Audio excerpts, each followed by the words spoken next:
support, and that's what Mermaids is providing. And as far as I'm concerned, they're doing absolutely life-saving work. The attacks on them are, I don't use this word often, but really evil, actually. And I try to be generous and think that the people that are attacking them are, everybody thinks they're a good guy, right? You know, and I think that they think that they're on a virtuous cause, but you know, I would just encourage them to listen to the families that Mermaids is helping, because they're doing great work, and Susie's been doing great work unsung for years, you know, behind the scenes, proper grassroots activism, and she's a wonderful person. Oh, thank you. You know, it's at the end of the day, you're a mum. You know, I'm not saying just a mum, like that's not a big thing in and of itself, but it's like you're just an ordinary woman who found herself in this situation. I wish there were a bunch of you, a whole mum's web, as it were. I wish there were.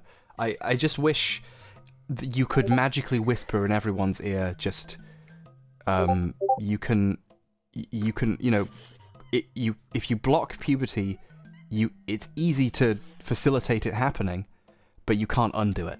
I wish just everyone could be told the basic science of that, just because it's so important. And if I'm happy to go around whispering in people's ears, if that's what's if we can get a new wing of mermaids whose job is to whisper, just do some whispering. Yeah, sure, we can arrange that. Yeah. So I welcome you all to Bad Games Done Slow, BGDS. That's the new name of the stream. I'm going to quickly go to the bathroom, and then we have to probably think of a new goal, because we're at 101%. Oh my word!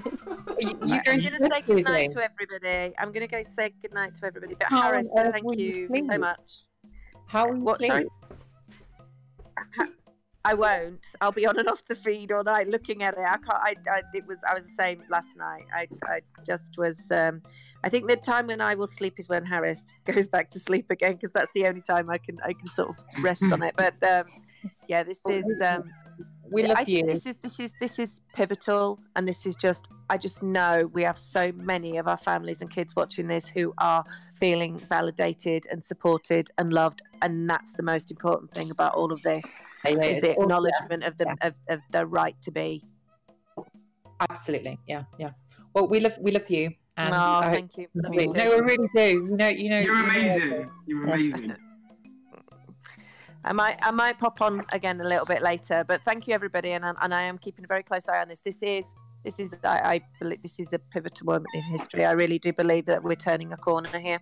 So thank you all. You know, with this is down to you pulling this together, and I could not be more grateful. Thank you all. Good luck on your endeavors. Yes. Yeah. Thank you. See you later. Bye. Bye. Solidarity.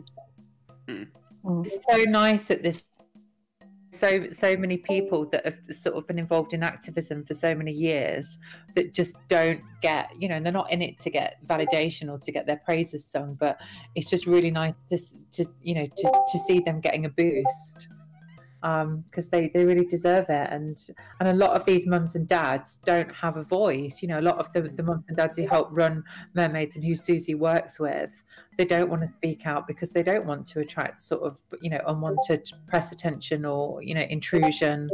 And I just think it's great. I just think the whole thing's great. I can't really say enough positive things about it. I just want to quickly say, if you're not wearing headphones, please wear headphones, because everybody can hear the Discord sound effects.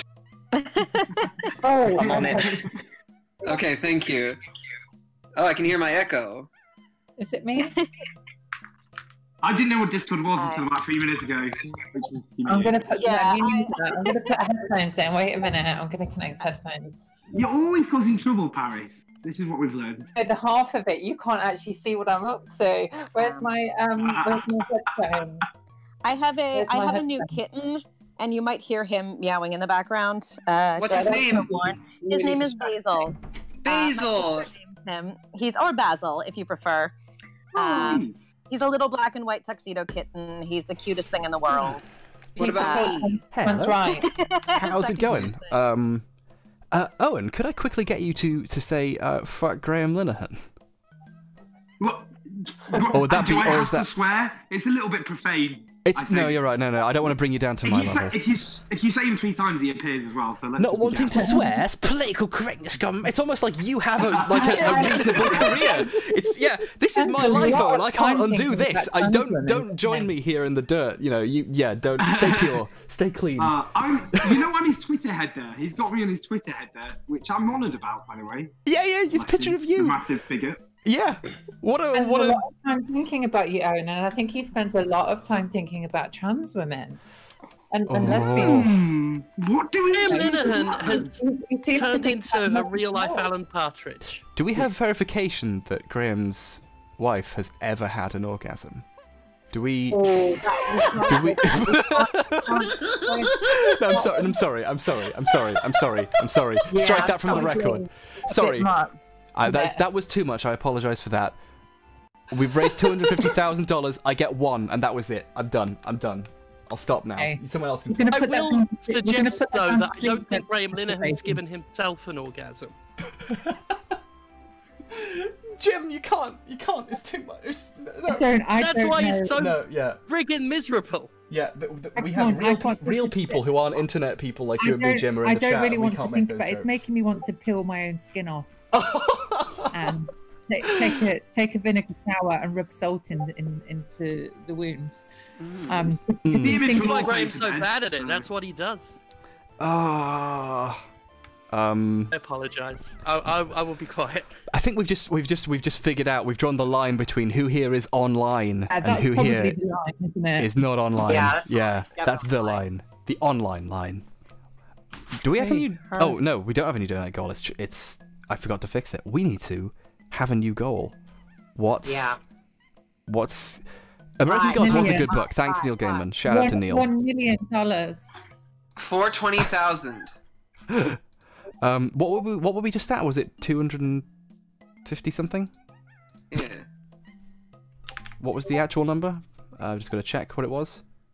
I want 340,000. I need to know what the current number was. Audio out of sync.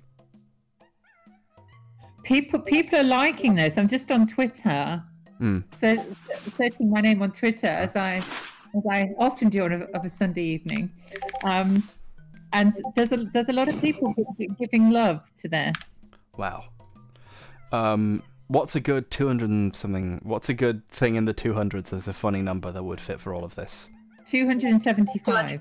200. Well, yes. I mean, 269, obviously, but you can do more than that. Nice. Yeah, we'll do 275. Yeah. If we raise that much, I will issue an apology to the press for my previous joke. Yeah.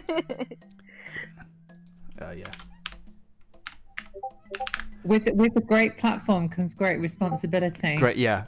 You're only going to do that once. 269, 420 is a popular. Do you know? Yes, 269, 420. But these people don't seem to care, do they? No. They get it. I'm very seriously because I've been feeling really bad about this because I'm actually worried about the coarsening of public discourse in general. I do. Owen, are you still there? I'm here, all right. That rally that I spoke at, the Trump rally, I said the F word, and I felt really bad afterwards because I thought, am I contributing to this thing that I'm against? And I'm not going to be lectured. I'm not going to be tone policed on language. These people have been going around saying, just because you put on a dress and chop off your dick doesn't make you a fucking woman. I'm not saying that we all race to the bottom, but it's like I spend so much time thinking, how can I be gracious, and what's the most, and it's like we've got to be like these paragons of virtue and go and seek the moral high ground, in case it be weaponized against us. And it's like, well, they don't worry about that. They just say whatever they want, and damn who they upset. They're not bothered. It's a bit. I guess the real point here is that I'm having a minor heart attack about the bad joke I just made, but there are people out there who will say the most horrific stuff possible and then turn around and talk about the importance of good discourse. Care, Yeah. But they don't. There's a difference between hate speech, isn't there, in Paris? giving it all that. Paris was amazing at the rally. It was this massive anti-Trump rally. Yeah. Did anyone come? Hundreds of thousands of us. Yeah. Paris was there. They were loving her, and she just, you know, did this inspiring thing, joining the dots. We weren't just marching against Trump.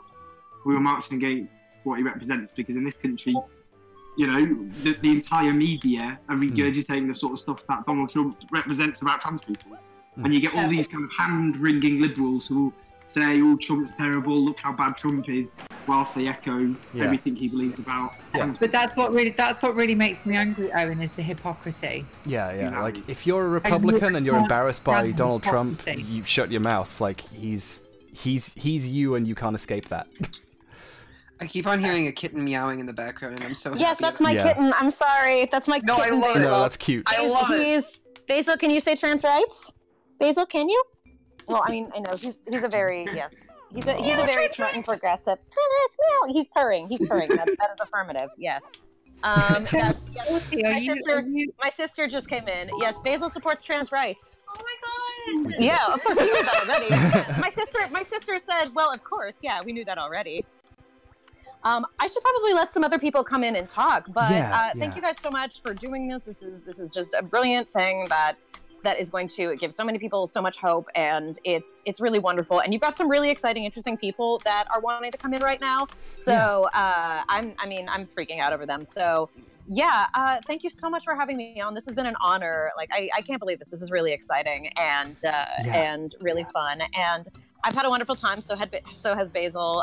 You guys are so smart, so eloquent, and this is really wonderful. This is it. I still can't believe I get to be a part of this. This is awesome. Yeah, it's been amazing getting to finally meet you. I've heard so many good things about you as a person, and wow. Yes, thank you. It's really been a pleasure, and anything I can do in the future to help out, let me know. And love and support to everybody out there. It would mean a lot to me if you subscribed to me on YouTube, but it's okay. You don't have to do that. It's okay. I think I do, don't I? You might, yeah. Yeah. If I don't, I'm sorry. I will correct that. Oh, thank you. And I am running late for work, and I was only here for Mara. But I love all of you. I'm kidding. Thank you, and thank you and thank you very much for letting me, for telling me and inviting me to be a part of this, because this is really cool. Okay, I'm leaving, but somebody just said in the chat that Jack Black apparently wants in. Whoa! No way. If that's true, figure that out while I'm gone. Love all of you. Stream Revolution Lover on Spotify and all other streaming websites. Wow. Gosh, there is a locked voice chat. I'm going to move into that and see what's happening there. Retweeted earlier. Maybe. Or I'll wait. I'll wait until I get moved in, forcibly moved in, because Dan knows what he's doing. Oh, yeah? Thank you all. Oh, sorry. I was just going to say thank you all, and have a good night, and thank you, keep Mara. it going. It was amazing meeting you, Mara, and Owen, and Paris, you and Chelsea, and Left at London, and Jim Stirling. And what the heck is all of this? It's a whole pile of goodness. Yeah. Hi. I was waiting for a moment to slide in there. Yeah. In between a lot of people who I'm not a famous person. My name's Devin Valentine, and I'm from Southampton, and I'm here to talk about Chrysalis, a southern charity for trans people in the UK. Famous now. Right. Please go ahead. So the CEO, their name is Andy, and I spoke to them this evening and said, hey, have you seen this? What's happening? And they said, yeah, they've been getting updates, but they have to be up early for work and everything. I don't work at Chrysalis, but I work closely with them on projects, and I just wanted to give them a shout out and say that if anybody wanted to check them out, especially if they wanted to go and donate, because like any kind of trans-related charity in the UK, underfunded, under-recognized, just like mermaids. Don't want to jump on the mermaids hype or take away from it, but when I heard you say if we could, if there was anything else that we should kind of be looking into to donate money to, I thought, oh my god, Chrysalis, they would really do with it. So yeah, thank you, because I'm now we're at the point of money where I'm anxious about all the people who need money and can't can't get any. So like, thank you for putting another charity's name out there. It's been wonderful. What's the best way for me to kind of share that? Shall I just I'll post it in the Discord. But if you post it in the Discord, we can get everyone who's here to tweet about it, and that would be a good way to get some eyes brilliant. on it. Thank you very much. Right, I'll get on that. And well, thanks for letting me on here. But this is just incredible. It feels amazing to see this happening. I mean, we need some positivity right now, and oh my god! Yeah, I really appreciate you coming on, Devin, and thank you. Being surrounded, you know, I'm having a time being surrounded by all these people, so I can't imagine that you must probably feel the same way. It's a bit of a shock. Yeah. System. Yeah, it's a bit of a shock. It's not what I was expecting to do at nearly 1 a.m. But I'm glad I'm up, and I'm glad I'm here to witness it. And yeah, it's incredibly positive how much is happening. Like, I just made this out of pure spite. I was just mad and thought I'll do a charity stream out of spite. That'll get me to finally do something good for someone. And now suddenly something constructive has started happening, and I didn't approve of this. I didn't sign off on it. And you know what strikes me is I watch stuff like AGDQ, and you know how they sometimes have to have the comments turned off on YouTube when a trans person is running, and the kind of negativity that is bombarded at trans people online, and just seeing this amount of positive support, I don't know, it makes me feel really good. And thank you so much for doing this, and thanks to everybody who's supporting this. Yeah, when I'm gonna get to bed because my boyfriend and my cats are getting really passive aggressive. But everyone just amazing. You're absolutely thank you so much for coming on, and it's been wonderful. You too. Keep in touch if you want to get a drink sometime when I'm next in London. It'd be cool to hang out. Paris, I love you. You're an absolute hero, and well done, everyone. You're inspiration, and we will win this battle. Thanks. Solidarity. We will win this battle. Right, I'm gonna post a link to it. I'm gonna get off of this chat because I'm. That's enough of me now. All right, thanks so much for the opportunity. And that's Chrysalis. I'll say the website right now. It is chrysalis-gii.org/donate. But I'll get links sent out. And thanks so much. Thank you. Yeah. Now, how do I leave? That's the hard question. The point that's brought about GDQ is important. It's something I consider bringing up in the speedrunning video, but I perceive that as less to do with the speedrunning community and more to do with, because the speedrunning community has a very high representation of trans people. It's the people who've taken an interest in it more recently, who have heard of it and tune in, who kind of bring transphobia into it. The place itself is generally more accepting than a lot of other places, although there is always work to do. I won't say they're perfect, obviously. But it was good enough that I felt like I could differentiate between the parts that were good and this kind of other element. There's just I made a video on this topic, and I'm now retroactively justifying not talking about something which is a problem, but which felt enough like it was almost the problem was other gamers ruining it almost. But yeah, that was how I looked at it at the time. But you're absolutely right. I think I was kind of hoping we could try and get Proto Magical Girl on, but I'm not sure what she's up to or if she's even around or up for that sort of thing. Who are you talking about? One of the hosts of GDQ, who is a trans woman. Okay. I can't remember if she's a runner or a host. She might have graduated from one to the other. Sorry, Paris? I'm getting messages of people saying, tell them we want Ellen DeGeneres to come on. I don't know. Never. I don't know. She's trouble at the moment. She's in trouble at the moment. But I don't know how would we make that happen? How do we get that message out there? There is Casey, is there some other chat happening? Because Dan is sitting in a locked voice room. Well, there's some more guests lining up. Okay. I will leave them and make room. Yeah, quiet for the whole time listening to you should go to bed, Owen. Thanks for coming on. Good night. Have a great time. You can escape now. So we have somebody called Virgil Texas. I think he's got something to do with Chapo. If you know what that is. I've heard of Chapo Trap House.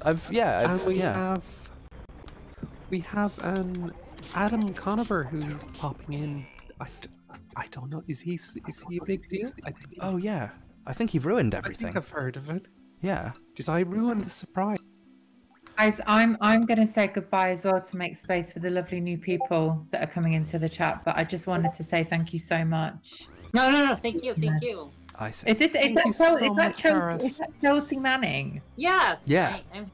Yeah, Chelsea's just hanging out. We never get to speak to all these cool people in the States. We never you know, I write about you lot. I write about Laverne and about you, and we never get to speak to you. Hi. Yeah, it's because I'm usually like, you know, doing like, I don't know, gamer stuff or like. Doing, like, I don't know, this is more my world. YouTube people, you know. Oh, well, it's hello, hi, nice to meet you. Nice to meet you. Hello. I think this is our first time speaking, Virgil. Nice to meet you. If you're there. Oh, I don't think Virgil's a gamer. I don't think he knows how to use Discord. The absolute state. Hello? Hi there. Hello? Hello, can you hear us? There you are. Hi. Hi, nice to meet you. Hey. Hi, this is Virgil from Chapo Trap House. How good, yeah, you're cutting in and out a little bit, but, yeah, yeah. Now. Oh, I'm here with Matt Chrisman, also of Chapo Trap House. Matt Chrisman, welcome. Now it matters. Wow. Yeah. Welcome. It mattered before that, in my view. Yeah, no, it's been great. I've only just started listening to Chapo Trap House, and I've had a pretty good time. It's pretty good. I heard you're doing quite well on Patreon as well, so I'm glad. Good to hear it. Oh wait, oh. All right, sorry about it. I had the Twitch stream on. That's like when you call a radio station, you've got your radio on. Oh yeah, you turn your radio off. That is exactly what this is like. This is like talk radio. Yeah. This is the replacement of talk radio. Radio's old. Yeah, radio's dead. Twitch killed the radio star, and Semper Games. And yeah. What time is it in the States? East Coast, it's 8 p.m. Yeah. Yeah. Well, it's like 1:30 here in the UK, so I'm going to say good night to everybody. But yeah, please go to sleep. Gareth, I don't know. Are you taking coffee? How are you staying awake? I'm taking coffee. Yeah, I've got a new coffee in my example text mug. Well, God bless you. Thank you. You're fabulous. You're a hero. Like, we will remember your name forever. No one is ever going to forget this. It's a really big deal. What Susie said was true. It's the most. I mean, I just can't log on sometimes because it is so depressing. So to actually have something good and to actually know that there is goodwill out there is, honestly, just I cannot put it into words that emphasize enough what a good thing this is. It's the best thing that I've ever seen happen. It's the best thing that's ever happened to me too, and thank you so much for saying that. And please get some sleep, because who knows, I might need more people to kill time in the morning, because this is taking a lot longer than I hoped it would. I'm going to put my retinoids on now before I go to bed to preserve my visage, and I may check in on the morning now that I'm all computerized and it's all been set up for me. Cool. Good night, everybody. Good night. Good night. Good night. Good night. So people have non-stop for the last maybe year and a half, 2 years been telling me over and over. They know it annoys me, so they keep doing it, saying H-bomb, go on Chapo, and I just want to acknowledge that it didn't work out. Chapo went on H-bomb. If I had a mic that wasn't on a stand, I would drop it. That is a classic reversal of fortune. We call that the podcaster's dilemma. I know my gamer's hat is off to you, sir. I did it. Very, very happy. I realized that I was old when I got Discord, and I had no idea what the hell to do in it. What? Yeah. That's what I realized. Oh, I'm excellent. old, and there's a new. I have so many questions to ask you about the future of leftist politics of America, about what to do, about the importance of marginal tax brackets, about the history of the United States. I just wish I could pick you. But the first question is, does anyone know what to do about this fucking ice in the way of this rock in Crystal Caves? No one has given me the correct answer, and it's 51 hours. I have been watching what you're doing, and I think it's fantastic. I personally have never cared for the awful ape. He's repulsive, ill-mannered, and as we all know, he began as an antagonist, as a villain, in the very first video game that he was. And that was the only that was the only game you were young enough to play, so you of course remember that one. That was before I was even born, but I mean I just history, as you know, and now the ape wants to be the protagonist, the hero, and I don't buy it. He's brought an ape family. That's very arrogant. Trying to start a dynasty. What you're saying, Virgil, is that you do not believe in rehabilitation. Rehabilitation requires some sort of input, some kind of contrition. I don't think the ape is trite. Look how the ape smirks. Yeah, Tiny says she's a progressive, but at best she's an incrementalist. There's just no real praxis taking place here. Have you tried fire? None of my characters have access to fire that I know of. But something melts something. There is a power somewhere that melts ice, because there's ice everywhere covering stuff, and I don't know what to do about it. Does anyone... I'm going to check the chat. Sorry, we should have Adam ready here. Oh. Ooh. Ooh. Hi, Adam. Can you hear us? I can. Can you hear me? Hello. I recognize that voice from YouTube videos. I recognize that voice from YouTube videos. Oh my god, you've seen them? Yeah, of course I have. Ah, wow. Incredible. I really like your stuff. It's very, very well put together, and... Oh, thank you very much. Yeah. I'm a fan of you're doing good work on there as well. But we're not on YouTube today. We're on Twitch and Discord. We're on Donkey Kong. Yeah. Yeah. This is great. What a wonderful event. This is so tickled to be here. Completely impromptu revolution. They're never expected, but this time it's televised. Oh, this is Twitch. This is on Twitch. This isn't television. Well, Twitch.tv, it counts. It's wonderful having you on. Can I get you to say trans rights for the chat, please? Trans rights. Trans rights. Did I say it? Excellent. You said it. Actually, trans rights. Wonderful. Can Chunky Kong smash the... Ooh, Laura, if you were right and I somehow didn't try that. Come on, we're recording. So we just got some good advice. Jeez, we also have Virgil Texas of Chapo Trap House, if you're familiar, and also Matt Chrisman. Hey, Adam, how are you? Oh, hello, Chapo people. Yeah, it's so many people in here. All of my personal heroes are intervening at once, and it's too like every time I look at the chat, it's a new person I've had nightmares about being naked in front of. And they're all watching you play Donkey Kong. Which is even worse, at this point. What is... In the game. Can you fill me in? Are you doing a run, or have you completed a run? What are you doing in Donkey Kong? We are doing a 101% run, but it's an expanded 101% where we get everything, even stuff that you don't need for 101%. Like we got some special coins we didn't need. And does that actually take over 50 hours? No. The speed run, the fastest run of this is 5 hours, and the slowest is 25. We have massively overshot because I don't know where anything is. It's not going well, but yeah. Can you explain this to me? 101%? 100% seems like completion. There's some kind of logical fallacy here. Rare, partially to jokingly acknowledge how shit their games are, their percentages go up to 101, and there's usually secret stuff you also have to do. That's usually it. Well, it's a fantasy game then. Yeah, it's nonsense, but but we're getting there.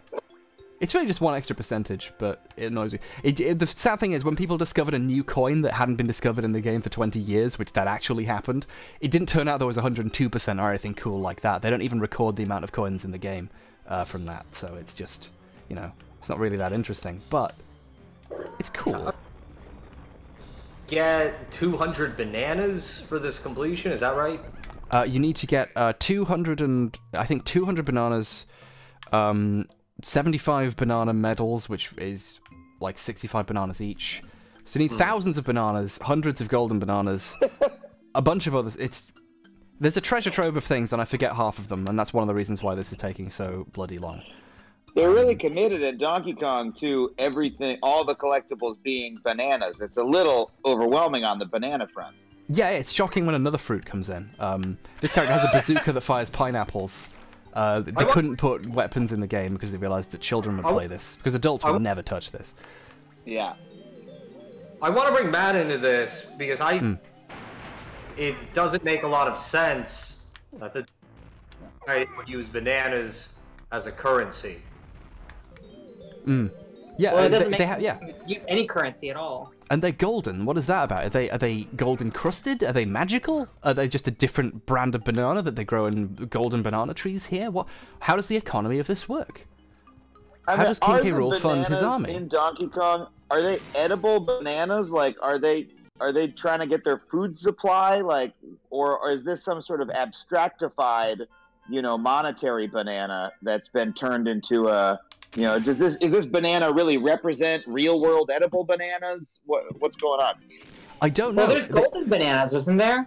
Yeah, it raises the question of fiat currency. Like, are the golden bananas worth more because they're actually rare, or do they only have value to the Kongs? Is this an Iraqi dinar situation where they're completely worthless to anyone else? The thing is, Chelsea is absolutely correct that they wouldn't have any currencies. A lot of these Polynesian societies fundamentally did not have any currency as we know them in a Western context.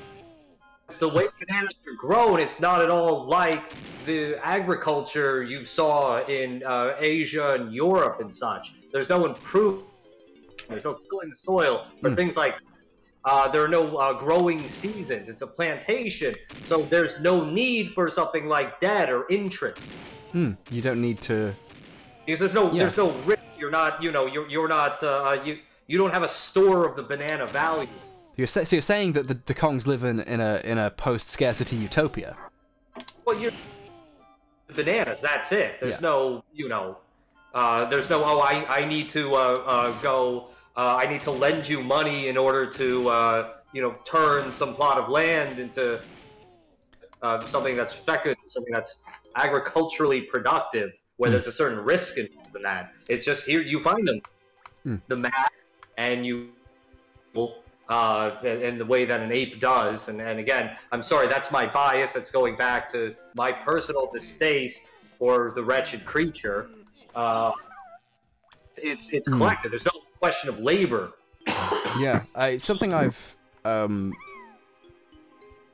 I forgot what I was going to... Oh, I finally realised what the little tiny rings are in the barrel shooting minigames, and that is, the game is such fucking bullshit that you don't know what you're aiming for, so they've put little indicators there so that you know what it is that you're doing. Sorry, I've probably been cutting out on the Discord there, but, like, they just... The game is so bad that they have to put indicators to tell you where to aim to do the thing that, in a better game, you could strategize around. It's... most of the good bits are workarounds for shit. I'm worried if the Kongs worried that their bananas are a monoculture and that are they susceptible to a banana blight? Is this a situation? I don't know if you know about the Gros Michel banana. That was the old banana before they were all wiped out by a banana blight. Now we don't have to eat the Cavendish banana. They're all going to have to move to Liverpool and find work on a single variety. Oh and no! how do neighbors get into all this? I'm sorry to interrupt. H-Bomb. Yeah. Do you know who Josh Sawyer is? I'm told this is somebody you might know. Josh Sawyer is my hero. Okay, well, we should have him on then, I think.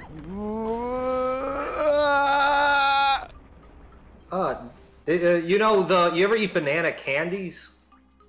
Yeah. No, I hate the taste of bananas, actually, ironically. That's what bananas did taste like. Right, they used to taste like that. So those were the bananas of, I think, the past century. But of course, you know, they don't have the same amount of esters or whatever chemicals in them, so they don't taste quite the same. But you could actually very easily in an organic lab just synthesize that banana flavor. Yeah. Thank you, Olive Coherent States on Twitter. It's good to have you on. It's nice to finally meet you. Hi, it's wonderful to speak with all of you. I don't know how I even got on here. Dogstrong was just like, do you want to go on? I wish I had time to properly introduce and talk to everyone. Okay, I'm not anybody. I'm a random asshole who likes to tweet. I'm actually, I'm a grad student in physics who likes leftism and thinks and you tweet as well, which is the most important front lines. I'm a libidinous poster. I post very much. It's my lifeblood.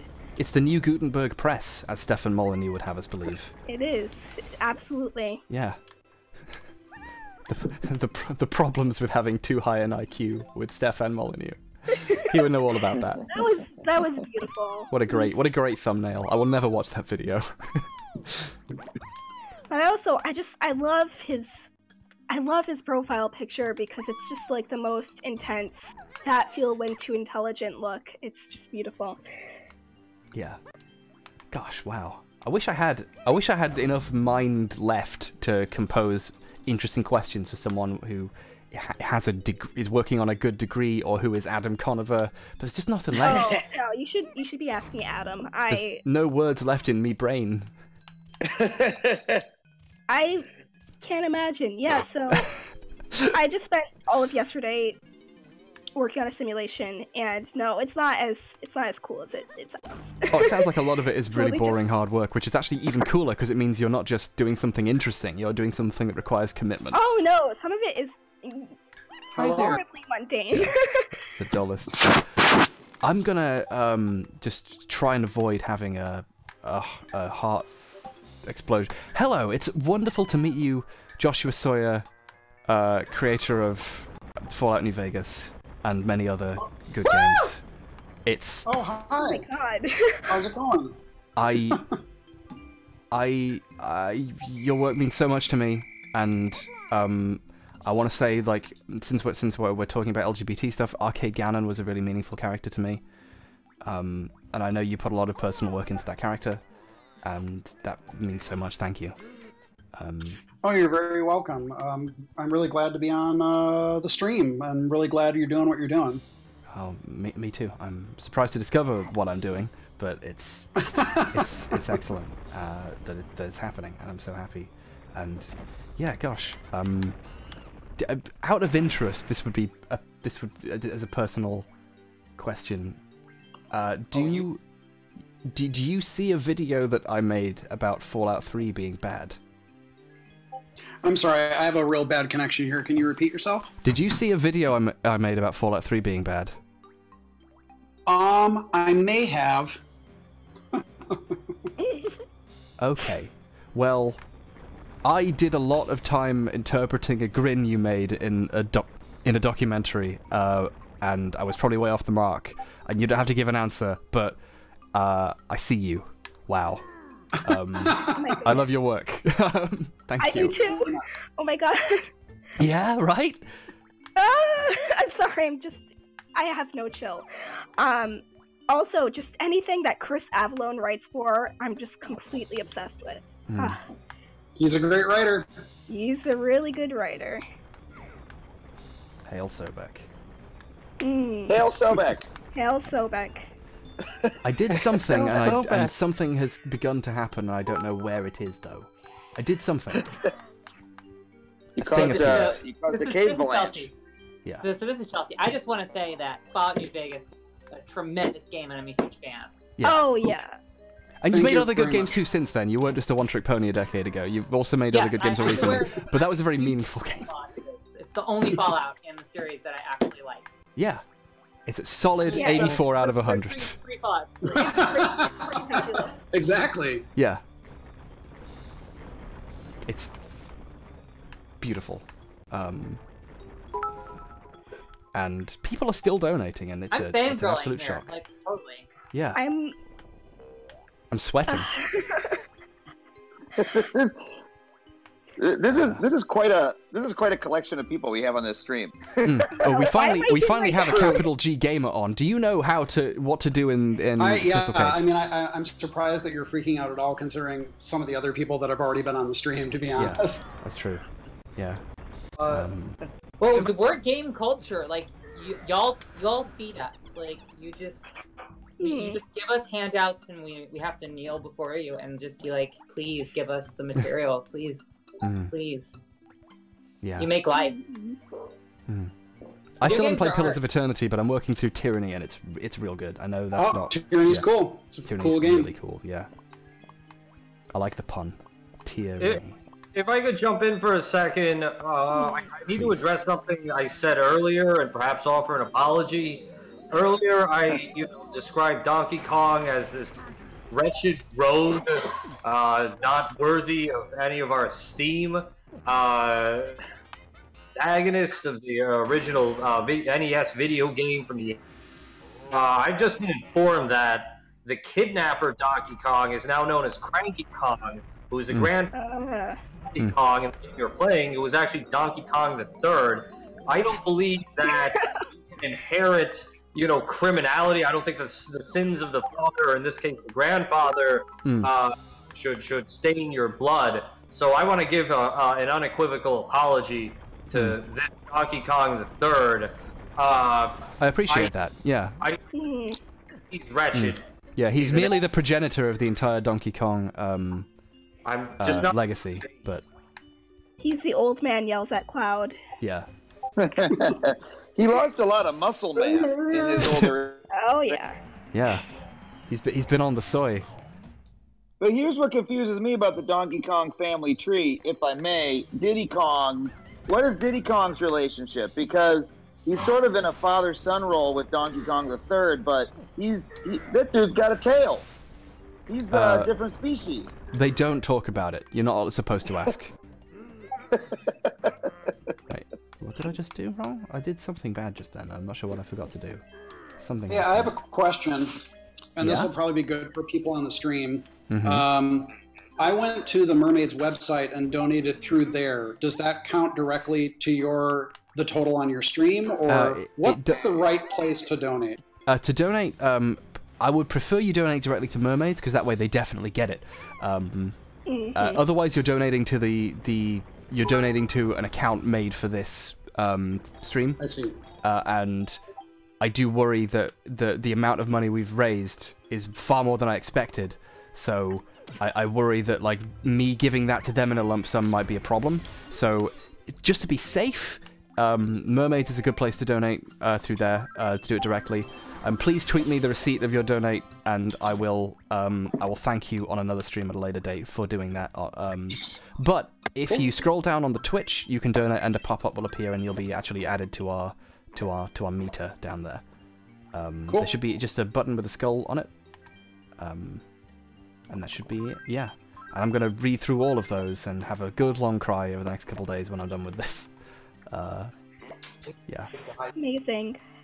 I really hope that in the future we can do something similar, but for the United States and other countries, because this is just, it's been so unbelievably moving.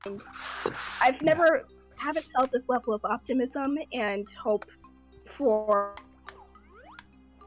and just the overall climate in, like over a year. So I'm feeling this is very moving. The Paul McCartney song "Hope for the Future" has been playing in my head a lot over the last couple of days. The one good part of Destiny, the soundtrack, featuring 5 seconds of Paul McCartney, which is the amount a normal person can stand. So which is good. So it's good. It's a good soundtrack. I love you, Paul. Can we get Paul McCartney on this dinner?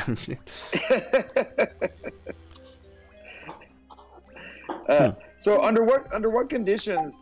This must be. You must feel a little imprisoned here because you've been doing this stream for days now, but it just keeps going bigger and bigger and raising more and more money. Under what conditions are you going to be able to pull yourself away from this event? Because it's so wonderful, I can imagine it would be difficult to call it off. That's a good point. But the answer is, if as I am hoping, in the next 6 hours I get to the end, I will have. There will be a long wind down where I wait until I'm too tired to stream, and then I say goodnight and stream, and maybe even leave it on so that other people can hang out in the chat for a bit, and then I will wake up, say goodbye, and end it. I think that's about it. We could end it tonight. It depends on how it goes. Of course, you have to complete the game. Yeah. Have you ever done this run before, or is this your first time doing the run? I've never actually completed the game. As a kid, I couldn't beat the final boss. Yeah, so we're still waiting to see. But previous things that were very hard for me as a kid, I have beaten. So I feel like I may have grown as a gamer, expanded my power, but we'll have to see. You know, I've got a lot of people doing the spirit bomb lending energy thing right now, so I should be doing okay. But yeah. Yeah. We have someone new in the chat, Alice Pope. Hi. Yeah. Hi. Nice to meet you. Please introduce yourself. Hello. Yeah, I'm Alice. I was basically just here to shout out a charity. There's not much to say about me. Yeah. Hi. So no, there's a charity called Clinic Q, which offer trans people with sexual health care and advice when they're uncomfortable, like going to more mainstream outlets for that. Clinic Q, you said? Yeah, it's about how it sounds, so just clinic and then a capital Q without any. Wait to look that up. Thank you very much. It's okay. Excellent. Also, well done for everything you've done over the past 2 days. It's crazy. Well, that's cool. I'll keep going. I'm trying my best. What do y'all do? What do y'all provide? Like, what services? So I don't actually work for them, but I've been to them. So they offer sexual health care for treatment and advice, mainly aimed at trans people, but also just the LGBTI community within, but over the UK as a Thank whole. you for shouting them out, and please look them up, people who are watching. Everyone who's here and wants an excuse to head off, please feel free to head out. We have loads of people who I'm sure want to be in here, so don't feel expected to stay. Thank you so much, like Adam and Josh and Virgil and Matt. Thank you for having me. Thank you for running this. It's such a wonderful event. I'm going to dip out, but yeah, thank you. And trans rights are human rights. I was about to go, but I did want to say something before I go, because I'm a design director and work at a game development studio. I've been in the game industry about 20 years now, and to be honest, when I first got into game development was not a very friendly place for gay people, lesbian, transgender people. It was pretty hostile. I'm very happy that over the past 5-10 years, it's become much friendlier, much more accepting place for people. And I want to encourage trans people who want to be devs. I want to encourage you to apply to be devs, because the climate has changed a lot, as it should have a long time ago. And I want to reach out and say, please submit your applications. We want to see you in game development. We want to see all sorts of people who are not represented enough in game development. So I want to encourage people to apply for jobs. That's very good of you to say. Thank you. We had Lennon on earlier, who I think worked on Rock Band, or Guitar Hero, to talk about this as well. But yeah, I think representation really does matter, especially in the games industry, and that's really good. That's really good of you to say. Thank you. All right, I'm going to head out, and of course, just because it is the thing to say, trans rights are human rights. Have a wonderful evening. Thank you. Bye, See you later, guys. Yeah. Pleasure talking to you. Wow. Bye. Goodbye. Bye. So I would just want to say, before I tap out, that again, trans rights are human rights. Fuck Graham Linham. Oh yeah. Thanks, Graham. Hashtag thanks, Graham. Thank you. Hashtag thank you, Graham. And also, I really hope in the future that we can encourage more people, more content creators, to be creating more material in support of just educating people on trans issues and making this a mainstream topic to discuss. And I really hope something like this happens in the States and in other countries where, unfortunately, they're even less ahead than we are in regards to understanding from both an emotional perspective and also from the medical perspective. So yeah, I'm so overjoyed that this happened. Thank you so much. You'll have a wonderful night. I'll be watching. You too. Thank you, Olive. Take care. Good night. Good night. Night. I've got to be missing something incredibly obvious. I've been running in circles, not intentionally. I'm not just killing time. I'm genuinely looking for stuff, and I'm not sure where it could possibly be.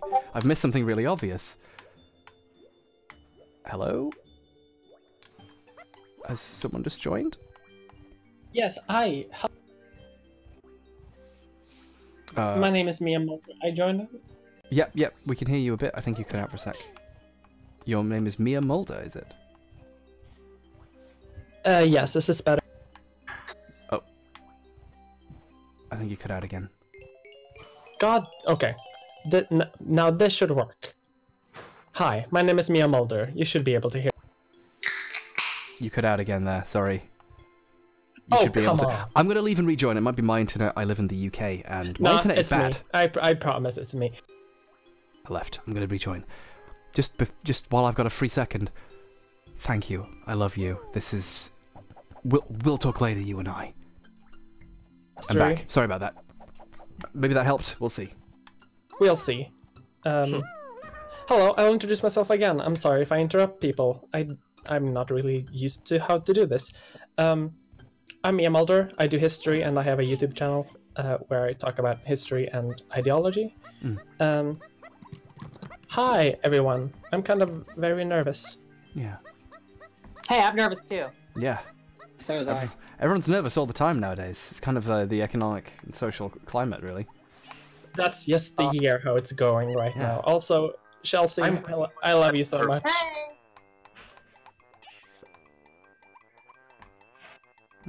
It's nice to meet you. People were asking to get you in since like hour 13, and I was kind of hoping that someone would reach out, and it seems like things are finally connected, so it's nice. I've not... What is the name of your channel? It's just my name. Just your name. I think I've seen your channel and not actually watched any videos, so now I have to do that. It's possible, because you follow me on Twitter, and I don't really know why. I think I follow... That's it. I've seen your tweets, and I saw on your Twitter page you have a YouTube, and not actually seen the videos yet. There we go. But you're good at tweets, which is kind of more important, really. You know. I mean, that's where the real content is, anyway. Yeah. Graham Linehan was an acceptable writer once, but he's bad at tweets, and now his life is over, you know? So you've got it where it counts. And I hope to check out your videos too. They're probably really good too. People have been like campaigning for you to be in here, so... I have a very small but very vocal fan base. That's kind of my thing too. Yeah, all 6 of my normal Twitch viewers are having a conniption right now. It's yeah. Like if you Google my name, then you can easily find my channel. And the reason that I wanted to be on the chat is that I studied history and I do trans history things, and like I think like 24 hours ago or something, or maybe 12 hours ago, someone talked about the Nazis and like the Sexual Institute and how the Nazis burned it down, and I was like yelling on Twitter like, this is my field, I know this. Yeah. Wow. Oh. Welcome, friend. Thank you. It's a pleasure having someone who knows what they're talking about on. It's a rare thing in this day and age. Well, the Dunning-Kruger effect is real, and I know it's real because I read about it on Wikipedia once in 2007. And I know all about it, and no one can correct me. I mean, yeah, that's true. I mean... Sometimes I pause and have to wait to see if anyone realizes I'm joking or not. I do have that problem where I can talk... I will commit to a joke far too long.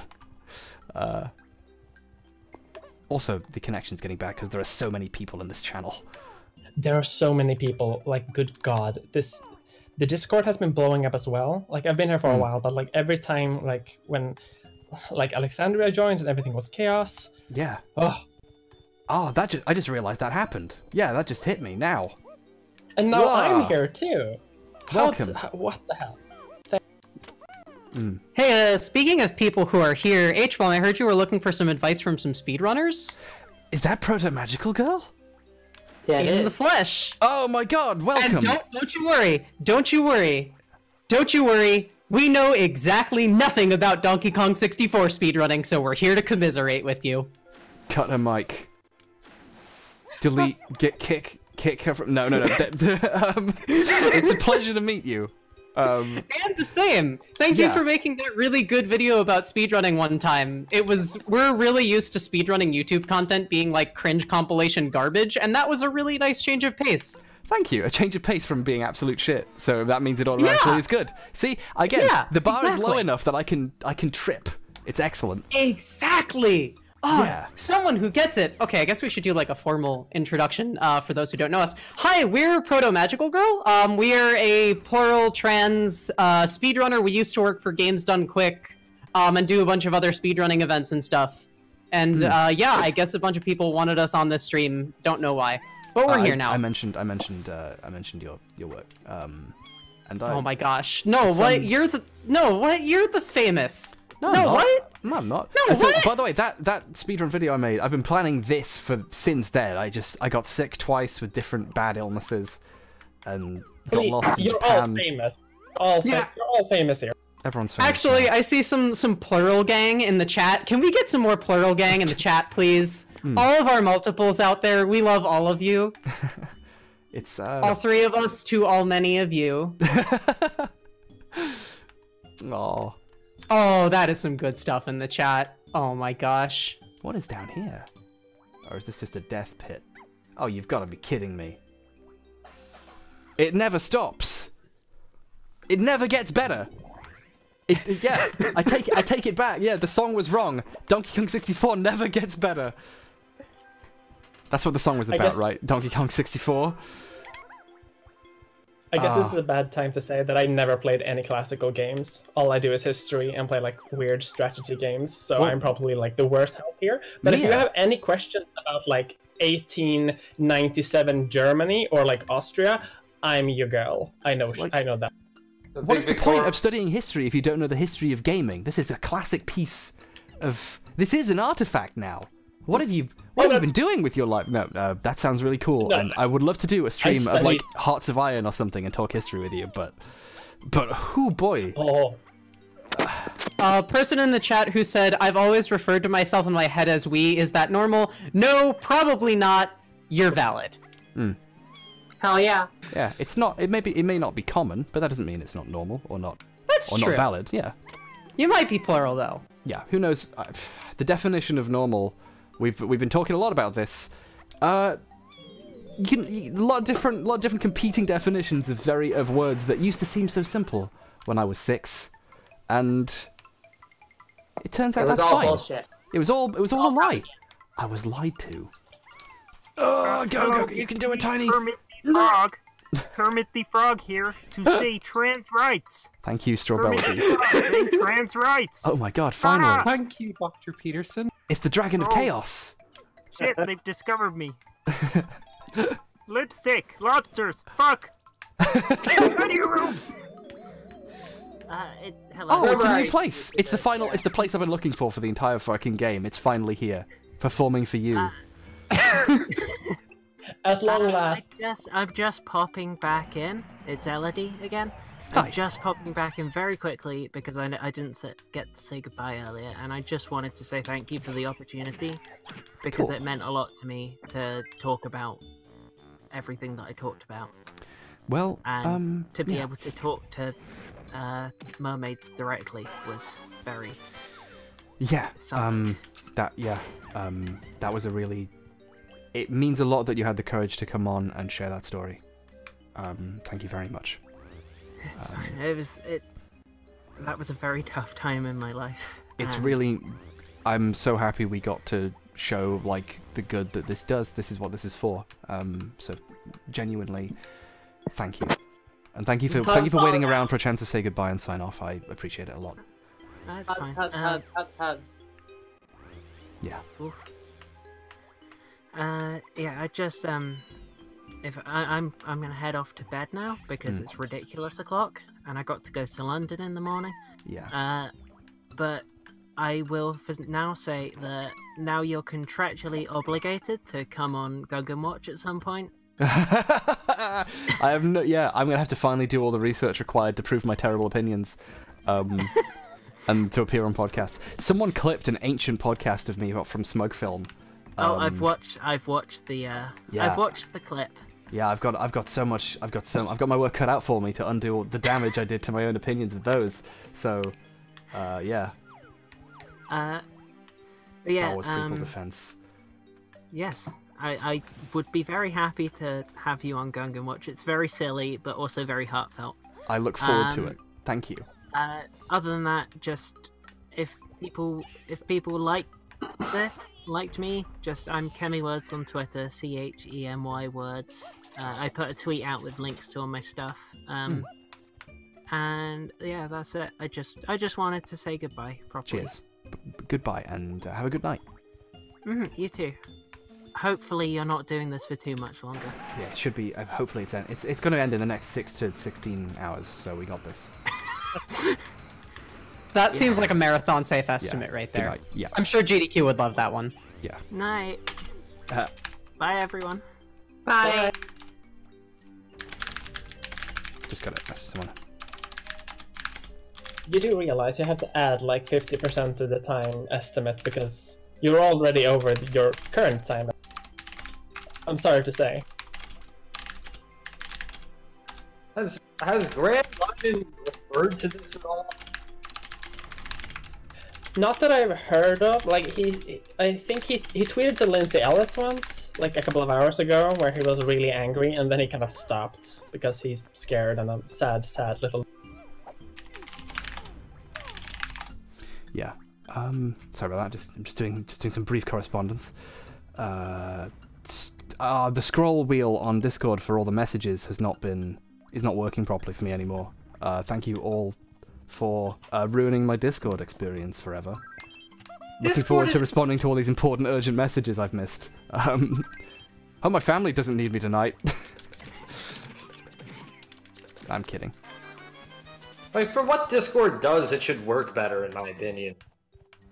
Nah, it works exactly as well as it needs to, which is barely. You know, all you need to do normally is to game. This isn't built for, you know, the fun thing. For a mass occupation of the internet. Yeah, it isn't. It's built for CS:GO tournaments. It's not built for high risk political discussion with Alexandria Ocasio-Cortez. I've got a very good idea. It's $1 billion idea, and if Silicon Valley is listening, I will take money to do the idea. Yeah. And it's Discord, but it actually works. I've got a great idea. Okay. We delete Discord and we replace it with hundreds of cups on strings leading from every house to every other house, and it'll work really. And then you could pay extra for a proper functioning phone line made of pure platinum. Granted, this will cost $32 trillion. You know, before they had telephone exchanges, that's what the very, very, very early telephone system was. Literally cords running from your house to some. Yeah. And on a string. Yeah. That reminds me of. Still. Sorry, that reminds me of a really fun historical tidbit that I need to tell everyone about because I'm an historian and that's all I know. So, like in the American countryside, where farmers have like a farmhouse, and then it's like miles and miles and miles until the next farmhouse. The only thing connecting those houses are like fences, mostly, you know, in the early days when phones were not that usual. So what some people would do is they would like create a phone line using the metal fences, and it would connect every single house at the same time, so you could you wouldn't necessarily talk to your neighbor, you'd talk to like all your neighbors in the area. So it's like a group chat. a party line. Yeah. Well, this is the party line. It's the freak phone. He's the party freak. Freddy Freaker. I mean, in regards to the cups on string system, honestly, would be an improvement over Discord because it wouldn't have gamer branding. Yeah. We're rallying in mid to Leroy Nyankins. It's just please. Depends on the can though. Delete Discord. Please delete your account. Honestly. actually have gamer branding. People would buy like $300 gamer branded cups with like neon green stuff all over it. We need to just give socialism gamer branding, you know. That's the worst sentence I've ever heard. We're going to call it the Fortnite New Deal. Oh God. Yeah. I mean, yeah, this is All three the of worst us thing hate I've ever. this. Instead of infrastructure now, it's just called Minecraft. And you're done. And you're done. Jeremy Corbyn, Prime Minister, overnight. If he got in the stream, I could have made him Prime Minister, but no. I'm kidding, of course. So, socialist gamers, rise up. Someone sent me a really good tweet that's how not to be a gamer. It's a parody of the book that what's his name wrote. Robert Webb, Jeremy. We just passed 269 for $20, by the way. Hell yeah. The sex and the weed number. Well, they've edited Robert Webb's face to be the Joker. It was really funny. Anyway. Go for 420. No! Pi. 314 and some other digits that I... Thank you, Chelsea. Yes, my nerd brain likes this. Pi. Go for... Okay, right. How do we do this? Donation goal. I'm going to refresh it or the money it copies will be wrong. Current amount. I know it's like 3-1. I think it's 314159265, but I can't remember how many what the. I think that was right. It has to be 8 digits. Yeah, 314159. I'm 100% sure because like it's 314159. I think I have Pi memorized to 4 places. That's more than me. I studied history, not math. I used to do it as a gimmick. I used to memorize Pi as a gimmick. Yeah. Nice. I mean, but honestly, it does get foggy over time. Yeah, it's either that or like you practice an IQ test so you can later prove that you have the superior genes or whatever. So you chose wisely. Yeah, it's one of those things where you memorize it like as a map, like a physical locations in your brain. So like you put objects as different numbers in different places because your brain maps out locations better. So it was this whole exercise that I used to do. Estradial Warrior in the chat says, I'm an engineer and we all just use 3. Rob Delaney just unfollowed Glinner. Owned. Yeah. We posted him out of his friendship group. We have truly destroyed him. Yeah. Thank you for coming on, Chapo. You've paid your dues. You can go if you would like. You don't have to stay around. Yeah, I can take a hit. But it's no, I'm not saying go. You can. It's been wonderful meeting you and stuff. But there are so many people in this call awkwardly being quiet because so many other people also want to talk. That a couple people doing the pro thing of going, now I'll leave it. You know, would be. We'll head out Sunday night, Martin Luther King Day weekend here, so we all have various things to engage in. That sounds badass. Can I be on Chapo Trap House sometime? I'll say yes. I gotta ask everyone else. Cool, yeah. I think Felix invited me on once like a year and a half ago when I used to be cool. And then I think he disinvited me. I don't know, but well, I guess we'll find out. You're still cool, Harris. Yeah, well, that's because you don't know what I did. I'll tell you this. Think about how cool you'll be after this. And for the past few days, or however long, people have been telling me to go on this stream. I didn't know what that meant. Now I did it, and I feel very good about having done that. I'm glad you did. I guess hectoring works. I don't want to admit that, but actually, no, I shouldn't say that. People will cap that. Contact your representatives. Chapo Trap House are your representatives, though, so contact them. But I can tell you, we are both deeply in love with everything you're doing. We are marveling at it. Thank you so much, Matt and Virgil. Wonderful, this wonderful charitable thing you're doing, partially out of spite, which is the best motivator, frankly. Surprisingly, it works, yeah.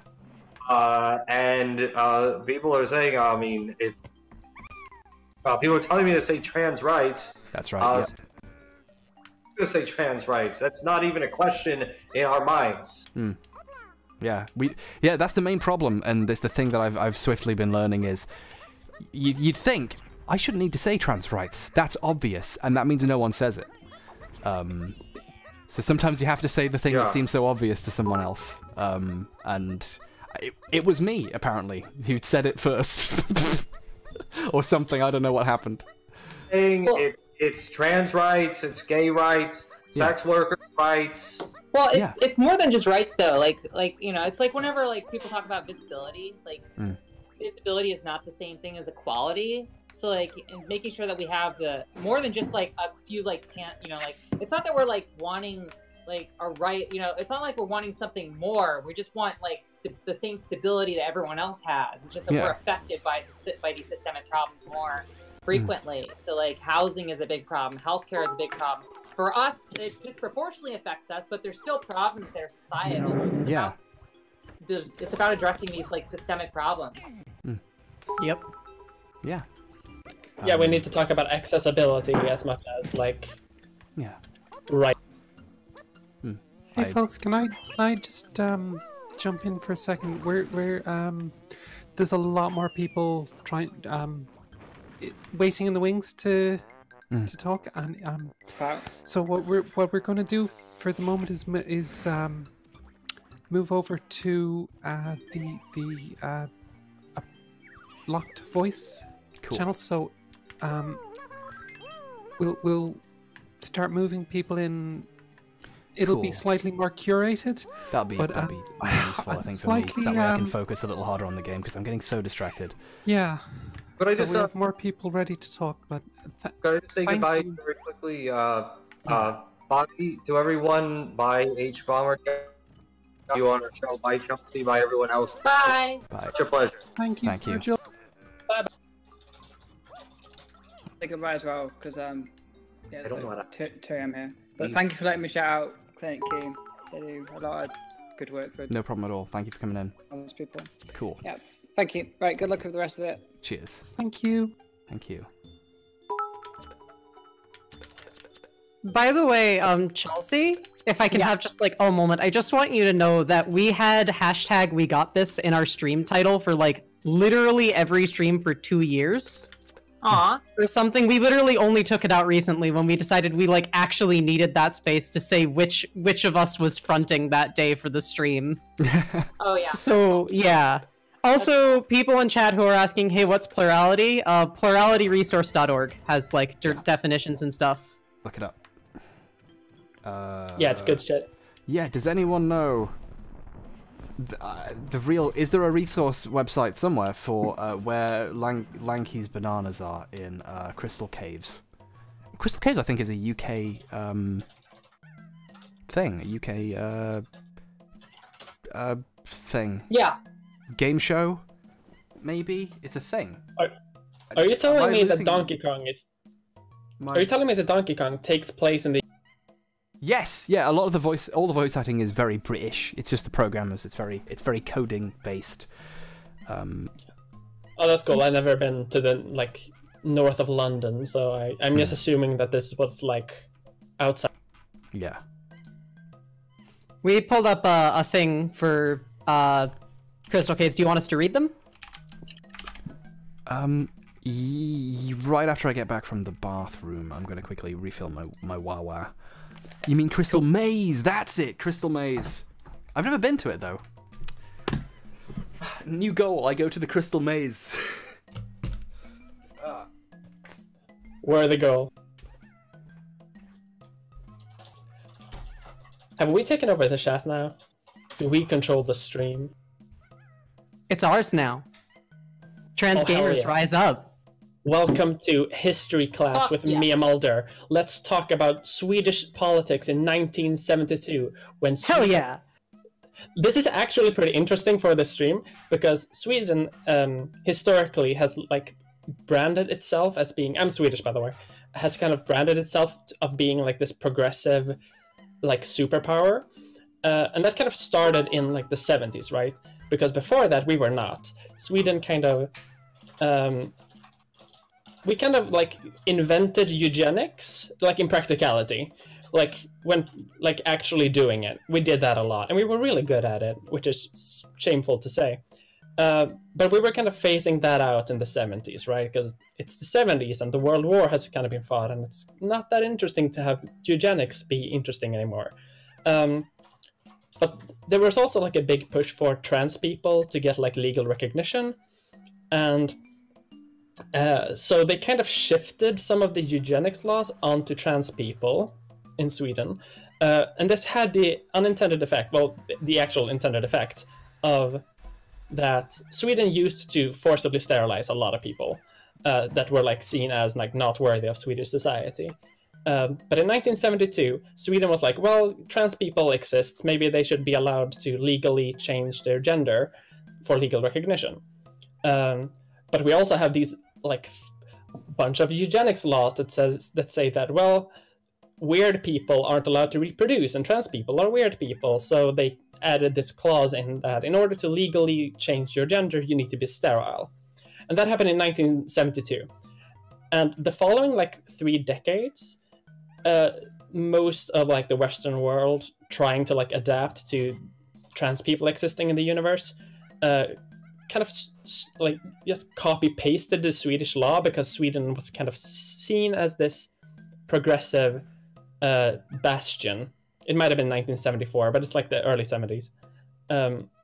Which means that because of like a weird eugenic idea in Sweden almost 50 years ago, a lot of countries still, like all over the world, have this like weird clause for trans people requiring being sterile in order to change their legal gender.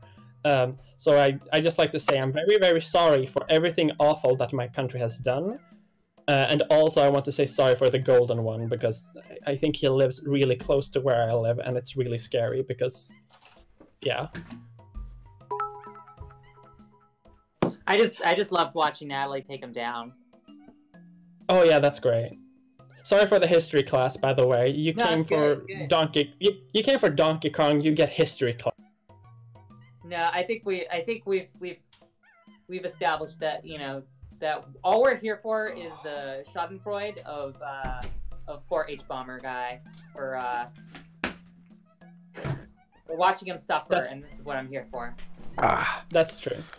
Actually, I should probably start talking in the Swedish dialect so that people know that I'm Swedish. Proto-Magical Girl, do you have the yes. walkthrough pulled up? Okay, you want to just read all 5 of these off? Yes, please. All right, I'm going to do it in my best Games Done Quick host voice, because why not? We finally, yes. We have a $5 donation from Banana1. Surprise! Lanky also has to go through the igloo. By defeating all the enemies inside, a Lanky pad will appear. Then you need to use that to reach the banana.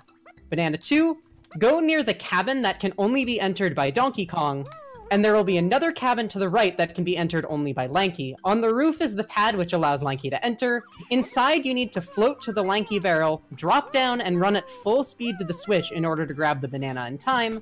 Banana 3, the next 2 bananas are in the... I think that's the one I haven't done. It sounds like it. Keep going. Sorry. Banana 3, the next 2 banana...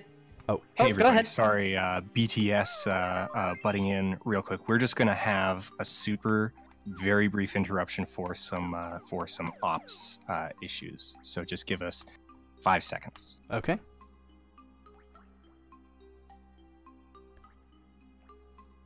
Hello? There we go. Oh, there we go. Cool. Cool. There we are. We're in. Where were we? Carry on. Like halfway through Banana 3. The next 2 bananas are in the large ice castle. For the first one, stomp the switch, and you will gain access to a race against the bug from the Angry Aztec level. Be sure to have collected Lanky's speed walk power from Cranky before you race here. Banana 4, the next banana requires you to solve a small puzzle inside the castle. Simply turn over more squares than the monster, and you will win. Banana 5, use the Lanky pads to float up to the high ledge near Funky's to find the blue Krusha. Krusha? Not a clue. Okay, I just need to mention, I think I know which one is the one I haven't done now, which is great, so thanks. But also, CNET.com just published an article. Alexandria Ocasio-Cortez drops in on Twitch stream, says Nintendo 64 is the best console. We did it.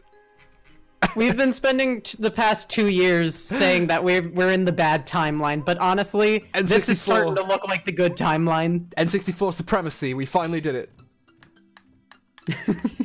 Ladies, gentlemen, non-binary friends, we've done it. The Nintendo 64 is the best console. I always knew it. No one believed me, but I showed them.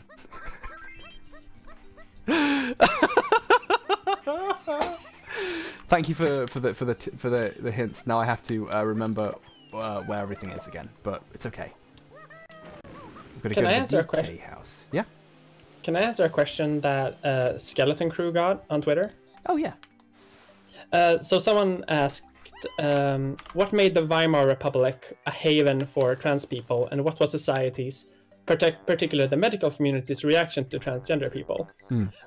This is a perfect question because my specific focus is actually medically ideological political history, which is the narrowest field in human existence.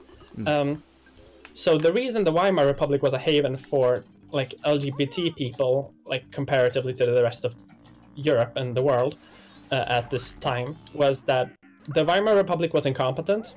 And while the Weimar Republic had like a bunch of laws that did not really favor LGBT people, they had much more serious issues going on, which meant that no one really gave a shit.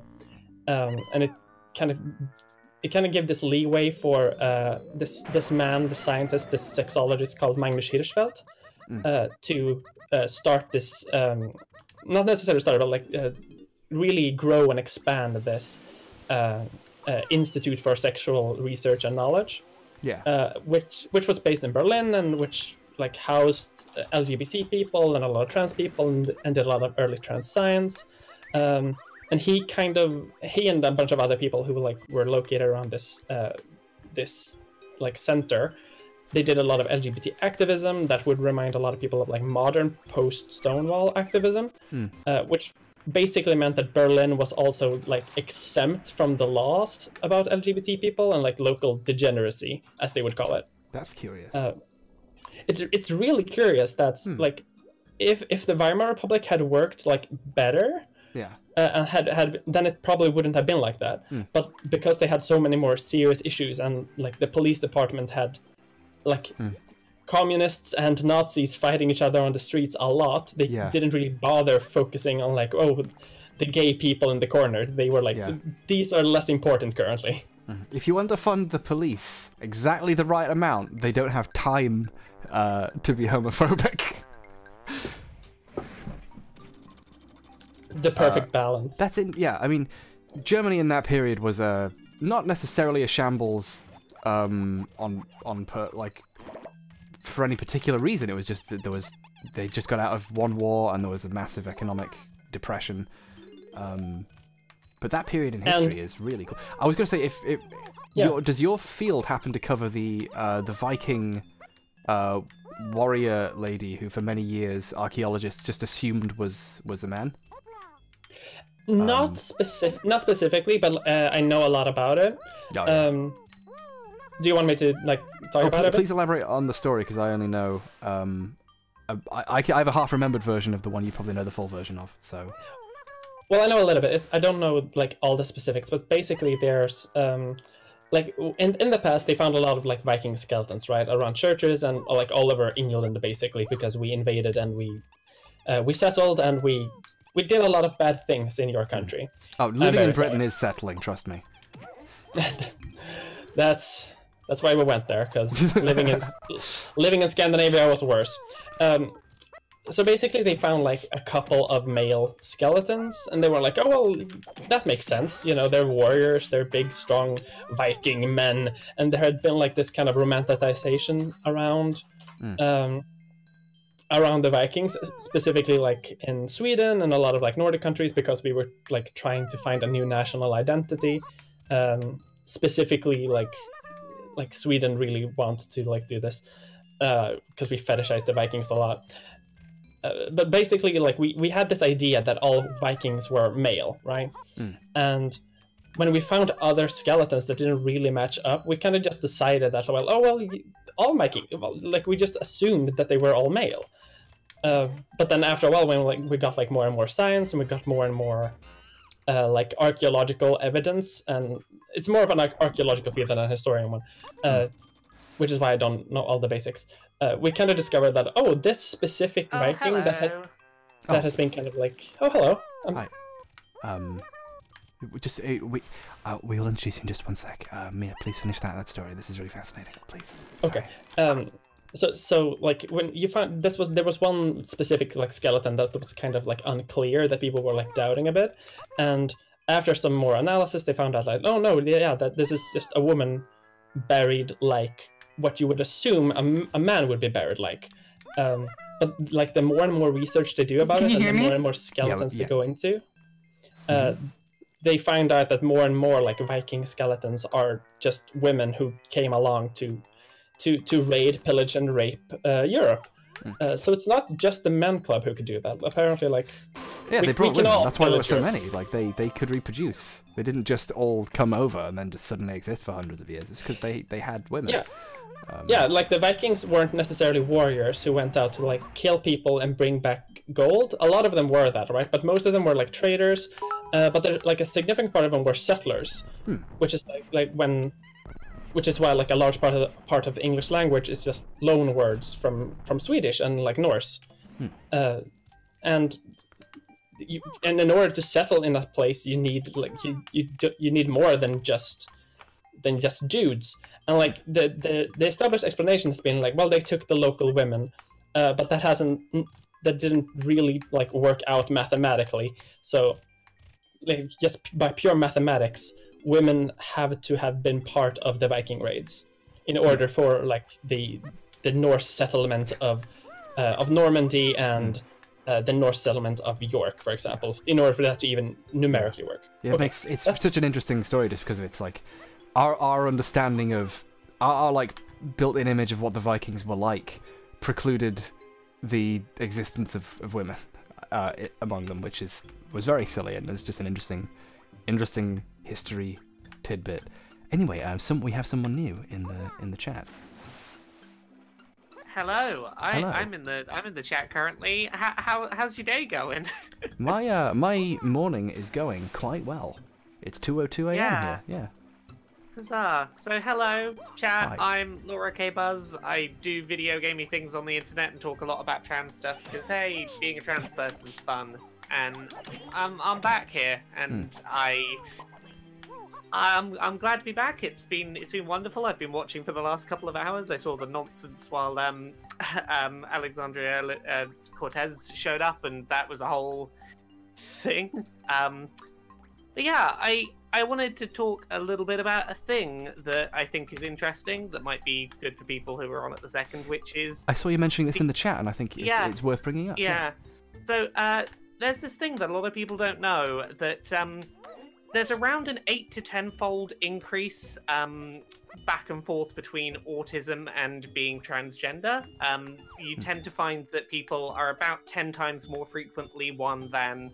if they're one, they're about 10 times more likely than the general population to be the other, which we have no real solid idea as to why that is, because apparently, like, it's known, we know the numbers, but no one researches this, apparently.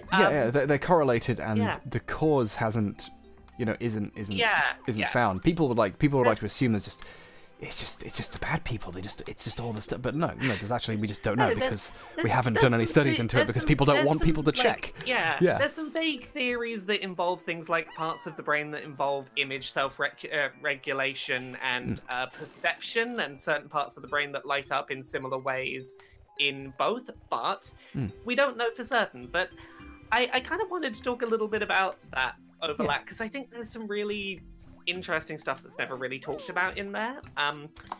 So this is going to be like a real crash course sort of thing, but the basics are there's a lot of things that when you first come out as a trans person, there's a lot of pressure to there's this term passing, which is a nonsense thing. It's this idea that trans people are only valid as trans people if they make themselves invisible, if they, can pass for being a cis person of their gender.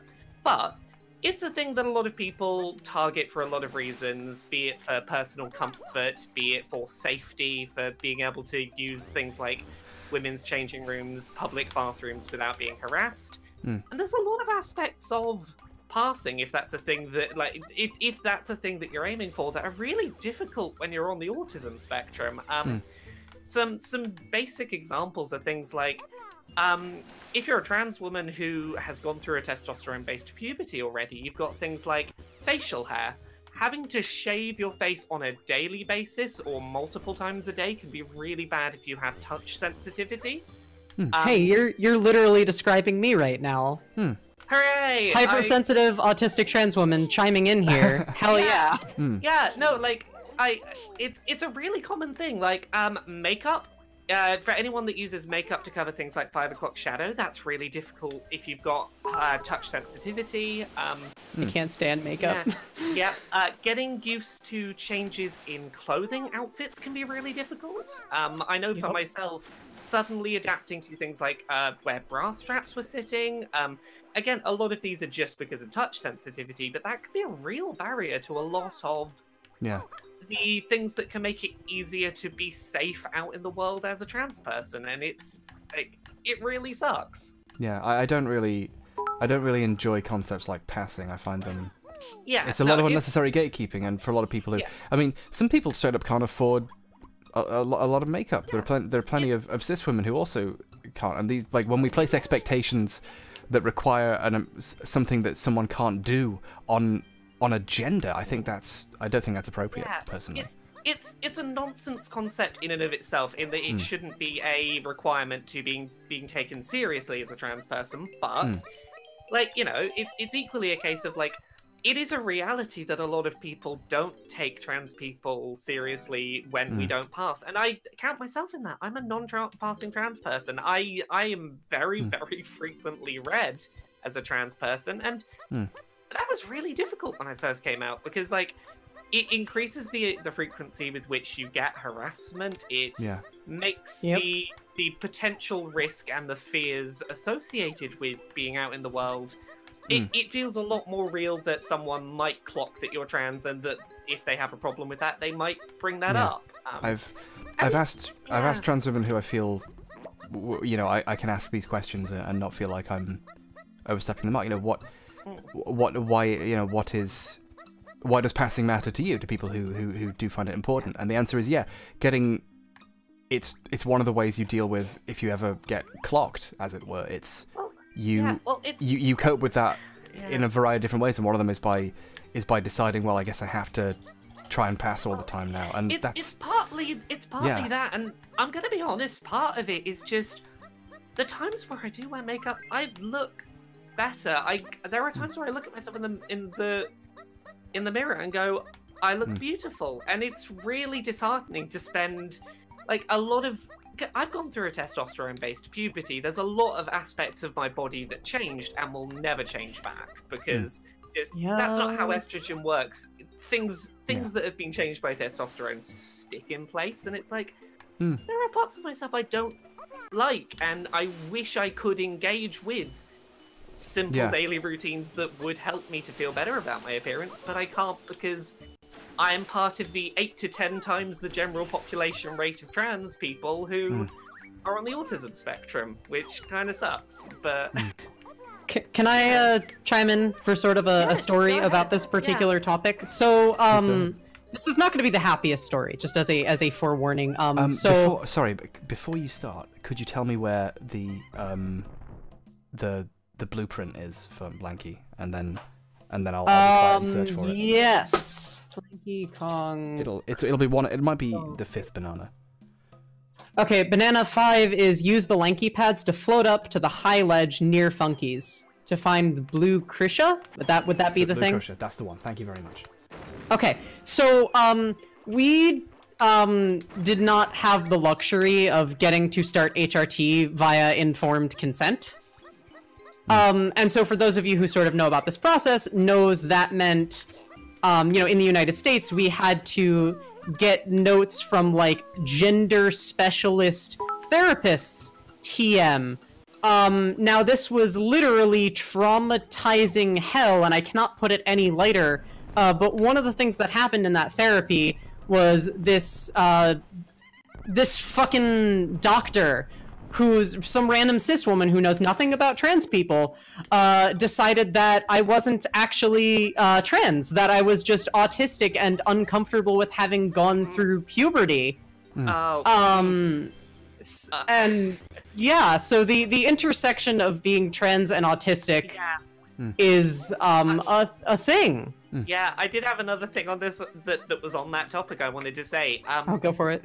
Yeah, so the thing I wanted to bring up was infantilization of people on the autism spectrum is a really big problem. Just oh god, yes. A lot of people assume that people who are on the autism spectrum just aren't capable of making informed decisions about their own ability to live their lives, and that often overlaps when a person who is diagnosed on the autism spectrum comes out as trans. You get these issues.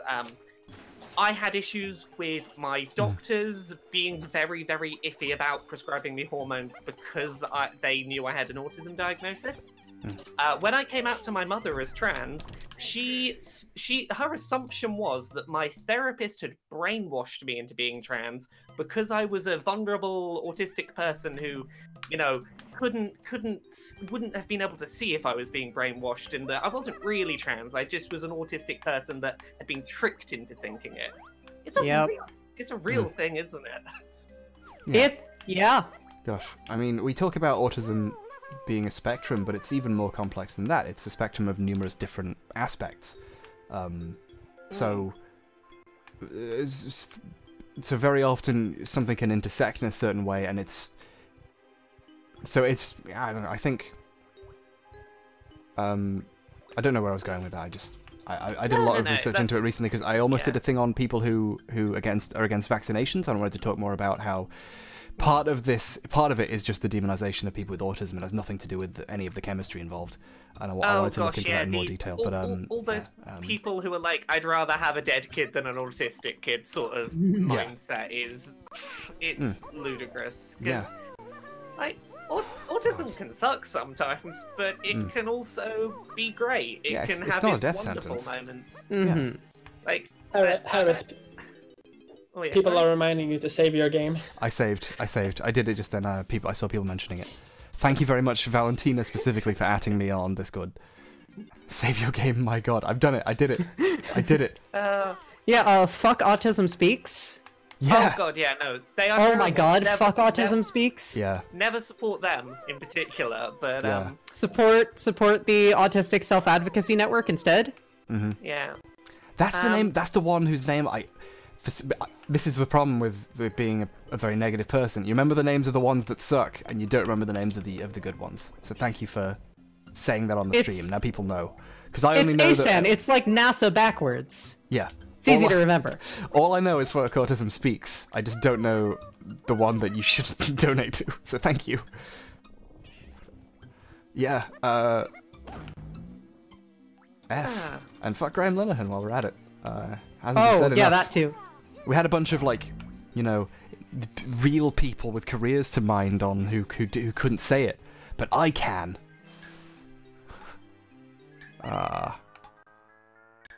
Hey, I'm back. Oh, welcome back. Hey, Casey. Hello.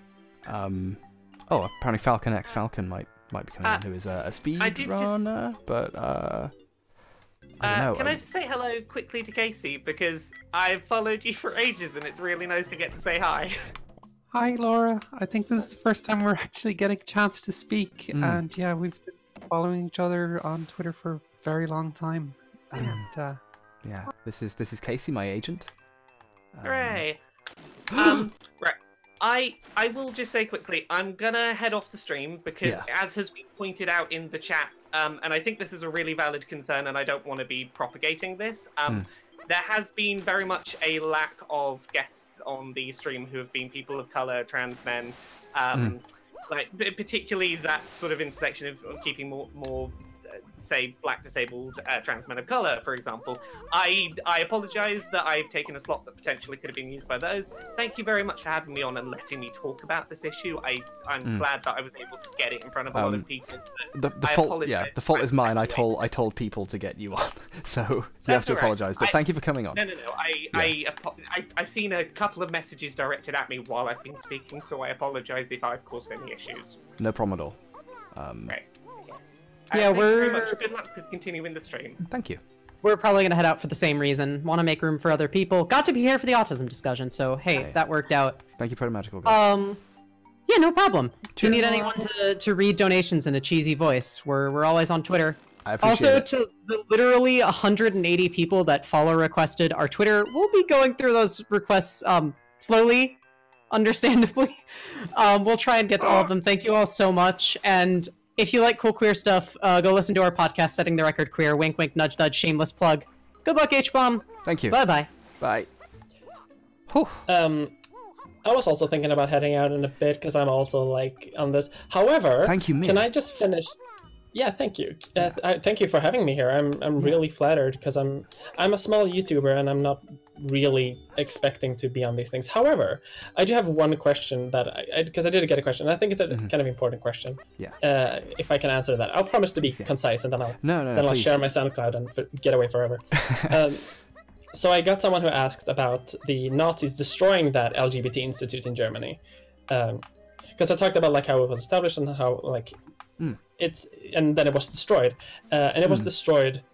I think in 1936. I'm not super sure because it was right when the Nazis came to power, and they kind of had this like massive decree to like clean up degeneracy from the streets, and one of the first places that they hit was this Institute of Sexual Knowledge that was founded and managed by Magnus Hirschfeld, and it's also a place where like early transgender surgeries were both like pioneered, invented, tried out, as well as like early hormone treatments. And one like Magnus Hirschfeld, I think he was in France at this point, so he wasn't affected personally because he was also Jewish, and like gay activism and Jewish in Germany in 1936 was not a pleasant thing to be.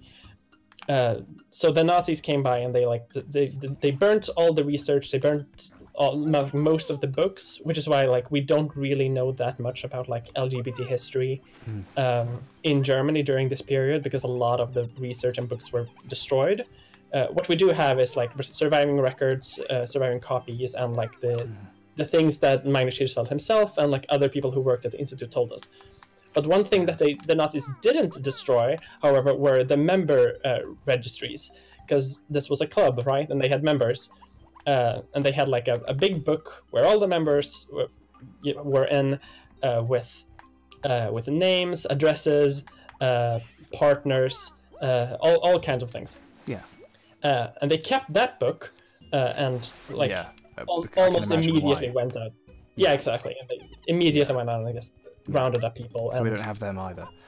Yeah, exactly. I mean, that's the shocking thing is that there was an LGBT institute that early, and can you imagine the progress we'd have made if it had survived? Yeah, if Germany had gone differently, it would have been we'd be looking at a very, very different Europe for so many different reasons, really. Instead instead everything that happened in Germany happened. Yeah, the Nazis really ruined a bunch of shit. Yeah. Yeah, the Nazis were bad, everyone. I hope this. I hope I'm not being too far out there, but yeah, thank you, Mia, for going into detail on that. I would love to talk to you more about this. And by the way, don't feel like you shouldn't be here too long because you're a small YouTuber. Everyone is a small YouTuber at some point. That probably won't be for very long though, because you sound really, really great, and I can't wait to watch your stuff. When the stream ends, I'll probably fall asleep watching one of your videos, and then wake up and think I should rewatch that. I fell asleep a second in because I'm so tired. That's fair. So thank you. I'm just gonna shout out my channel. It's Mia Mulder. I pour syrup on my head in my last video because that's something that all left tubers do now. Welcome. You've been baptized.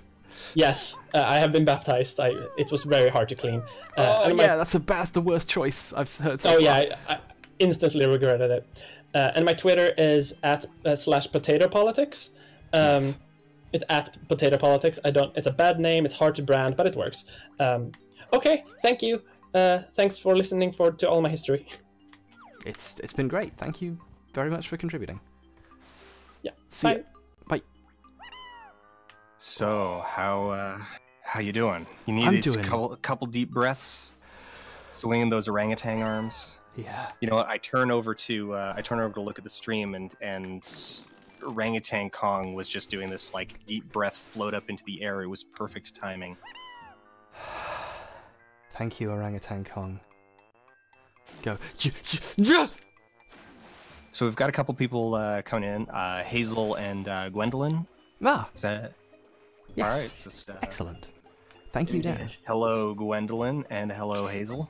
Hello. Thanks, Hello. Hello. What do you do? And who are you? My name's Gwen Flowers. I'm just a blind person that I grew up in the blind community and like openly came out as a member of the National Federation of the Blind and has like publicly transitioned with that stuff. Wow. I guess it's very stereotypical to say what was that like, but if you want to talk about your experience, I'd love to hear it. The other thing I do is I make trashy noisy music under the name. The name what? Sorry. Thou Art I, as it's a Persona reference. Ah, I like noise music as well. What's your SoundCloud? It's Thou Art I on Bandcamp. Thou Art I. Thank you for sharing. I'm gonna listen to that. But I've got a long list of really musicians cool, have been on the stream now. I've got a lot of music to listen to, but thank you. Yeah, and growing up blind and then like coming out and being queer and trans in the blind community, I'm guessing it's different than with sighted people because there's less about visibility out there. Blindness, visibility, ha ha ha, it's a joke. But like a lot of it is about like vocal stuff and nonverbal cues, and that's how passing works within that community. And like, if you can make your voice count, if you make your voice more feminine, if you can make it whichever way you're going, that's how the blind community. But they've been more accepting to me than half the sighted people I've ever met, and which is great because sighted people have not been the greatest to me.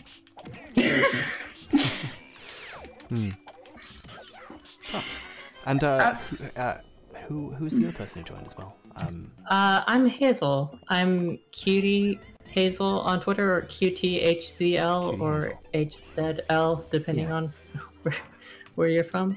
I'm a disabled artist and non-binary trans girl, and that's about it. But yeah, I also am half Latinx, which is fun.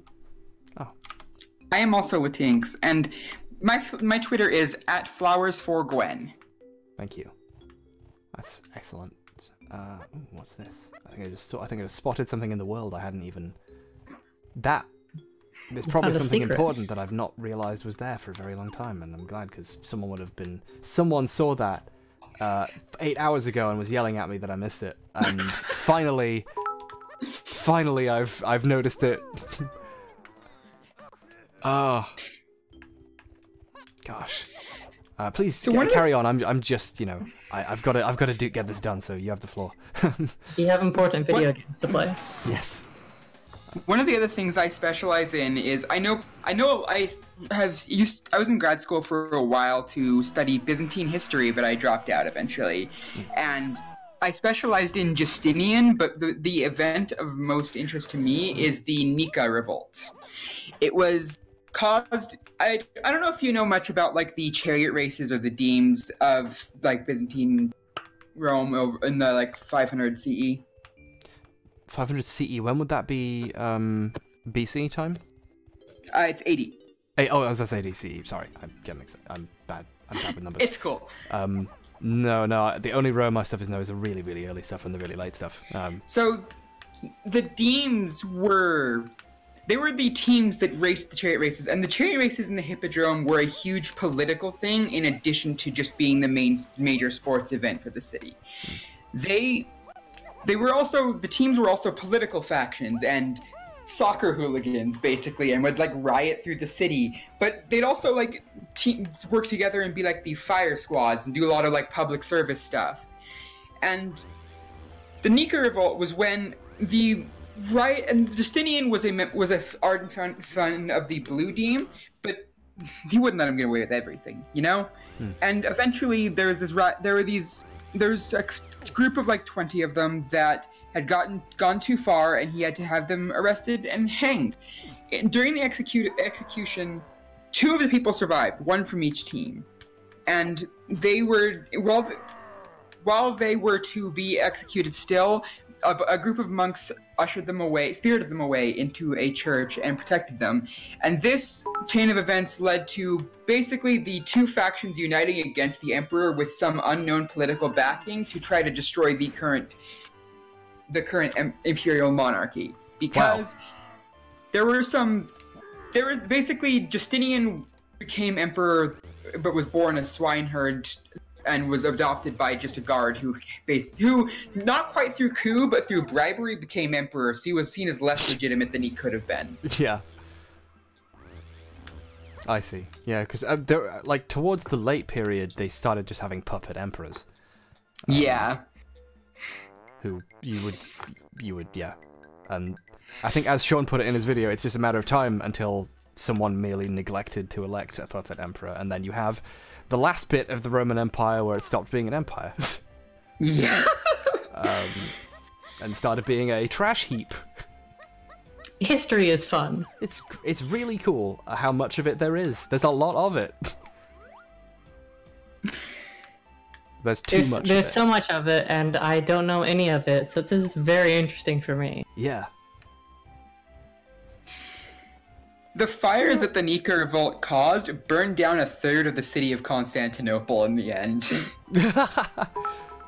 Goodness. So many people like to joke about raiding Constantinople, but did you know that Rome did that a lot? Yeah? What percentage are we at? I'm gonna do a percentage check. For some self-moral support. 88.7? That's what it says on my stream. Istanbul, not Constantinople. I think I mixed some things up. I don't know history. That's their job. It's their fault. They didn't stop me. Yeah, most people don't end up learning much of like Byzantine history. Everyone learns like ancient Rome, and then the Middle Ages are just kind of forgotten. Sometimes you learn a little bit about the Crusades. I was sure I had 90%. I'm on 89, and that's like being kicked in the teeth. Oof. Oh. I'm so sorry. Soon, though. Soon we will. I've done my least favorite level. I've done Shitty Cave, or whatever its name was. Crystal Maze, that's the Crystal name, Palace. Shitty Cave. Yeah. The Palace of Shitty Crystals. Slap House. Slappo Trap House. Want to get a second? Yeah, sure. Dahlia Micheluni, her musical project is Flower Crown Me a Queen on Bandcamp, and it's just one of the greatest folk punk projects of all time. Cool. Well, God, I'm not a music person. I'm literally, like, actually my iPod just has, like, the Bloodborne soundtrack, Tron Uprising, and, like, old games, like, nonsense. And I've got so many good recommendations over the course of the stream that I basically will have musical opinions by the time it's over, so thank you for that. Of course, and the Bloodborne soundtrack's a great soundtrack. Oh yeah, the Gascoigne theme, I've used it about 5 times. Yeah, I know, I've watched a lot of your stuff. Yeah, it's so good. This has been a very good stream for music since I only listen to the openings to Kingdom Hearts ever. Oh, yeah. I'm trash. I've got like the openings to Kamen Rider Fies on my phone, and like for some reason, terrible show, great OP. Just what's going on?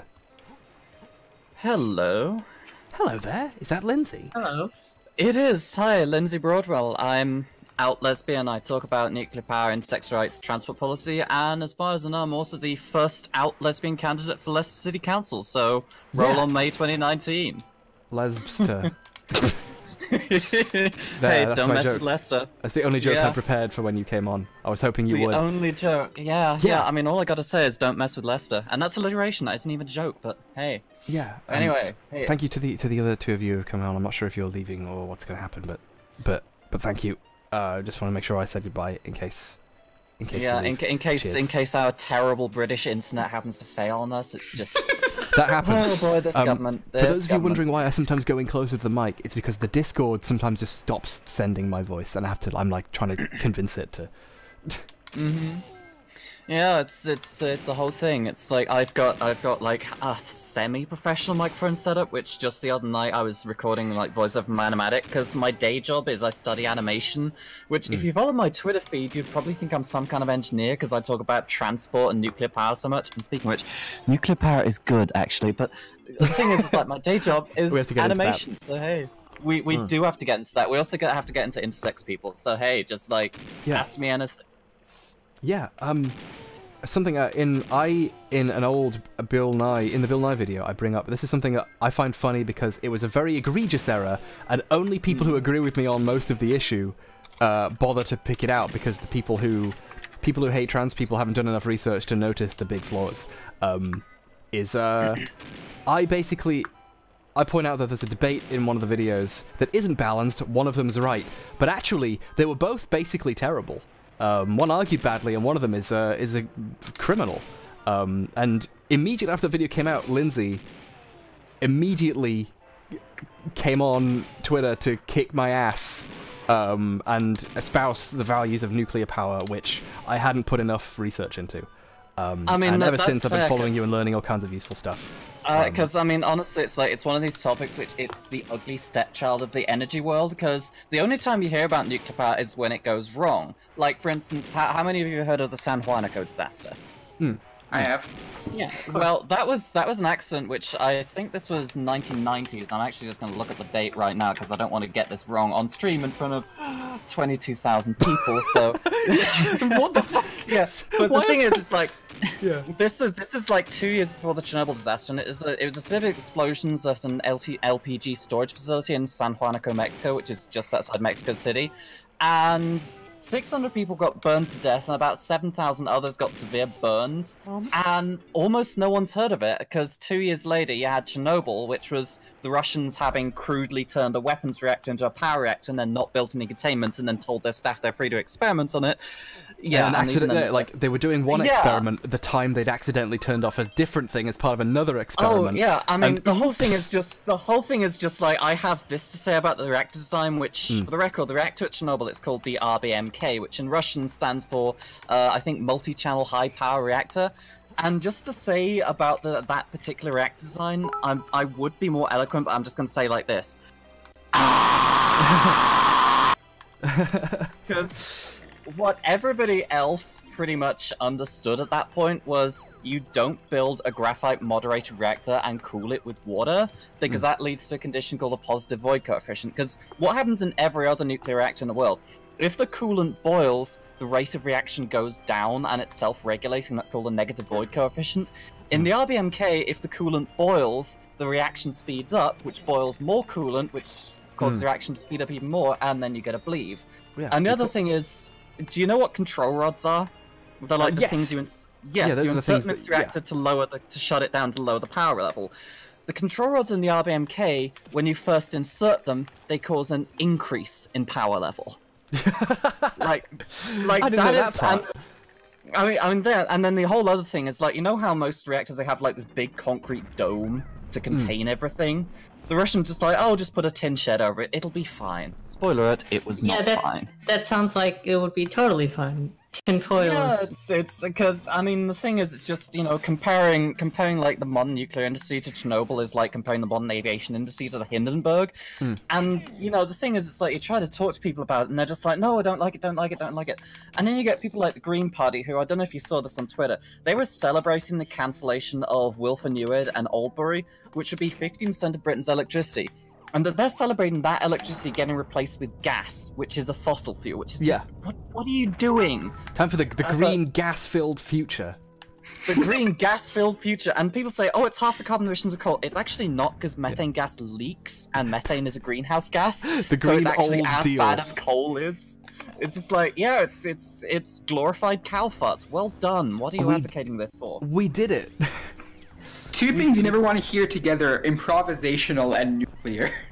Yeah, I mean, that's pretty much me, because it's like, if you've ever met me, I am a fucking motor mouth. And also, can I just say, while I'm swearing, fuck Glinner and fuck TERFs. Because, seriously. Yeah, fuck TERFs. Because, seriously, literally yesterday, I was in the ladies' bathroom at a gay bar, and this woman comes in, and like, I'm 6'1", and I'm pretty much the epitome of a butch lesbian, and I'm a contralto, or as one singing instructor called me, a baritone with boobs, which isn't very nice, but, you know.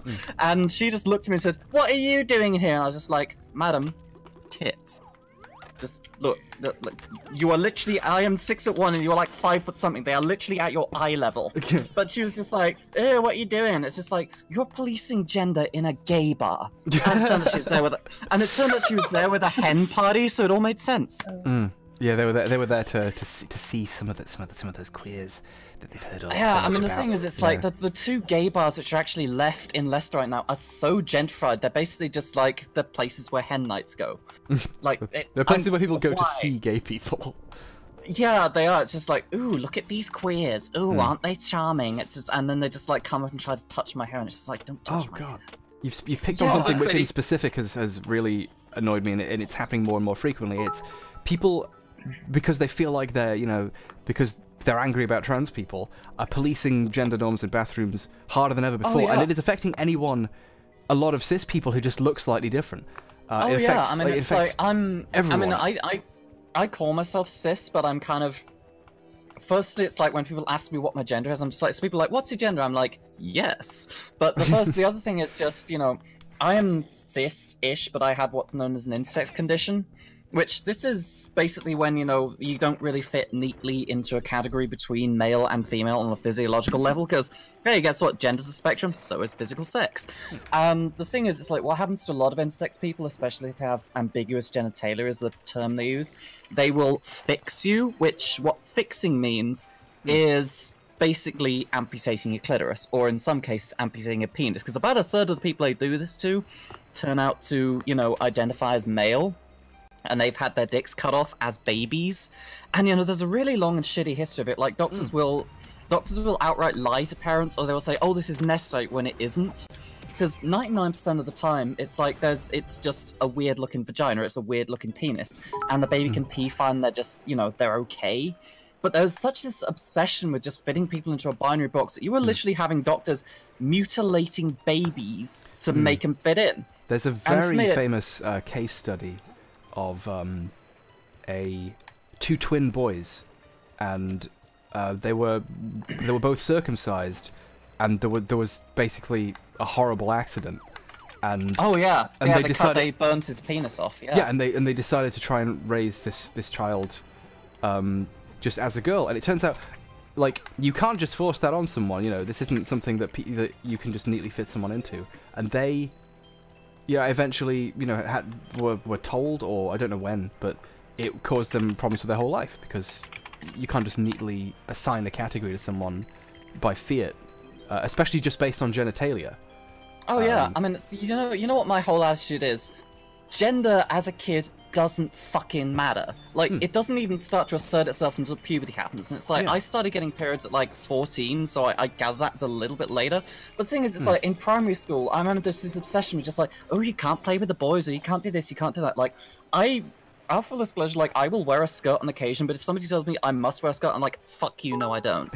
Which, because so much of it is just, when it's kids you talk about, so much is not just like letting kids explore their own presentation, which, might be more, masculine, more feminine, and that's for them to decide. It's just, this is your role, you will not deviate. You must prepare for commencing ejection of the babies if you're female. And it's just like, even as a kid, I was like, I hate babies. I'm really bad with babies. Why would I like babies? It's... Yeah, as a kid, growing up, I always said they to refer to people instead of he or she, and my English teacher hated me because I would argue, like, even as a kid, I'd be like, you don't need to know if they're male or female. Like, I'm just saying, and I'm just, who they are already. I'm just saying their name. Yeah, and it's like I've always hated it. Just like I got publicly called out by my English teacher because I used singular there as well. And she's like, you should say he or she, and I just said as like a 14-year-old. What if they're neither? And she was just like, oh, don't be ridiculous. And now I'm just like 23. I'm just like, hi.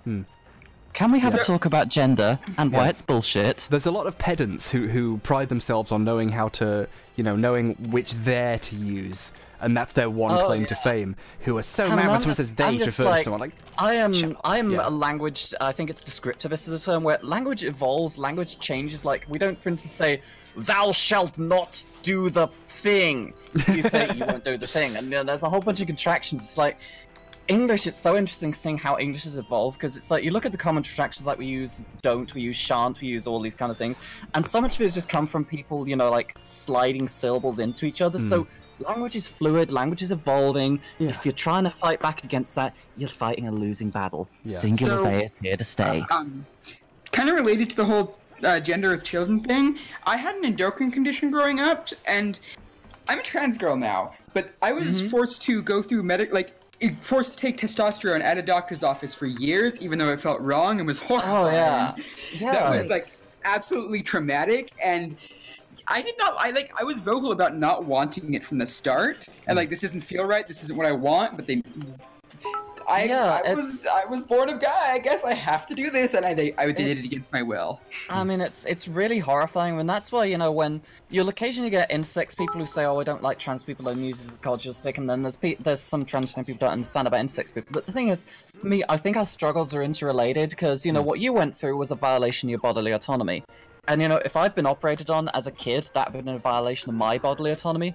So, when it ultimately comes down to it, we want the same thing, which is, this is my body, I want my rights to my body to be respected, I don't want to have people doing things to me against my will. Yeah, and, there's so many things that happened to me because of that if I could have changed, I would have, because now, there are so many things that affected that just absolutely fuck me up now, and make me, so horribly dysphoric. Yeah, there's this bizarre need apparently among medical circles to gatekeep giving out, the T and the E.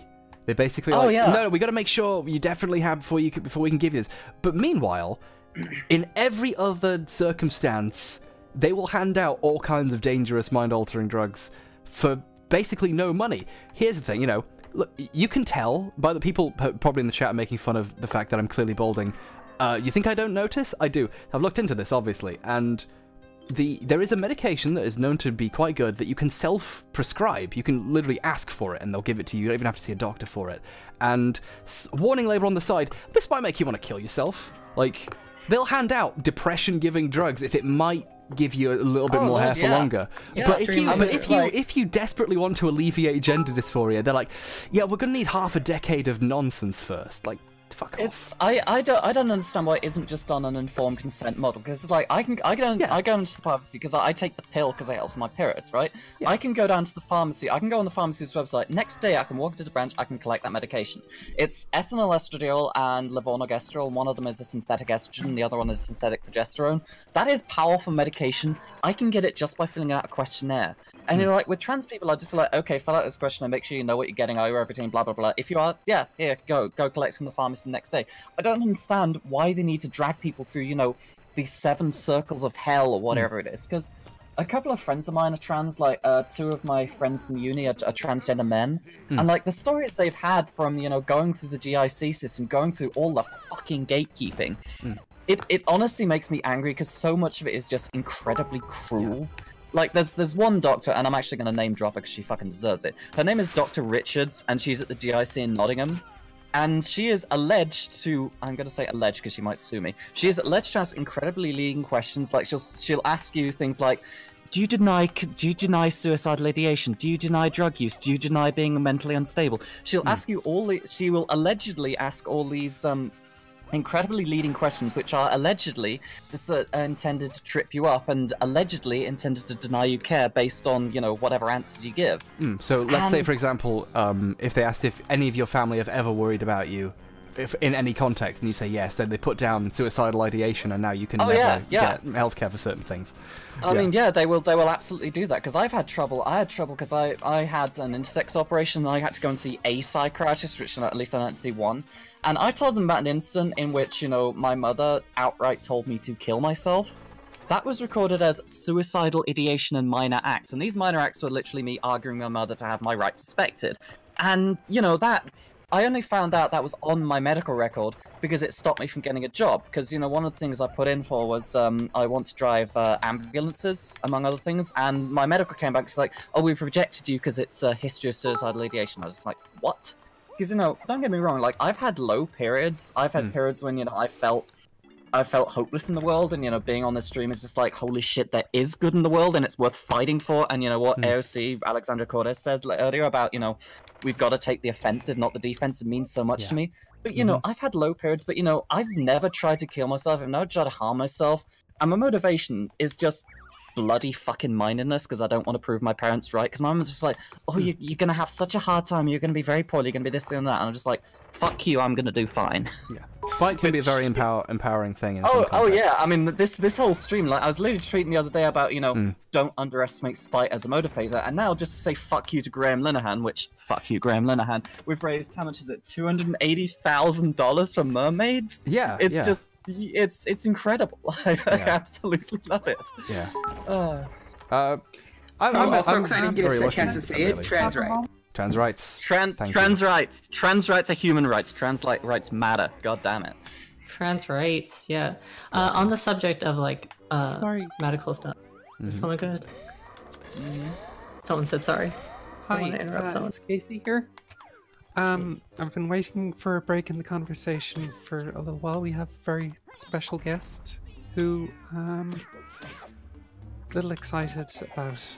Oh. Ooh, tell me so more. this is interesting, but she's a bit of a big deal. Oh. And oh no. So, hold on. Now I'm excited. Yeah. As if I wasn't before. I mean, I'm quivering in anticipation. Just I don't know who it is. So we have Rebecca Heineman here. Oh. Hello. Hi there, everybody. Hi. What do you do? Hi. Hello. What do I do? Yes. Oh, hey, Burger Becky. This is awesome. Someone knows me. I mean, I was just like, I recognize that handle. Oh, it's Burger Becky. I remember now. I know the name, but I've forgotten what it is that you do. I recognize the name and not the things you do, and now I'm like, oh no. But so for the benefit of people like me who are very forgetful and very tired, what do you do? Well, let's start with what started my video game career. I'm the very first video game champion. Oh. I won the Atari National Space Invaders tournament in first the regionals in June of 1980, then the nationals in November of 1980, and I was crowned the video game champion of the world at that time, and it was for the Atari 2600 version of Space Invaders. And then I moved on to doing video games for a living and was one of the founders of Interplay Productions. You may have heard of that place. And then did games like Bard's Tale 3, The Thief of Fate, Dragon Wars, Task Times in Toontown, Out of This World for the Super Nintendo, and I could just go on and on and on. How fast can you beat Donkey Kong 64? It took me from start to end, it was like about 11 hours, 12 hours when I played it back in like 1996. How quickly can you get to my house? If we can add those two times together, then we have a finishing time for the stream. Well, let's put it this way: is A, I don't know where you live, and B, the last time I played Donkey Kong 64 was in 1997. I'm gonna need someone to look up a guide for I can do Donkey that. Kong's. I can do that as well. Yeah, Donkey Kong's Golden Bananas in Castle. Creepy Castle. Donkey Kong Golden Bananas. I got it. Thank you. Yeah, I'm looking at the game you're playing. Like, man, I remember that, but boy, it's been so long. Yeah, it's like when you mentioned Space Invaders, I was just like, my god, it's been so long. Because literally one of the things I have just above my desk on the shelf right now is a wood grain 6-switch Atari 2600 with Space Invaders in the slot. And I'm just like, I've had to sell so many of my retro consoles to make rent money lately, but that one I'm not going to sell because it's just I'm in awe of what people were able to do with the 2600's hardware. Because do any of you know a game called Solaris, which came up for the 2600? Yes, I do. It's incredible. I watch it now and I'm just like, this still looks good now. It's like some vaporwave from the 1980s, and it was coded in like I think a 4K cartridge. I'm just like, wow. So which Golden Banana are you looking for? If you read them out, I will probably figure out which one it is. Inside the old tree by the castle entrance, DK can go inside and shoot the targets to raise the water. Once risen, he can swim to the banana. I think that might be it. What was the beginning of that one? Inside the old tree by the castle entrance, you can go inside and shoot the targets to raise the water high enough to the banana. Excellent. Inside the old tree by the castle entrance. Thank you. That's weirdly straightforward and helpful. Oh, there's the old tree. We got it. Awesome. Yeah. What was the question before he needed his hint? Yeah. See, oh, that's right, Atari. Something I didn't mention was I also wrote 2 Atari 2600 games. I was the one who reverse engineered the Atari 2600 for Avalon Hill. So I did a game called London Blitz and another one, Out of Control. So, yeah, I know exactly how to program the Atari 2600. Right. I also did Chuck Norris Super Kicks and Robin Hood for Zonix, where I took their Atari games and imported them to the Commodore 64 VIC-20. So that was back in 1982, 83, somewhere around there. It's like, I mean, I understand very little about programming. Like, the most I've ever done is Python. But whenever I find, because every so often I find articles about programming the 2600, like I found one which was fixing all the bugs with E.T. the Extraterrestrial, which was pretty interesting. Like, they talk about collision detection, how they changed it so it was just E.T.'s feet that were collision detecting rather than his entire sprite, which meant that, you know, you'd actually overhang the holes without falling in. And it's just, you know, looking at it, I was just like, you know, it was coming down to changing individual characters to fit it within the memory requirements. I'm just like, this is amazing. And also, I got someone on my Twitter just saying, this is Lonely Tiefling, Lester represent. Yeah, Lester represent. Don't mess with Lester. Lester is awesome. But, yeah, so... 2600. I'm sorry. Oh, yeah, the 2600. Oh, gosh, yeah. Racing the beam. That's exactly what we had to do. Just like, yeah, it's little... I think someone described them as, like, coding haikus, and I'm like, that's a really good metaphor for it. I want to make a shout-out to my pal Slowbeef, who, from the Sling Awful forums, who was behind the Police Noughts hack that did all the translation to get it in English. He's written a bunch of really interesting articles about like hacking an existing game to translate it and insert new text and stuff. That stuff was really interesting and informative for how game programming works to me. Check that stuff out. But of course, like, did you have to write them in like machine code? Well, if you're talking about the Atari, you had no choice. That was the only way to write it. It was 6502 assembly code, and I was using an Apple II computer to write my software, and I built this ROM emulator so that I could do development on it. In fact, I actually still have the thing.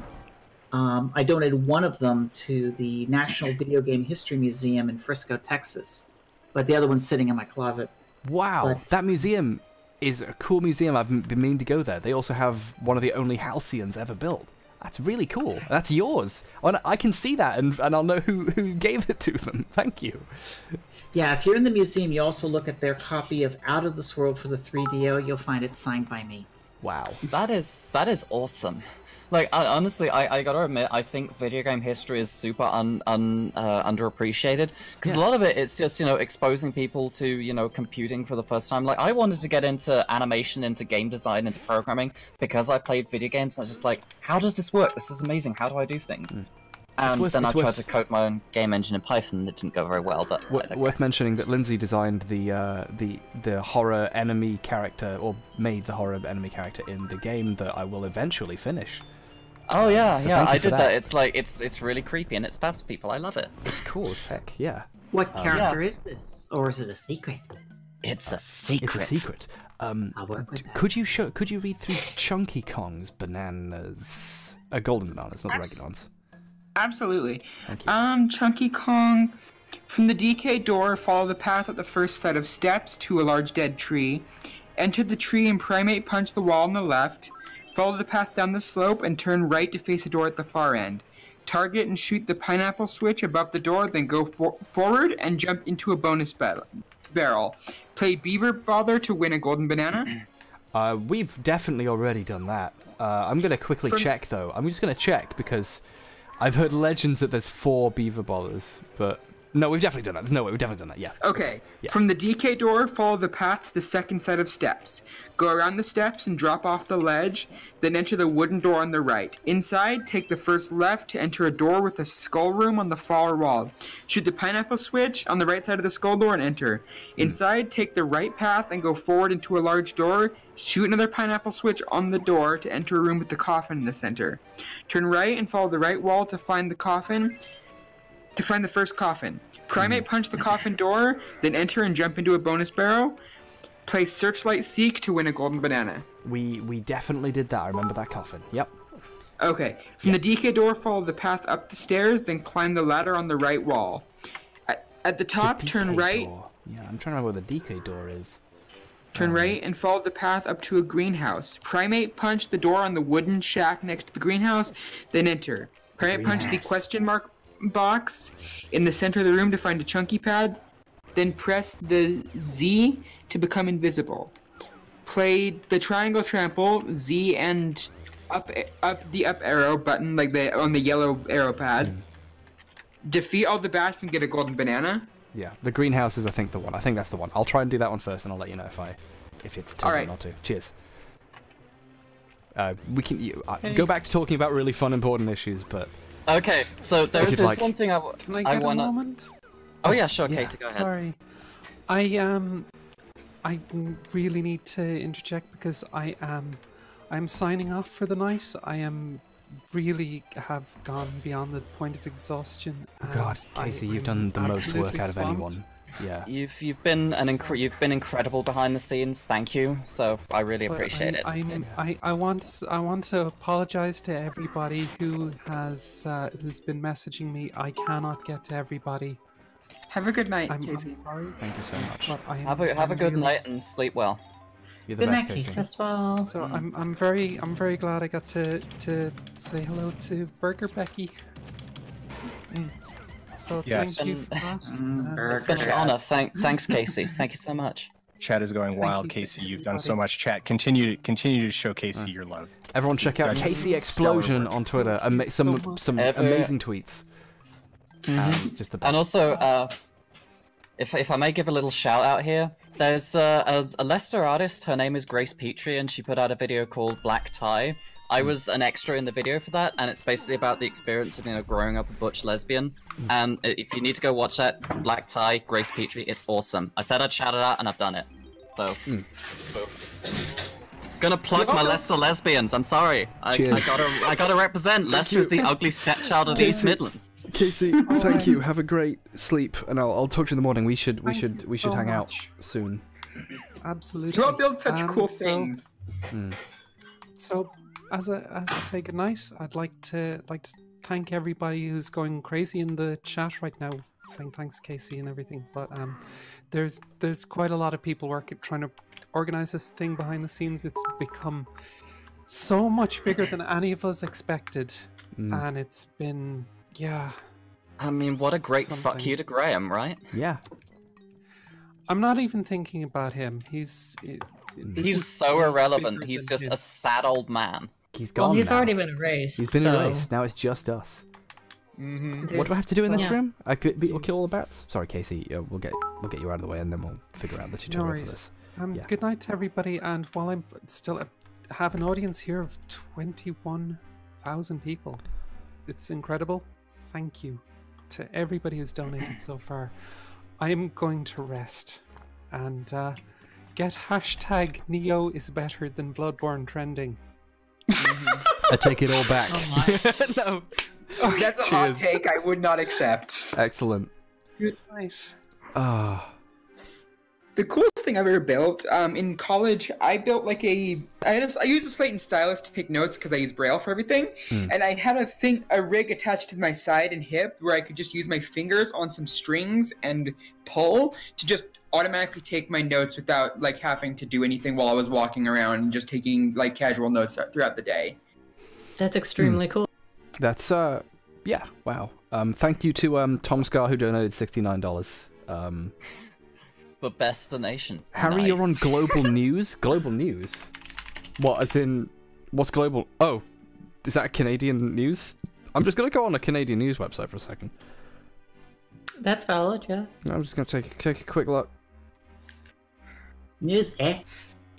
Who doesn't go on a Canadian news sites from time to time? I mean, I go on Canadian news sites because the Can-Do reactor is awesome, but then I'm weird, so, you know. And speaking of which, while I'm doing shoutouts, Economic Simplified Boiling Water Reactor, why are we not building this? It's awesome. It's like, you know, natural convection, how hot water rises? It's like someone looks at it and it's just like, hey, what if we use that to drive coolant flow so there's no pumps to go wrong? Anyway, I'm gonna stop being a nerd now. I lied, I will never stop. I cannot be stopped. For me, I do want to shout out Josie, my girlfriend, and Salem, my other partner. I love them so much. And I've already talked about Dolly, and I just love her too.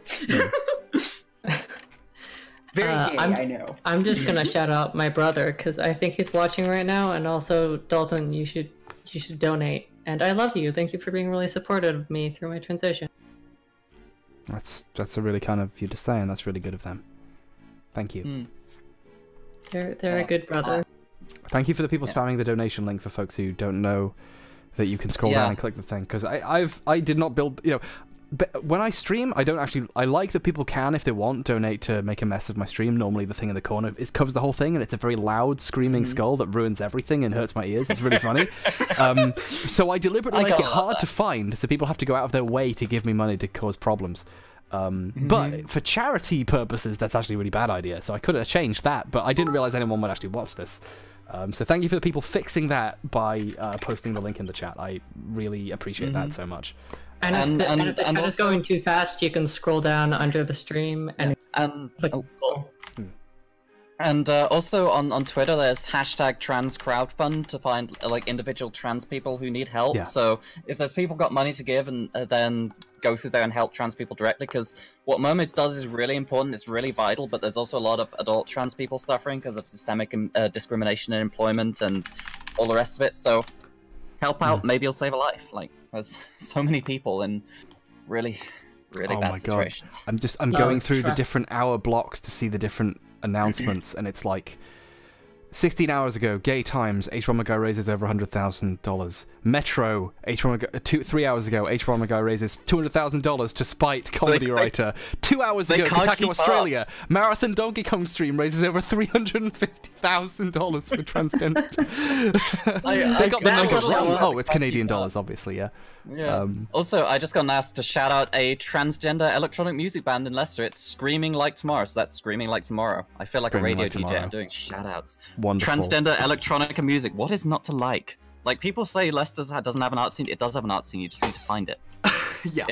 Leicester has some art. Just you got to do some digging. Just bring a shovel. We have like Rich the Third, who we just like. We're probably going to install him as like an animatronic at some point. Just be like, hello, I'm Richard the Third. Please visit our city. Oh, but and future video spoiler. I have to. There's like an invitation only. What is it? Latex place that I want to make an outfit for a video. Oh yeah, because we've got to do that. Yeah. We do, and I've also got to build you because I did a Daft Punk helmet build a while ago. I want to make you do one of those for me. Yeah, because I got a gas mask from America, and the thing is, it's like it isn't actual gas mask that was issued to actual people. I think it was like Air Force and Navy used it. But the thing is, it looks really, really Daft Punk. It's the most cyberpunk thing ever. So I bought one, and I got the visor on. I'm just like, this needs to have emotes on it, so I put emotes on it, and it lights up. And I think that's the reason why Zoe Quinn actually follows me on Twitter, because she was talking about like cyberpunk. I was like, hey, because I have blunted affect, because I had to literally hide my emotions for years because I had abusive parents. I designed like this thing so I can just show emotes to show what I'm feeling. It's like, hey, it's really cool, and it's like, really yay, awesome. Cyberpunk. Yeah. Could someone tell me what I'm supposed to do in this room? It's the one with the bats. You break down the door of the thing, go in. What was that one? The Chunky Kong banana? Yeah. The Chunky Kong banana. It's bats. Sorry, I'm just reading through the guide, trying to speed read. It's greenhouse, yeah. Or near the greenhouse, there's a door. You punch the door. Punch. I'm so tired. My Yorkshire accent is beginning to get in, which I normally am very good at repressing. Punch. Stuff. I'm gonna get all the stuff in the game. I have a received pronunciation accent because I went to a private school in the bursary and I found out just how horrifically abusive those places are. So I have to repress that too. It's fine. Play the triangle trample, which is Z plus the yellow up arrow button to defeat the bats. Gotcha. Yep, did that. It says your banana should be there after that, so I don't know what's going on. Oh, did I pick it up and not notice? You might have picked it up. I think. I'm like losing it. It's honestly, considering how long you've been streaming, I'm surprised you're doing as well as you are. I don't know which entity I'll meet first, the Sandman or Death. I hope it's like Death from Neil Gaiman's famous story, the one with death in it. That's its name, right? No, I'm just kidding. It's Sandman. So the Sandman's coming. And also, I just gotta say, Ghostbusters. I also just gotta say, this is gonna be the last shout out because Alana's gonna be inundated. But there's MB Art on Twitter has asked for a shout out, so shout out to her. She does good art, 3D design. Sorry, I have to recount. Last one because I can't do any more because otherwise it's just gonna be too many people. But yeah, There's I have to recount the one good joke in the last 15 years of Simpsons. There's an episode with Neil Gaiman in it, which I think he might have helped co-write, but at least he voice acts in it. And there's a great bit in it where he introduces himself as Neil Gaiman and no one knows who he is. And Mo says, I don't care if he wrote Sandman Part 1 Preludes and Nocturnes. I just thought that was fucking great. What a great non-joke. Anyway, I think we got everything from Shitty Castle. Stabby Castle. Yeah, we did Shitty Castle. There's 5 bananas left, and I just don't care. Just don't just pretend. I'll have 101% without getting those bananas, and you know, maybe we'll come. Just get the bananas. No. Don't get get coward. bananas. Get the bananas. You're going to want to get the bananas, or you're going to fail, and everything will be terrible. I have to give all the money back if go bananas. If we don't get all of them, yeah. It's actually the money's being sent to an escrow. I don't get the money until I get all the bananas.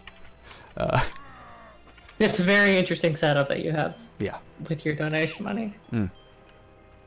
Hey, so we've got somebody coming back in who was on a little earlier and just had a little more kind of pressing things that they want to say. And I believe Gwendolyn, you had some things. So let's welcome Maru back to the stream. Maru, hey, welcome back. Hi, Maru. Hey, Maru. Hey there. Hi, I'm back. 1 second, let me reduce my volume a bit. No problem. Welcome back. God, Dan's a bit quieter than the rest of you, so... God, whoever did that spreadsheet of people who are on the stream is going to have a field day collating all of these links and stuff. Thank you. I see you, and you've done more work than me.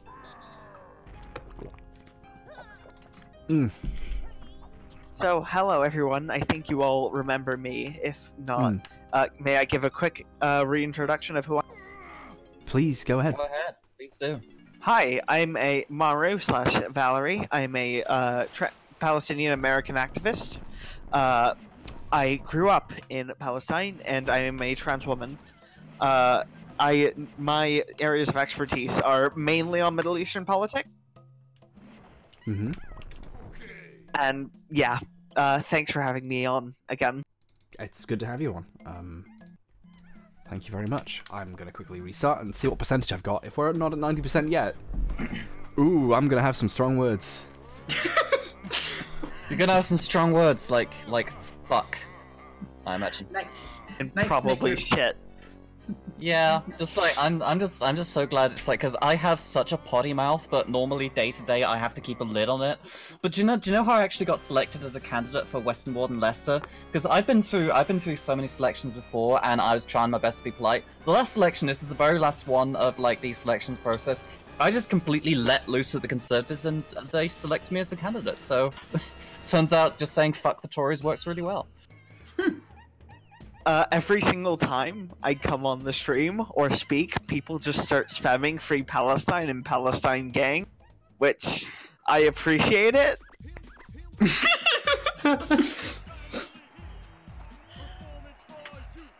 Nice to meet you, Maru. Nice to meet you. Hi, Gwendolyn. Hello! I'm just kind of giddy, don't mind me. I've been stimming for the last 20 minutes non-stop. Oh, same. Autism Gang? Yeah. Pardon me if this is a rude question. May I ask what stimming is? For me, I've been bouncing on my table and flapping my hand uncontrollably. It's something that I'm not really an expert in this, but it's something I do just is like physical stimulation for things. I do the Alright, same okay. thing.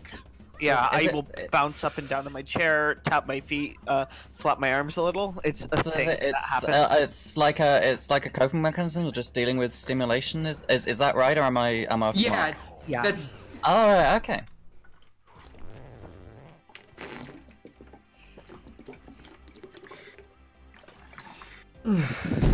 Harry, I love those noises. Those are some great blubbing noises. Some great water-based ASMR. I'm all here for this ASMR. Same. Can anyone No, tell me I where thought- Donkey Kong's banana is in DK Isles? Do you know what I thought you just said? I thought you just said SMR, so small modular reactors. It's like, I can talk nuclear power again. Sorry, I will never stop. Yeah. So hey. Hey. So hey kids, have I told you about nuclear power? It's awesome. Sorry. Can you tell me about Donkey Kong's banana? Donkey Kong's banana is probably between his legs. Where's the other battleground? Is what I need to know. We need these. Which one? In DK Isles, I think it is. Yeah, DK Isles. There's 5 bananas for each Kong, and I've got almost all of them, but I need them for Donkey Kong. Okay, let me see what I can find for you. I found I the have guy. that pulled up. Mm-hmm. So which one do you need? All of them? Donkey Kong's DK Isles bananas. Just read them out, and I'll see which ones I've got, and we'll go from there. Okay, so Golden Banana 1 is the first Golden Banana you can get. When you start out at the beginning of DK Isles, you will talk to Squawks, the cutscene. You've probably already seen the cutscene. Swim over there to talk to him.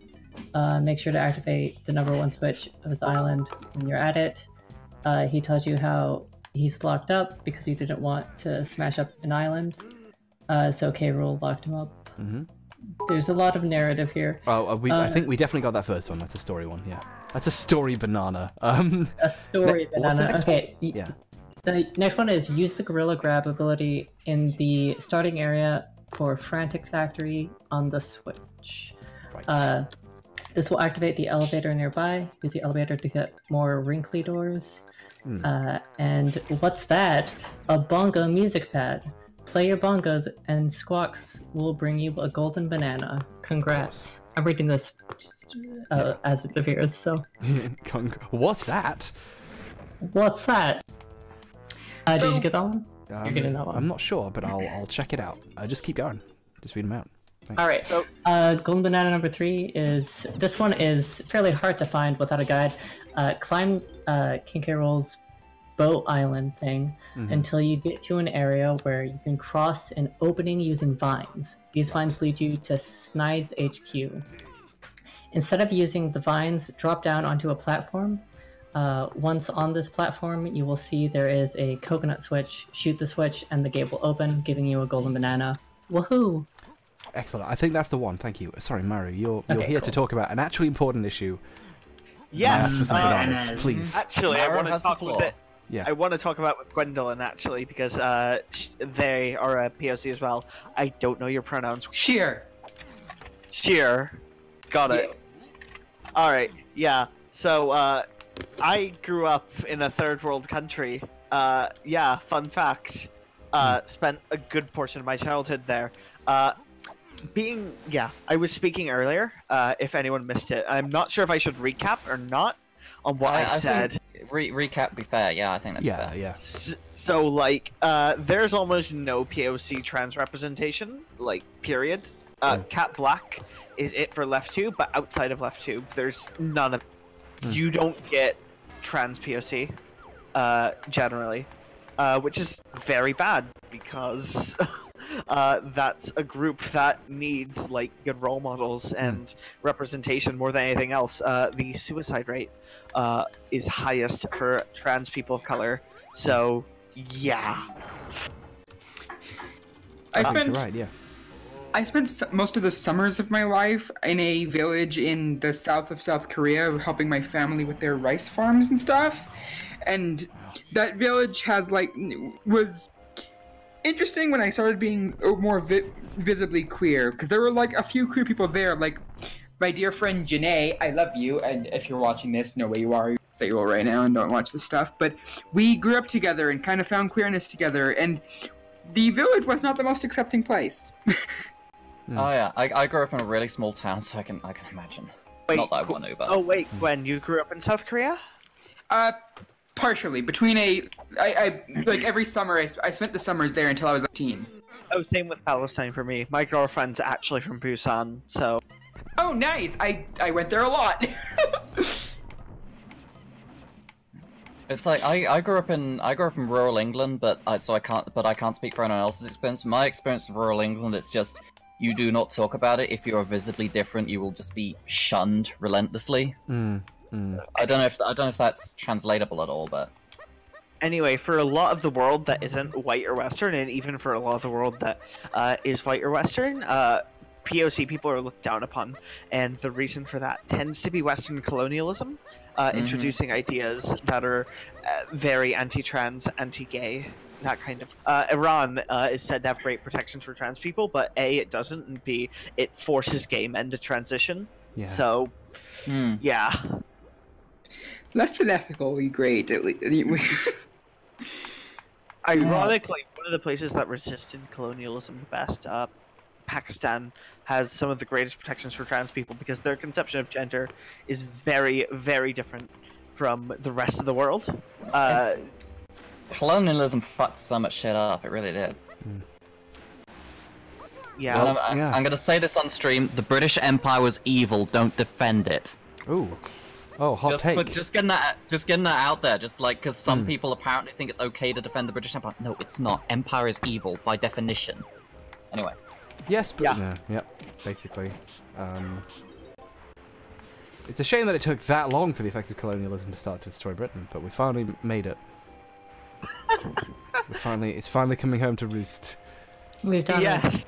It's coming home. Imperialism's coming home. Imperialism's coming home. What was that song? So, I forget what it is. Anyway.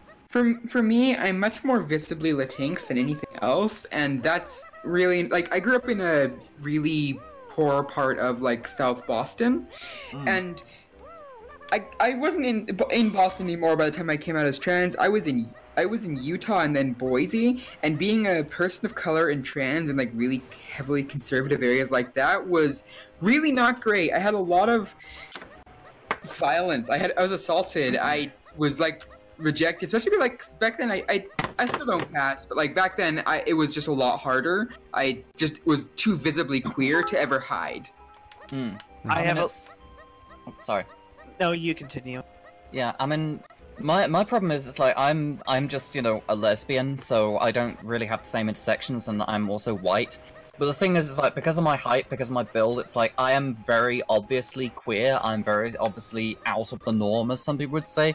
And my problem was, like, for years, I tried my hardest to blend in, like, I had long hair, and I used makeup, and I wore dresses, and this, that, and the other, but, I got catcalled so much, and I had people like making shitty comments, and I mentioned growing up in like a really small town. It's just no one will give me the time of day. And so at some point, I just decided I was just gonna lean into it. So I shaved my head and I started working out more. And it's just like, yeah, I'm a 6'1" dyke, and I could crush your head with my thighs. What are you gonna do about it? Because amazing. Yeah, because I mean, what I found with like people at school was they could tell there was something off about me. They could tell that I was looking a little bit too long at other girls. So I thought you can try your best to hide it, but if you can just be yourself and own it, well, do. Because right now it's like when I had long hair and stuff, and I look less threatening than I do now, I guess. Then people would just be like, hey, so you're a lesbian, right? Hey, you don't really fit in. And then I was just like, you know what? I'm just gonna own it. I'm just gonna shave my head. I'm gonna go around wearing tank tops, show my arms. And now, funnily enough, like men will catcall me, but they'll do it from very far away. a lot of the so white trans people have it easy, even with abusive parents. Like, not easy per se, but easier than marginalized trans people because the shelters are better and. You're also easier to get someone sympathetic who will give you money. If you're marginalized, if you're a person of color, good fucking give you luck. money. Yeah. Difficult when I was homeless. Yeah, right. It doesn't happen. Fair. I'm a white they trans got woman, lucky. and give me money, ha ha ha. Especially during the time I was transitioning. Oh, cool. I mean, I think one thing we can say is just like being trans is really, really hard because our culture is just so not accepting of it, and it gets even worse when you combine it with other like acts of oppression, like race, for instance, or religion, or just whatever things that people decided they want to hate each other over for now. It's my parents were are conservative Muslims, and God, oh man, it might even be harder in the West if your parents are marginalized because. There's no the communities are so closely knit. Like that's an issue that I had. I couldn't go out in feminine clothing because the community that I was around knew who I was. Even when I went to university, like. Yeah, it's I mean, I only really started to come into my own once I was actually able to get out of the town I was living in, which is the first university I went to was Loughborough, and. You know, Loughborough's a good university, but the community around it, it's very kind of, I don't want to say provincial, but it kind of is. Because it's like, if you don't get on with people on campus, if you're not, like, good at sports, there isn't really anything for you there. So I moved to Leicester the following year. And Leicester, it's just like, you know, people give Leicester a lot of crap, but there is actually a queer scene here, and it's big enough that you can just disappear into crowds. You know, when I was, like, messing around my presentation, when I was just, like, trying out different haircuts and clothes and stuff, it was really great to be able to go somewhere and just not worry about people recognizing me. Because in the town I grew up, it's like, you know, people knew who I was. It's like, oh, she's that weirdo from up on the hill. And, you know, if I was doing something out of the blue, then people would just be like, oh, it's her. Then the room will get started, get back to my parents, and I'd be locked in my room for 4 hours at a time. So, hey, that's fun. But, yeah, a lot of it is time and place and location. I mean, you know, this shit goes down in Leicester, but I didn't even know better than anyone else I've been. And with regards to the representation thing, I didn't know what being trans really was until I was like 16, and I didn't realize until I was 17, which sounds fairly normal, but like, God, we need more trans representation overall, but like, if you're in that kind of isolated community, it's also fairly outwardly isolating, as in it's more difficult to access resources. Extremely so, yeah. Well, that's why I went ahead, you know, I'm trying my best for trans representation, A, for being a out trans woman, you know, in the gaming industry, and B, you know, as part of my giving back, I joined the board of GLAD, and I'm helping them, making certain that they keep, you know, trans people on their agenda. Good. That's really awesome. Couple of quick fun facts. In 9 days is my birthday, and then like 4 days after that, I'll be... You'll be what, sorry? I've been on hormones for 10 months. Wow. Well, those anniversaries might even happen while this is going on, so... Happy 10-month anniversary. I get hormones in 11 days, so you know what, H.Bomb? If that stream goes on for... I'll do my best to end it faster, but you know, we still got the 11-day thing. I ended up pulling up a list on my own because I'd rather continue listening to your stories than occasionally ask where the bananas are while you're talking about all this interesting stuff. Thank you. You're kind of cutting out a little bit, or is that just my connection? Oh no, Discord is awful and the server's so big now. And yeah, it's like we've still got like 21,000 people watching the stream. So hey, I think I put off like 1,000 people because I've been talking about the scary nuclear power. Dun dun dun. I have that effect. I will also say there tends to be a cultural thing among isolated communities of greater connectivity. Like the idea of moving out of your parents' house is a very, very Western phenomenon. Yeah. An extremely Western phenomenon. Where I come from, in the middle, in Palestine at least, we have 3 generations of family living together, to give you an idea of how it gets. Yeah, in the village in Korea where I went it was my grandparents, it was my some of my uncles and aunts and my cousins, and it was just a bunch of the children and stuff like that. And also, hi Nell, I know you're watching this now. I love you. Nuclear power for that healthy glow. I mean, you know, if you start glowing, you've done something wrong. I'm just saying, it's just like, you know, when they say don't put the critical mass of plutoniums together, they mean it. Like, Louis Slossin just like killed himself with a demon core because he was holding 2 parts of a critical plutonium mass apart with a screwdriver, and surprise, the screwdriver slipped. But that's more just like, you know, don't hold 2 spheres of plutonium apart with a screwdriver kind of thing, which, you know, it's interesting how like people's perception of risk kind of a little bit goes out the window.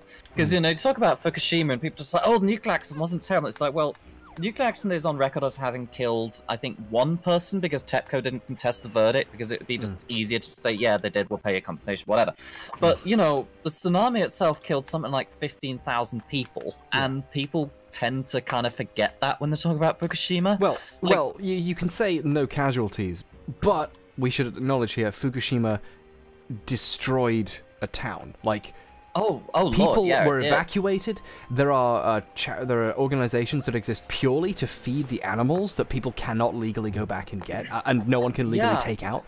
Like, the Japanese government really made a huge mess of that. They did. The evacuation has been it's horrifying. Like there's been reports, you know, people just evacuating in such a hurry that they left elderly relatives behind, they left pets behind, they left, you know, people in ICUs behind, because you can't. It was a massive hurry, and they were told they'd be back in a day, so everything was left behind. Yeah, I mean, they told them, oh, we'll be back in a day, and also, you know, they evacuated them from some areas which, strictly speaking, they didn't necessarily need to. Because, you know, if you're in the immediate vicinity of a plant, yeah, get out, you're going to get exposed to too much radiation. But, you know, there are a lot of places in Fukushima City where, you know, if you're on a radioactive beach in Brazil, which I think is Guarapara Beach, it has higher natural background radiation levels than most of Fukushima Prefecture has. So my criticism of disaster response is, firstly, TEPCO didn't fit hydrogen recombiners when they're supposed to. The seawall wasn't high enough, and also they botched the evacuation because they caused people to panic. And, you know, radiation is a health risk, but, you know, so is just ditching your life, your home, everything you've ever had, and leaving that behind. And there's been something like, I think the toll from the evacuation has been something like 1,600 people dead of stress or from being pulled out of an ICU and put on a gymnasium floor. It's a lesson. It's a perfect lesson in how not to do disaster response. It really is. Out of interest, just because it's worth a watch if you haven't seen it. Drew Scanlon, formerly of Giant Bomb, now doing his own thing, does a show called Cloth Map when he went to Chernobyl, and there's some really interesting factoids in there about stuff about Chernobyl. There's technically a secret city that was never allowed to exist, so all the children who graduated there technically graduated from Pripyat. All kinds of interesting stuff like that. So check out Cloth Map if you haven't seen it. Yeah, there's a bunch of really interesting stuff, because, you know, speaking of shit disaster response, you know, I think most of the eventual fatalities from Chernobyl will be thyroid cancers, because one of the isotopes which gets released if you suffer a containment failure, which, you know, Chernobyl didn't have any secondary containment, so of course, is radioactive iodine. And the trouble with radioactive iodine is it gets taken up in the thyroid, and so you've got, you know, a point emitter inside your thyroid, which, surprise, surprise, causes thyroid cancer. And the thing is, this is really easy to avoid. You issue iodine tablets, you destroy contaminated food and drink. The USSR did not do that, and so the end result is that I think something like 10,000 people got thyroid cancer, but the silver lining to that really, really shitty dark cloud is that with treatment, it's got about a 1% fatality rate. But that's still, you know, 100 people dying of cancer who really didn't need to. So, you know, a lot of the lessons I just take from it is just, you know, this is really shit disaster response. But I could go on about it forever. Like, for instance, I could talk about. I mean, even then, even with all that, the Chernobyl disaster was on purpose, wasn't it? Like, not on purpose. It wasn't on purpose, but it was the inevitable result of, firstly, a really shit design reactor, and secondly, really shit safety culture. And very poor management. I mean, if there's one accident, tests that were not designed. They were, because what they're trying to do is the emergency core cooling system for that designer reactor, it relied on diesel generators to cut in, but there was a delay of about 45 seconds between, you know, power failing and the diesel generators cutting in. So what they're trying to do is use the momentum of the turbine set attached to the reactor to provide emergency cooling power while they're waiting for the diesel engines to turn on. And that meant reducing the reactor to a low power level, which is coincidentally the point at which the IBMK is most unstable. And it's just a complete mess. But if there's one like safety culture failing I would compare Chernobyl to, it's Piper Alpha. because they had similar problems with a horrendously bad safety culture, and that was the result of that was an oil and gas rig blew up, and 167 people got burned to death or smashed to death or drowned in the ocean. It's really, it's when you look at safety culture, when people say safety regulation is written in blood, they mean it. Speaking of terrible pollution, the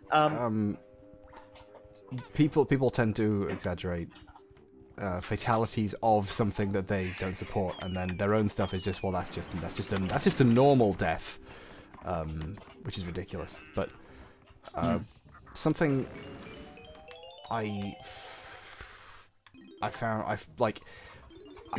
know some people who were young once during a time when the Eastern Bloc was still going, when Chernobyl had not gone off, when that stuff had happened, and in socialist or so-called socialist nations at the time, there was a distrust of the idea of capitalists getting their hands on nuclear power. They're making that a big part of their infrastructure, because when it's for profit, they're going to not really pay the attention to safety that they should. Yeah, I mean, the irony is that the West actually had much better safety oversight than any of the Eastern Bloc nations ever did. Yeah, we actually bothered to say, no, we do need to regulate this. This is nuclear power. Oh yeah, I mean, especially after Chernobyl.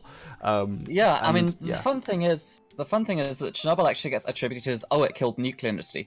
What actually killed the nuclear industry was the neoliberal consensus with Thatcher and Reagan. Because the thing about nuclear power is, it is the cheapest way to generate electricity over a long period of time, but most of the costs are front-loaded because it's almost all infrastructure. Yeah. So you got to spend, let's say, $5 billion to build an ES2B-EWR, and you're amortizing that over a 30-year time span. The actual capital cost on the electricity is something like, I think, 3 cents per kilowatt hour, and fuel costs and operating and maintenance are about another cent on top of that. So you're looking at a levelized cost of about $40 per megawatt hour. But you gotta have the financing for it, and if you're doing it on state finance, you got low interest rates, you got long repayment terms, it suits it perfectly.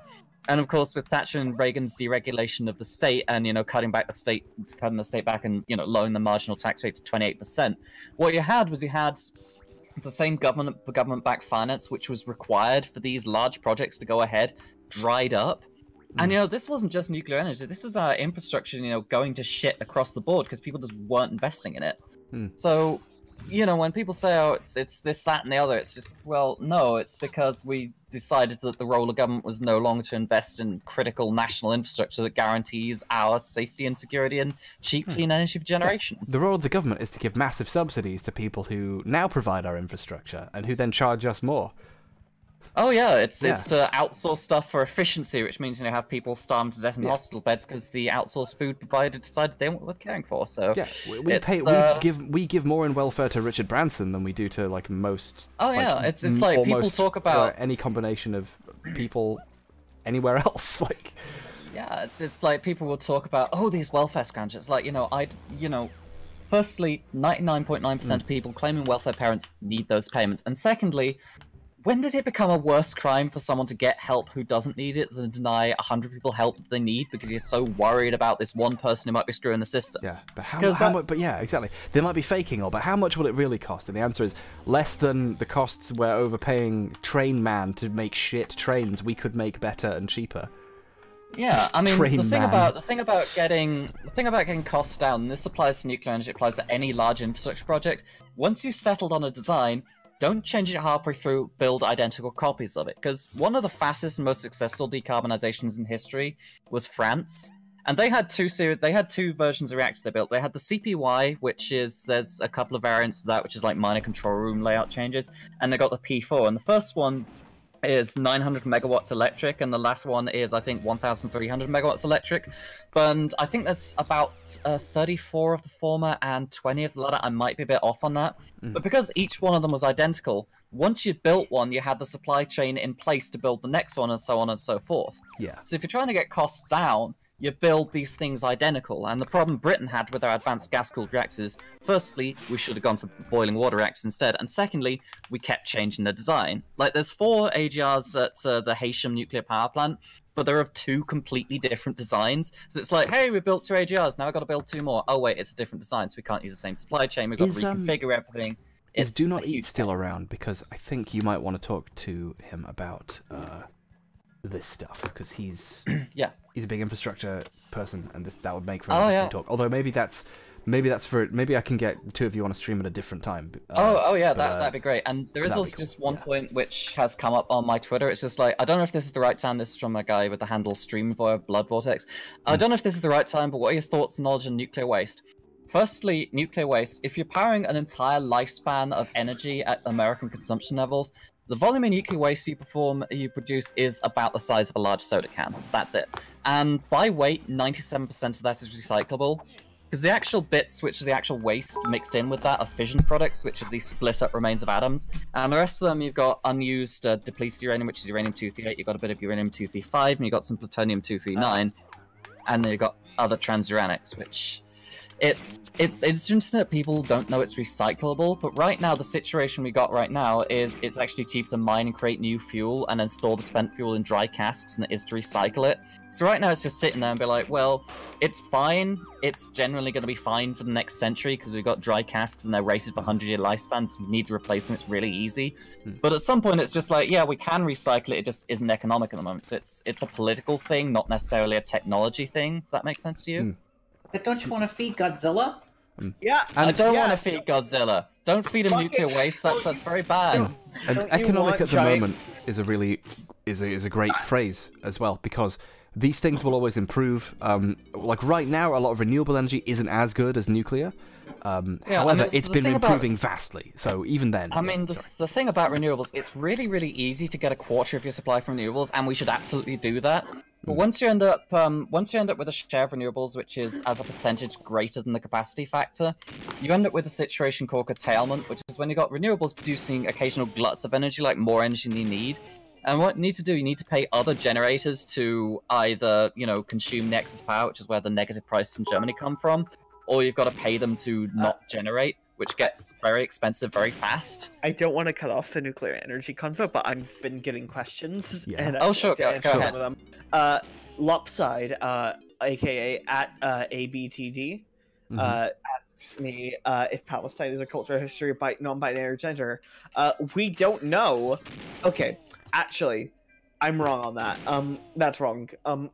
Okay, so with relation to queer identity, before the Ottomans, even actually, people were gay during the time of the Ottoman Empire, but a lot of Persians wrote gay love poetry during the time of the caliphates, and that was an accepted thing that happened.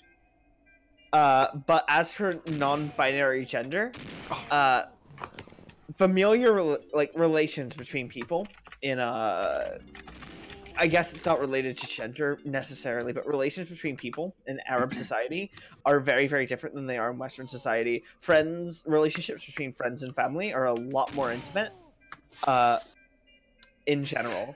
So, there isn't really a need for a differentiation. There isn't so much a differentiation between familial love and platonic love in Arab societies, or at least not as much. That's really neat. Because there's that saying in Western culture, which is blood is thicker than water, and most people think, oh, family is more important, but it originally meant the blood of the covenant is thicker than the waters of birth, so the family you choose can often be stronger than the family you're born with. And just one thing, I got to shout out a couple of intersex advocacy organizations. There is 1.7.org.uk, which they talk about intersex human rights, they talk about awareness and trying to get the laws changed. And there's also Intersex UK or IUK, and they lobby for an end to intersex genital mutilation and for human rights for intersex people and bodily autonomy. So those are a couple of organizations you should check out. There's 1.7.org.uk and also Intersex UK, so go check them out. Thank you very much. And also related to sexuality, people in the Ottoman Empire were very gay, but Islam has a, oddly enough, rather than puritanical or perceived forms of puritanical Protestant Christianity, Islam actually has a focus on one of the God, this is gonna get a little bit NSFW, so I'm not sure I should say it. Let's say it. I've already sworn so many times on stream. All right. No one's at all work right. watching this stream. Okay. Or are they? So one of the tenets of marriage in the Islamic faith is that you should satisfy your partner sexually. which means that a valid reason for divorce in Islam is that your husband isn't pleasing you enough. And this was actually used during a trial in the Ottoman Empire. I don't remember the exact name of the trial. My archaeologist friend told me about it, but this lady was trying to get a divorce from her husband on those grounds, and as proof, she showed them her dildo collection, and and that was accepted as evidence, and she got the divorce. That's the best story I've heard all night. That is awesome. Also, just as a note, in like stream stuff chat, there's a few people waiting to come in. So in the next kind of 5 minutes, the people have been on for a while. I think we should say our goodbyes. Yeah. So thank you all for coming on, and it's been wonderful listening to all of you. Please continue talking. Yeah. So, sorry, you were saying. It was great. It was just great being on. Again, I'm Gwen. I had a really nice time talking with all of you. My Twitter is @FlowersForGwen, and if you want to help me and my girlfriend keep surviving, because we're kind of a couple of poor trans girls, it's paypal.me/thepaintedSky. Have a good night, and I hope I get to meet all of you in person. H-bomb, this is literally the Womp's Fortress Tower.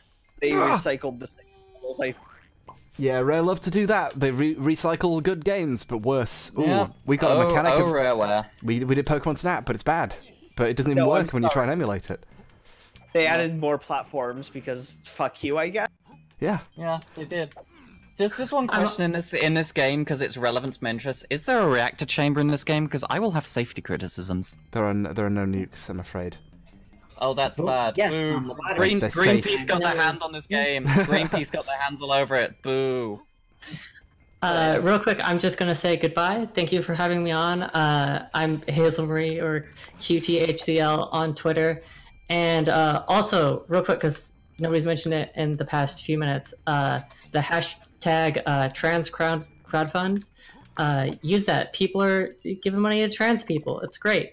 Especially if you're a trans person of color and need some help, go out and tweet it. And if you're not someone who needs money, go retweet their tweets and help trans people find the funds and help that they need.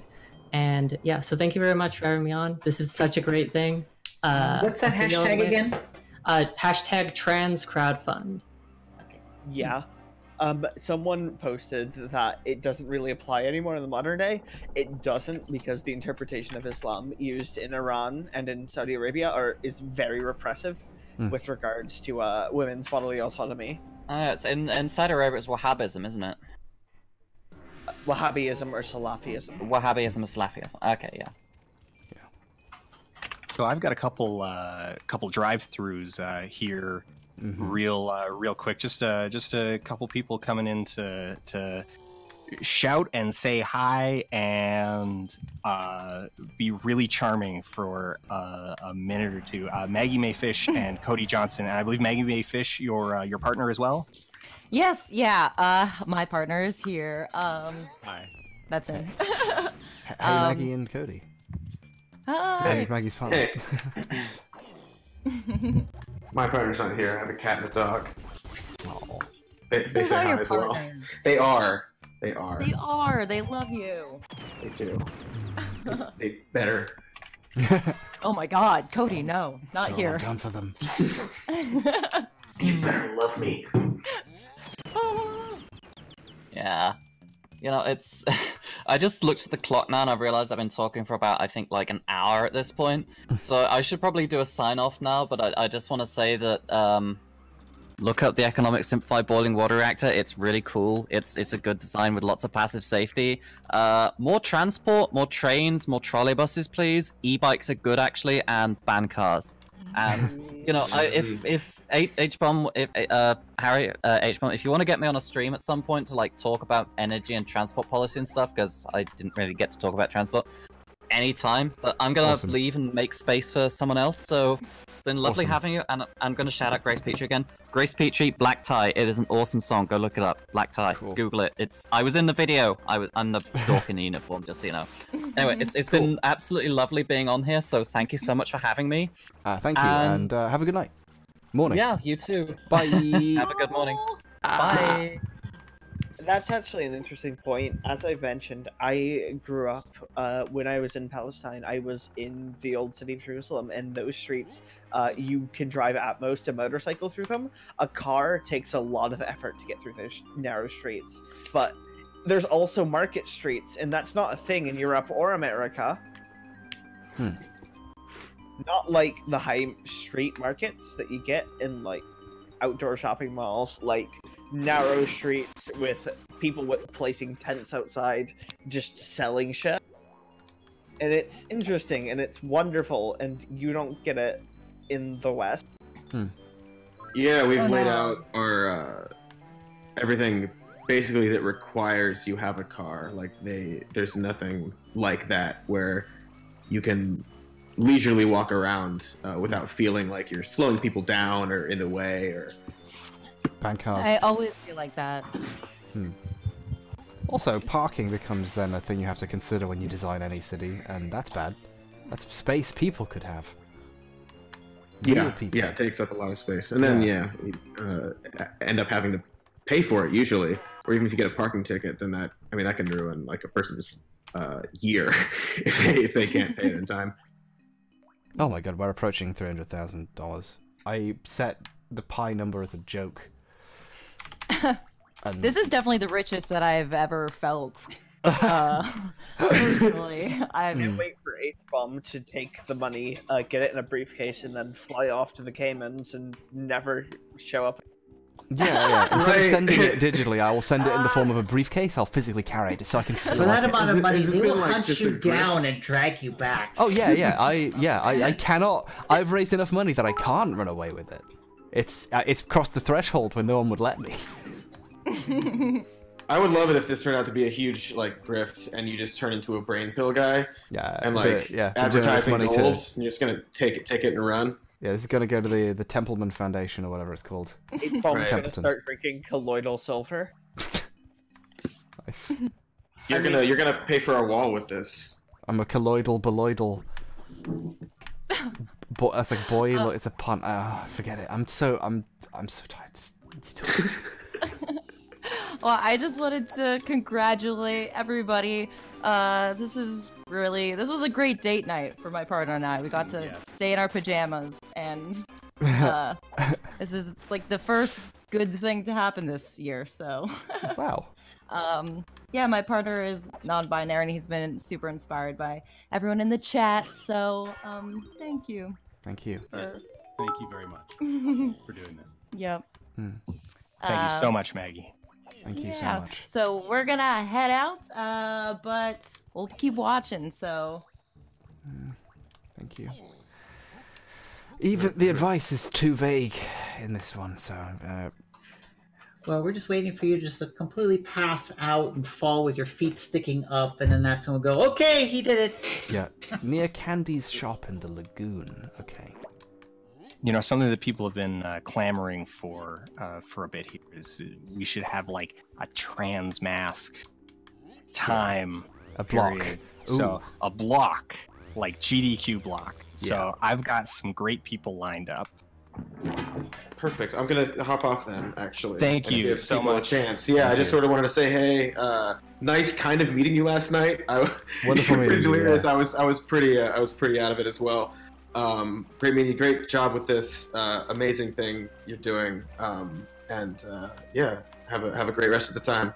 I see it's the boys' time in the pool, in which case I'm just going to quickly plug my Twitter, and then I'll head out.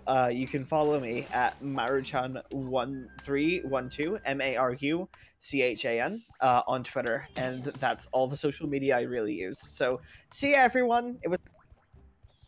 Ciao. Thank you so much for coming by, Maro. I'm gonna start. I'm gonna rig a couple in, and then I've got to sound check a couple more, and we'll get them in, and we'll get this going. So we've got Jacob back, and we've got Dominic Evans. Actually, Dominic here, a filmmaker, and well, actually, Dominic, you just introduce yourself. Yeah, thank you so much for having me. I am Dominic Evans. I am trans, non-binary, queer, and disabled. I am a wheelchair user. I'm hard of hearing. I have psychiatric and chronic disabilities. And I have a degree in film.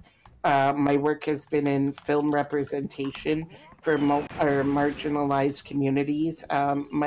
Most of my work has been through disability representation, but I see a lot of parallels with lack of representation for the trans community. And I particularly talk about how while disabled people in general don't have a lot of representation, if you're a disabled person of color or a disabled Black person, or if you are disabled and trans, disabled and queer, you have even less representation. So how intersectionality affects representation. And I'm also a streamer on Twitch as well. So yeah. Hello.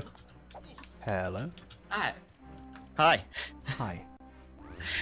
It's Devin again. Hi. Hi. You may remember me from such moments as 4 hours ago. Yes.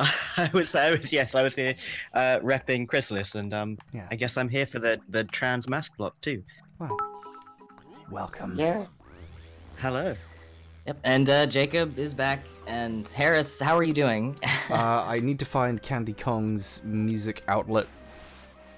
I need to purchase a golden banana from nearby wherever her house is. Do you think she sells them out of... It's like she lives there, or is that just like a venue? You know, she rents out. Who owns that building? Does she pay rent? Does she own it? Well, she has a different one in every... Yeah, so is she it a has one in every franchise? single... How many? It must be. How many candies are there? All of them. Yeah.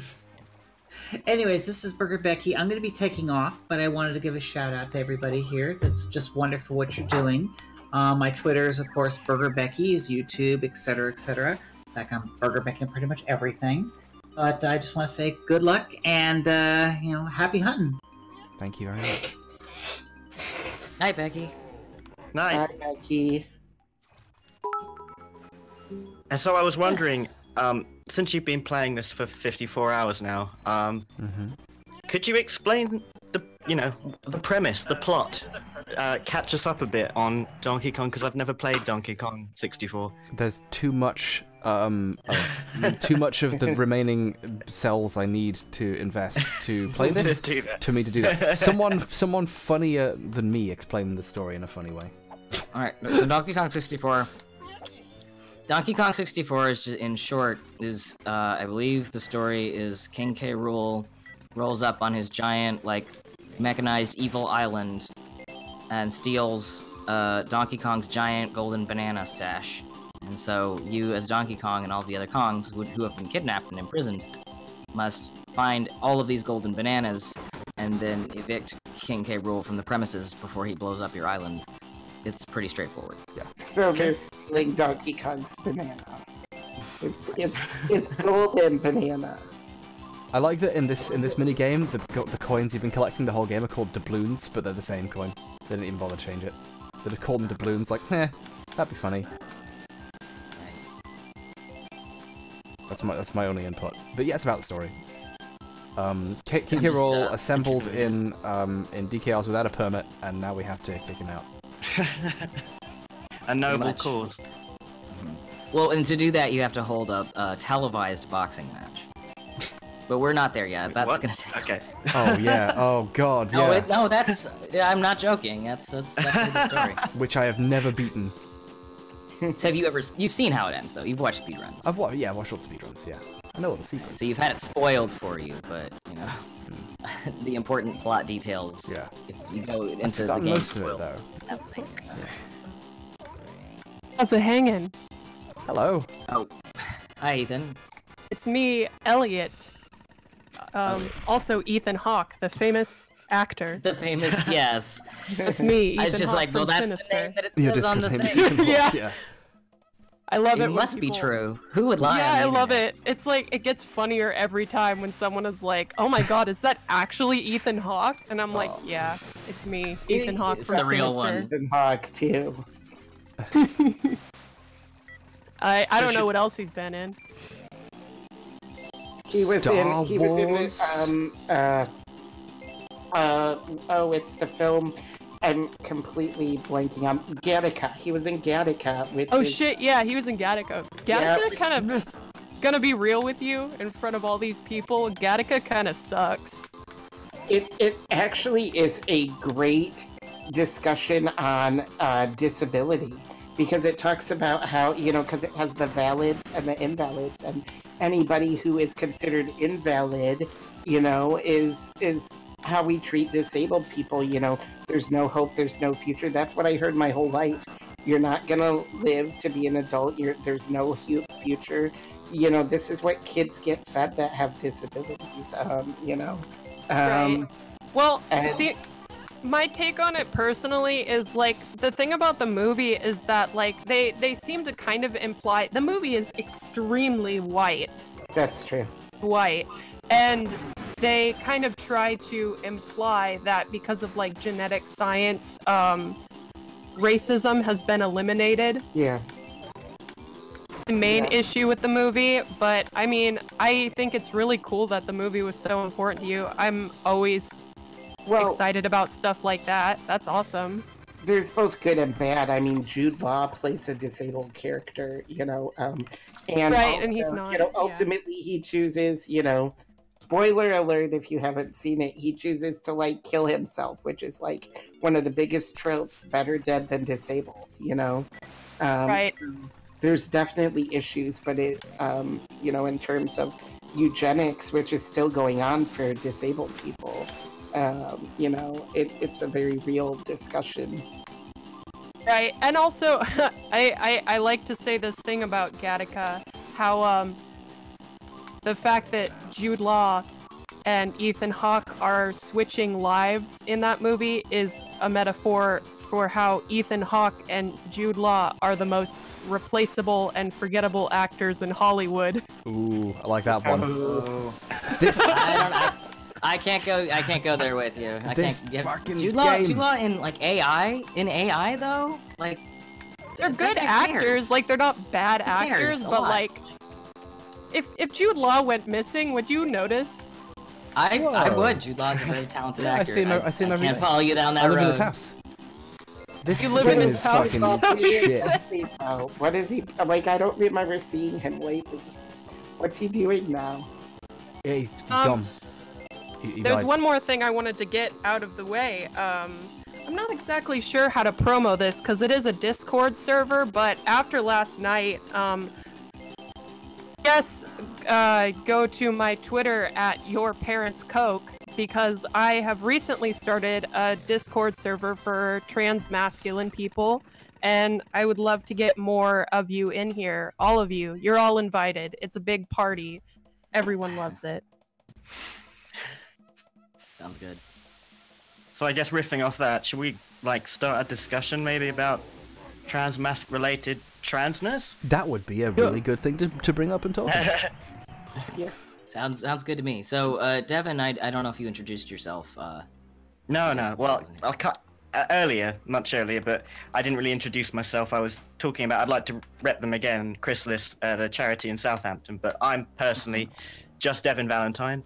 I'm in an old trans band called Hunting Hearts. I'm a trans man, and I'm here to talk business. Well, not really, but yeah. Can I just also, since everybody, promoted something, can I just say you can follow me on Twitter and Twitch, Dominic Evans. My name is spelled Dominick, and Evans is just like Chris Evans, my brother. No, just kidding.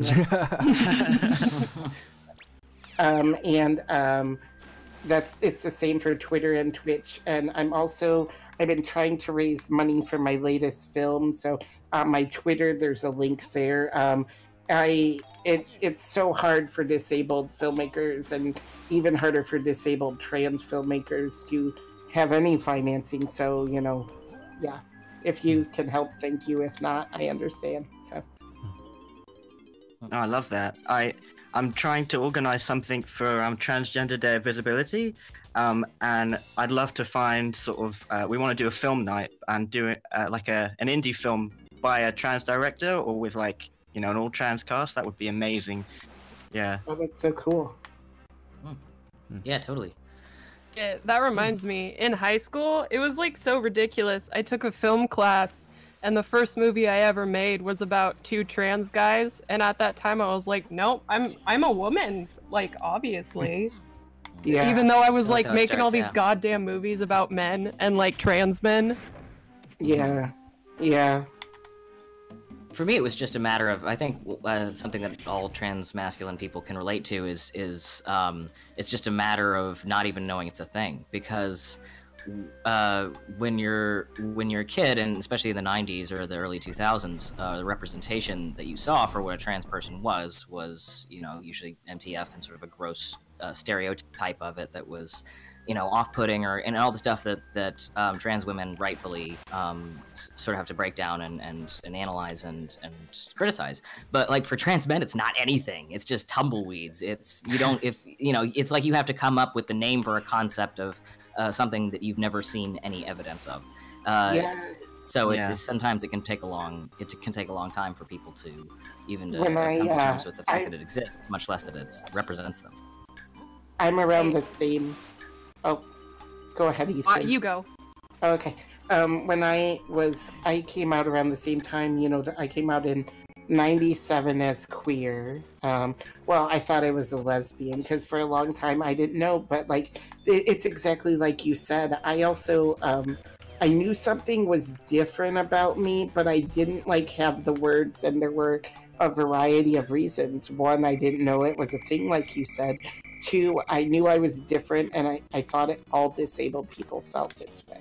So I thought, because physically my disability was the first thing you saw about me, I thought, well, that's just how all disabled people feel. But then I was really rejected by other disabled people even. So, I didn't really understand why until, I started learning what trans was, and everything clicked in my head. And when I came out, my mom said, you can't be trans because you're not like the people on Maury.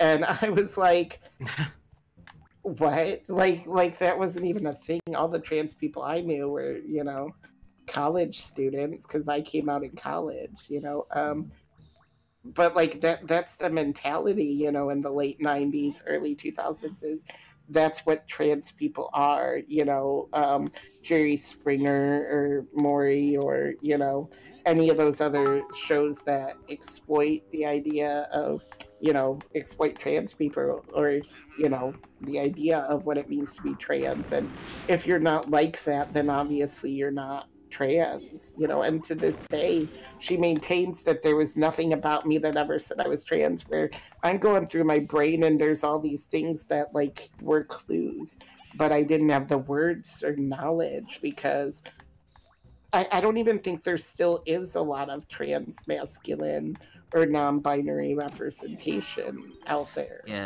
Yeah, no, my parents weren't accepting either, and they said they sort of responded to it with first it was that's not a thing, and then it was, well, that's not possible for you, and then, well, you're not you have to do some backwards math to figure this one out, but, well, you're not a lesbian. And I'm like, well, yeah, men come in other sexualities as well, sort of a thing. And it's so many layers of pain and insult that you kind of have to push through in order to, and you have to be confident enough in yourself to understand that it's worth the effort, that you are right about this, that this is what you need to live a healthy life. It's really hard, and the more layers you have to push through, the more difficult it is. I think that's one of the biggest things I talk to cis people especially about, is that kind of, we are going against something that almost everyone in our lives has told us is true about us, that we are the gender that we aren't, and to have the kind of self advocacy and the knowledge of your own self to say, actually, you know what, everyone else is wrong pretty much, and I'm right about this, is a really powerful and strong thing, and something I think a lot of cis people will never understand, or understand the feeling of, to know yourself that well. Well, it's different. That's another thing about intersections of privilege and experience and psychology and everything else, is sometimes a cis person can relate to the emotional alienation you feel from a thing, but from a completely different circumstance. And so many times you can't talk about this stuff literally. You basically have to come up with metaphors that will elicit the same emotional response in someone who's never experienced that thing, which is really hard, which is, I think, why so many trans people are surprisingly vulnerable and articulate, is because they had a lot of practice having to do that with people in their lives already if they came out, you know? Oh, H.Bob, Harris. Dear Harris. Hi there. Are you drinking enough water? I drank so much water, my body's groaning that I haven't eaten enough food to go with it, but there's only a pizza left, and that pizza will make me very sleepy, so... Oh god, pizza. Yeah, fuck that. Well, if you had a guest, where would you say you are in terms of, like, energy level? Like, 90%, I'm feeling pretty good, but I am a little worried about my foodness, because that will make me loopy in a little bit, but... Yeah. Okay. I don't know how you're doing it. They make you learn the parabola of a entirely new thing for this one. They just go, oh, do you know how to do cannonball? No? Well, do it all again. This is the hardest one. I remember in the GDQ speedrun of this, they like fucked it up a couple times. Is like the most frustrating, and you're running on like, you know, fumes at this point. Like it's, you know. Yeah. Remember to drink water and stuff. Like, you know, you don't best. have to finish it tonight if you're not able. But like, this is really inspiring, man. I'm really happy for the progress you made in this. Well, that gives me a lot of energy. Sometimes I'll like be at work and I'll bring like my big water bottle with me and I'll offer it to my coworkers like, hey, you want some water? And they're like, no thanks. And I'm like, what? Like you've had enough water? Like, what the fuck are you talking about, man? I just want to correct a factual error. Harry does need to finish this tonight or he will have to move to Swindon.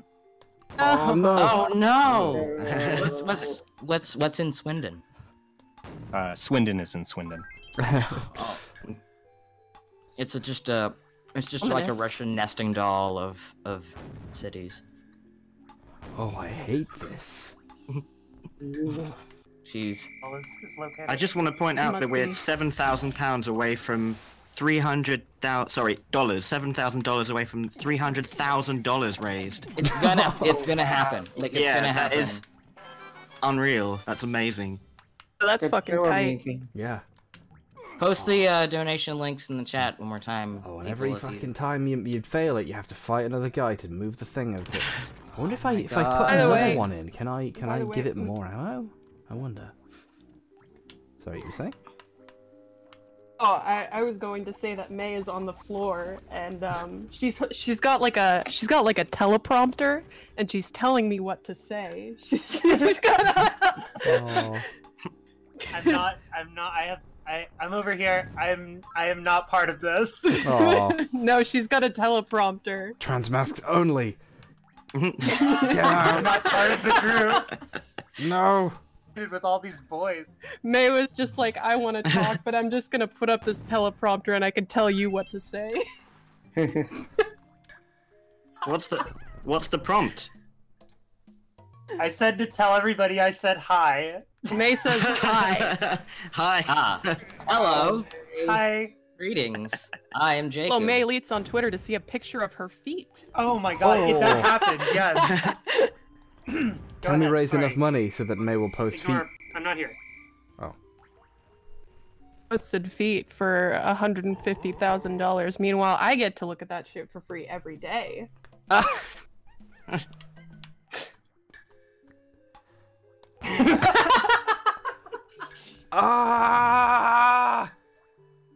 man. No! That's you not can do real. This. You can absolutely do this. You got this. You got this. You're just really tired. Maybe go get like a drink of water or something and like shake it off and it's all good. You can do it, though. It's not my hydration. It's the game is bad. The game only gets worse the longer you play it. That's the real. He's telling me to tell you to save. We're coming up on 55 hours. A little save. What time is it over there? It's like 3 or something? It's 4 a.m. Yeah. Oh my god. It's Oh, 11 man. here, Eastern. I have to be at an exam. I'm not doing the exam, but at 9, I'm helping someone with an exam. It's 8 p.m. here, so I'm fine. Good for you. It's just, I'm cool with yeah, losing a holy night's shit. sleep. Good. Yeah. I think, yeah, I like to say where I was when this was going on, and that will be on the stream. I saw some other disabled trans people in the stream, and I just want to kind of give a shout out to them. I saw some people posting that they were autistic and trans, autistic and non-binary, a couple other disabled people that are trans, and I think that a lot of times our gender identity completely gets erased by our disability, especially by medical practitioners and teachers and you know, people. When I came out, the big thing was you can't be both, and religious people love to say God would never give you so much, like being disabled's a challenge and being trans a challenge. And, I mean, and that's, you know, kind of ableist and transphobic in thinking it's a challenge anyway, you know. I see being disabled as a part of my identity, just like I see being trans, you know, a part of who I am. It's not the whole of me. But, you know, ignoring my disability doesn't help me gain access anywhere. Ignoring I'm trans doesn't, you know, doesn't make the issues I face because I'm trans go away. But in the trans community, a lot of people don't want to include me because I'm disabled. And in the disability community, there's so much transphobia that I don't feel welcome there either, you know. And there are so many trans disabled people. There are so many queer disabled people, you know. A lot of people are both. And when are our communities going to start working together, because we have similar needs and similar interests? And, you know, the more numbers we have, the more we can get the things we need together. But instead we're kind of butting heads and not including, you know, different people in these communities. That puts those of us in both in these awkward positions of, you know, do I pick a community, and if so, you know, what does that do to me?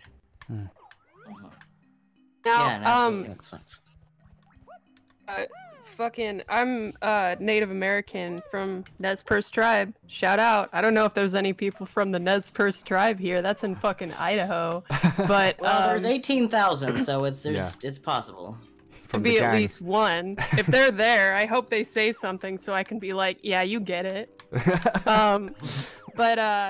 Yeah, no, the experience is like super fucking weird, and it's just like I guess like my mom is like this. She was at fucking the Dakota Access Pipeline protest. She's like a big old human rights activist.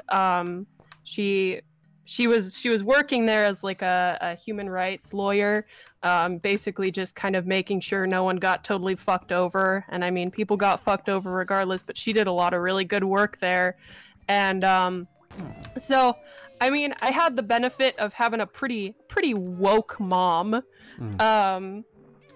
pretty woke. And also, like within like Native American culture, it's kind of like it's a little bit of a mixed bag, because like a lot of them are very avid followers of like Christianity, from my experience. And like like I used to go to a camp with all my cousins and stuff, and we'd be in this little tent going to church, and you'd have to go to church for like 2 hours every Sunday, and it was such a fuck of a bummer.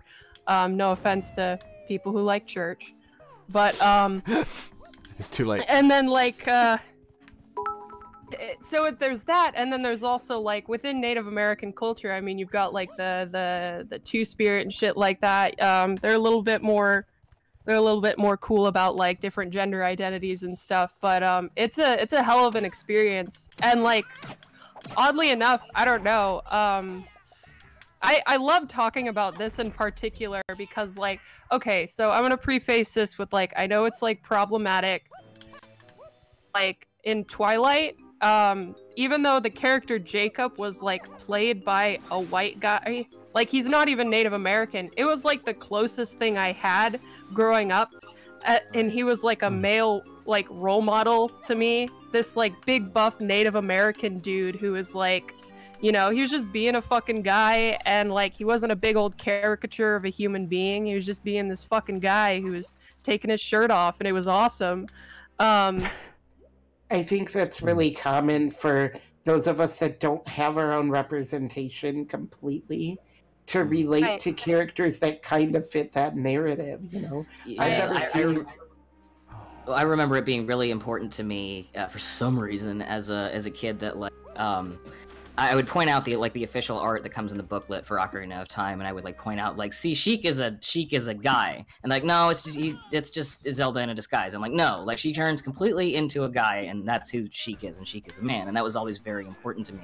And I know that that's not necessarily what was intended, and in fact, they've gone back and forth on that in the character's design over time, and now it's so confused that you'll see official materials print out, mostly for, like, Super Smash Brothers, you'll see it print out, like, she, he, she, and, like, they can't really decide, but the character design is back to being very masculine, and it's funny to watch the progress of this, like, kind of happen alongside, like, me realizing, oh, maybe maybe this bothers me a lot for reasons not related to The Legend of Zelda, exactly, you know.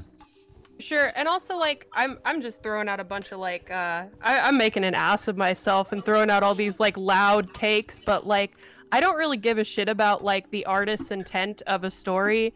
Like, I don't know, I think that your take on that is very valid, and since it was so important to you, you know, even with something like Gattaca, it's just like, whoever, if it's important to you, then it doesn't matter what my take is. My take isn't more important than someone else's, and the director's take isn't more important than the people who connect with the films and the games and stuff like that. Well, I think your point is, your point is just as valid. I agree completely. That film is very white, and there are, but I think what a lot of people don't realize, and I am a film scholar, you know, I just wrote a section on disability in film in a film textbook. So, you know, I've been studying representation for a really long time. And what I think people don't understand about film is they feel like you have to either like something or not like it. And one thing I learned in film school through criticism is we can both like parts of things, and we can also be critical of the problems with it. You know, Gattaca is both problematic and raises good issues, but you know, a lot of things are not black and white. I think film is very, very subjective in many ways. But I will say, when it comes to representation, though, it is very black and white. Trans people need to play trans characters. Full stop. Disabled people need to play disabled characters. It creates harm, you know, and I often have people telling me, well, it's just acting, but they don't realize that the people playing those roles don't have the knowledge to do so sensitively. They don't know what's offensive, especially if a non-trans person writes the script and a non-trans person directs the film and a non-trans person acts in the film. How are any of them going to know what's harmful to trans people if they're not trans themselves? Yeah, other people should be the ones. People should be the ones constructing their own narratives. Yes, exactly. And it's so popular to cast a cis man, for example, as the role of a trans woman, which just perpetuates the idea that it's a costume. It's something that is acted rather than something that is. I think I'd be. Sorry. Go on. Sorry. I'm reminded of the presentation of Khan in the original Star Trek show, where Khan is obviously Ricardo Montalban, who is not a Sikh man, but also so they put him in brownface in the original show. But for a lot of people, when they had there was a period in history where he was basically the only Sikh Khan. This Khan was the only Sikh character ever to have been on American television, and there are a few people for whom, like, that was it. So there's this weird, in some communities, this kind of weird reverence for this, what is quite straightforwardly racist casting. Sure. I always Hey, find remember that, when the movie Good Time came out and they cast a non-disabled guy to play a disabled character and everyone was like, that's fine. It just happened with Bryan Cranston. I actually got in trouble on Twitter because I kind of have a habit of getting actors riled up. I got, in Me Before You, Sam Claflin, I helped lead the protests with UK protesters. It's the first time the disability community came together globally. We had protests in the US, UK, and Australia, and we got Sam Claflin left his Twitter chat because we were like, it's not okay to play a disabled role, and he couldn't, they don't know how to defend our criticism of that, and a lot of people are always like, oh, you're angry, you're full of hate. No, we're critical because these performances cause real harm. And it just happened with Bryan Cranston again. He's in The Upside with Kevin Hart. The whole film is freaking racist, ableist, classist. It's about a black criminal who has a rich, white, disabled savior basically reform his life, makes him see the upside to life, and black disabled people were raising concerns, like Leroy Moore, the head of Crip Hop Nation.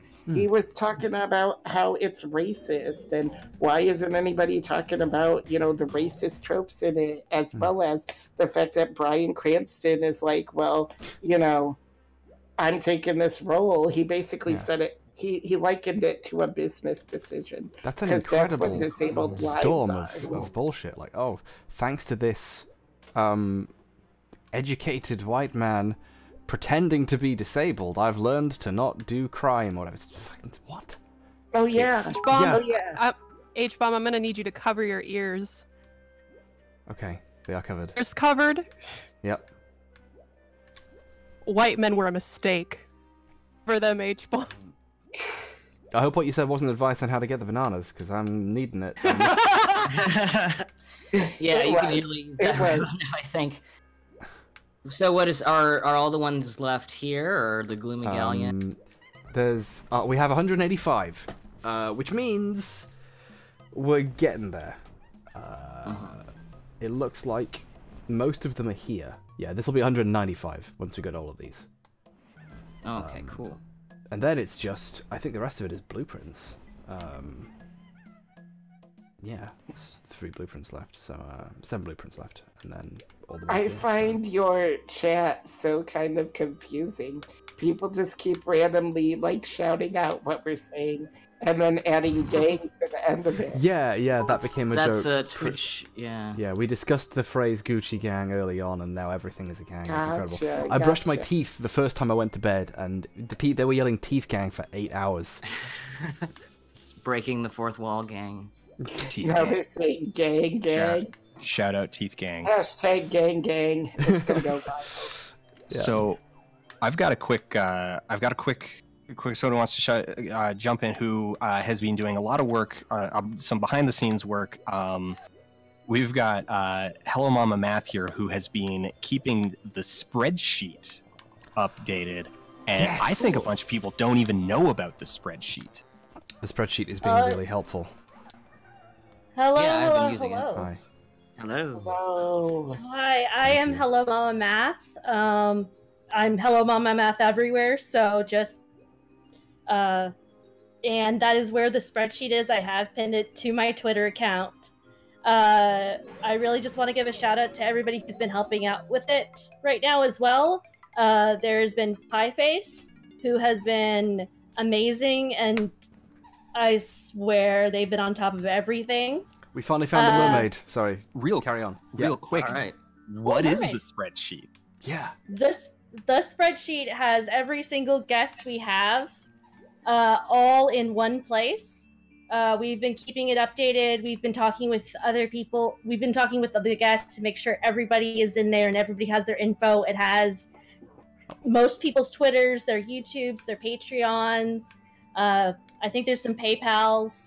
So if you want to go support and all the trans people that march. So if you want to go support everyone or some of the people there, especially the trans people, you can go there and follow them.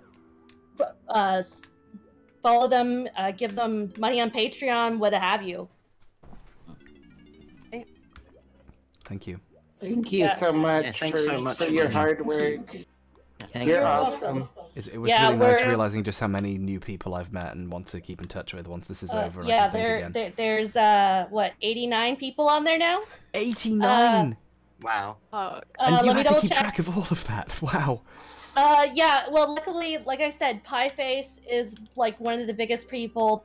They're also part of. Dan Olson. We're gonna have to shout out Dan Olson. He's got a whole group of people who've been really helpful to me and Pieface to help us gather all this information and make sure that people can subscribe to all these people. So, yeah. I also have to shout out. I know it's Trans Mask Time. I am agender, so also shout out to all the agender folks out there. Gender gang. Agender gang. Gender gang. The gender agenda. Can I also give a shout out to all the deaf people out there too? I'm hard of hearing, and deaf, disabled, kind of considered one huge community, but some deaf people don't consider themselves disabled, and some deaf people do. So for those who are deaf, my dad was deaf. I'm hard of hearing because I inherited some of his hearing loss. So you're also a part of my community, especially trans deaf folks. I know there's a lot of trans deaf folks out there. But I also wondered if we could talk maybe about trans healthcare as trans masculine people, because I feel like people don't really talk about our issues, I really wanted to bring up, I wanted to content warn about eating disorders, and I was wondering if that would be okay to talk about. I have a lot of experience with that, absolutely. I don't know, it seems relevant, yeah, feel free. Because, I personally, I don't, but I know a lot of trans men do and have had issues or are currently struggling with eating disorders because of, the reduction in body fat and sometimes the cessation of menses and everything, and it's really a big issue and probably something that a lot of people don't actually know is going on in the trans kind of mass community. Yeah, I'm not sure if this is all, I don't remember if the data that I saw on this was all trans people or just trans men, trans masculine people, but there's a much higher correlation with eating disorders for transgender people than there is for cis people.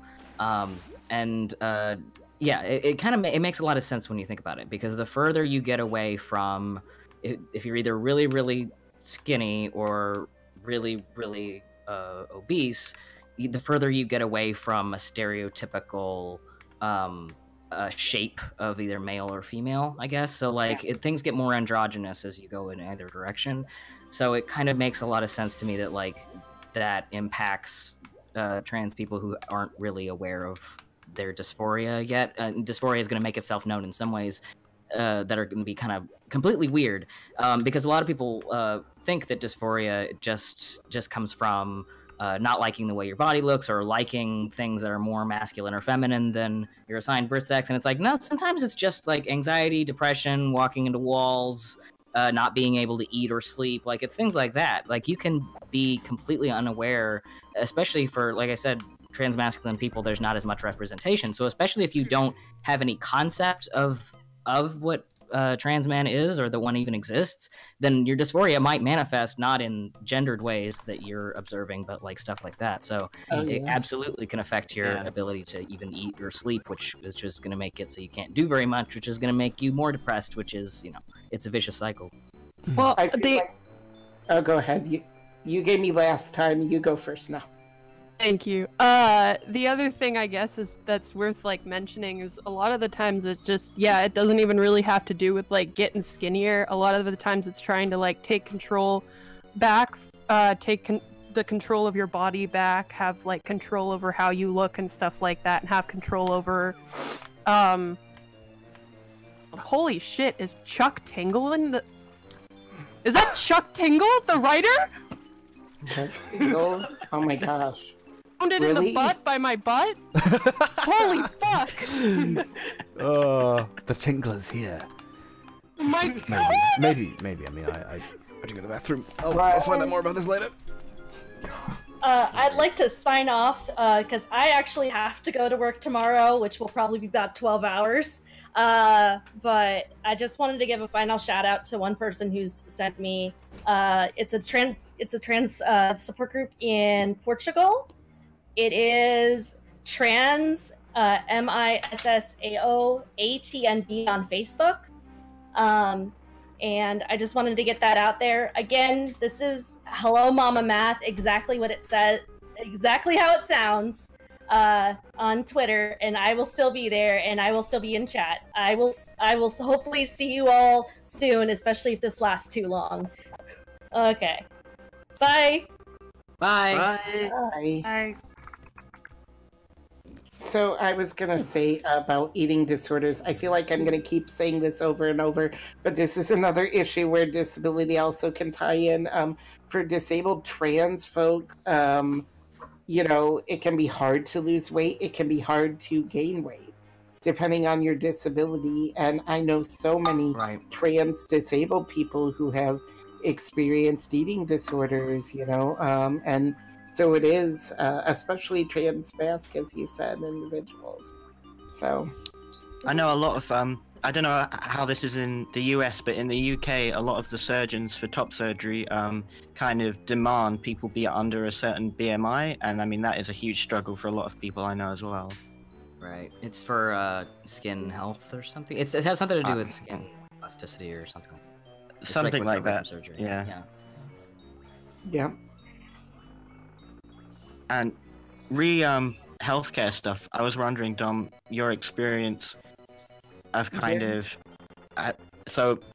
because the UK US difference. I don't know how different your healthcare service is there, but here,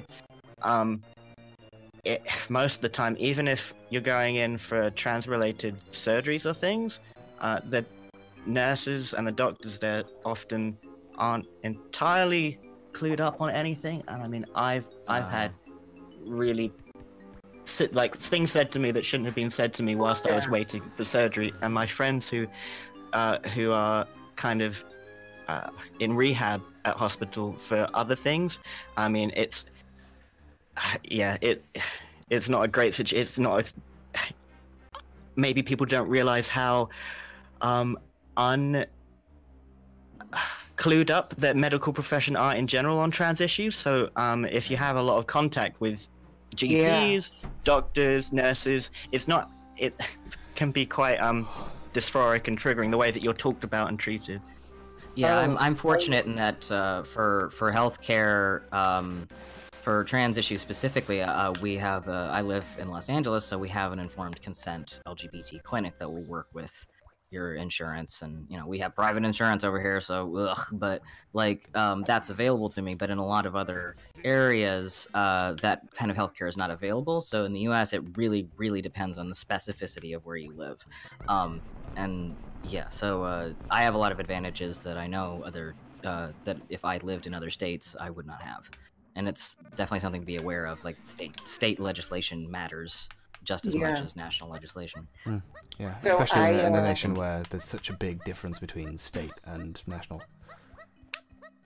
Yeah, so I grew up in Ohio. I'm from Toledo originally. I've lived in Michigan, I've lived in Ohio, and I've lived in New York.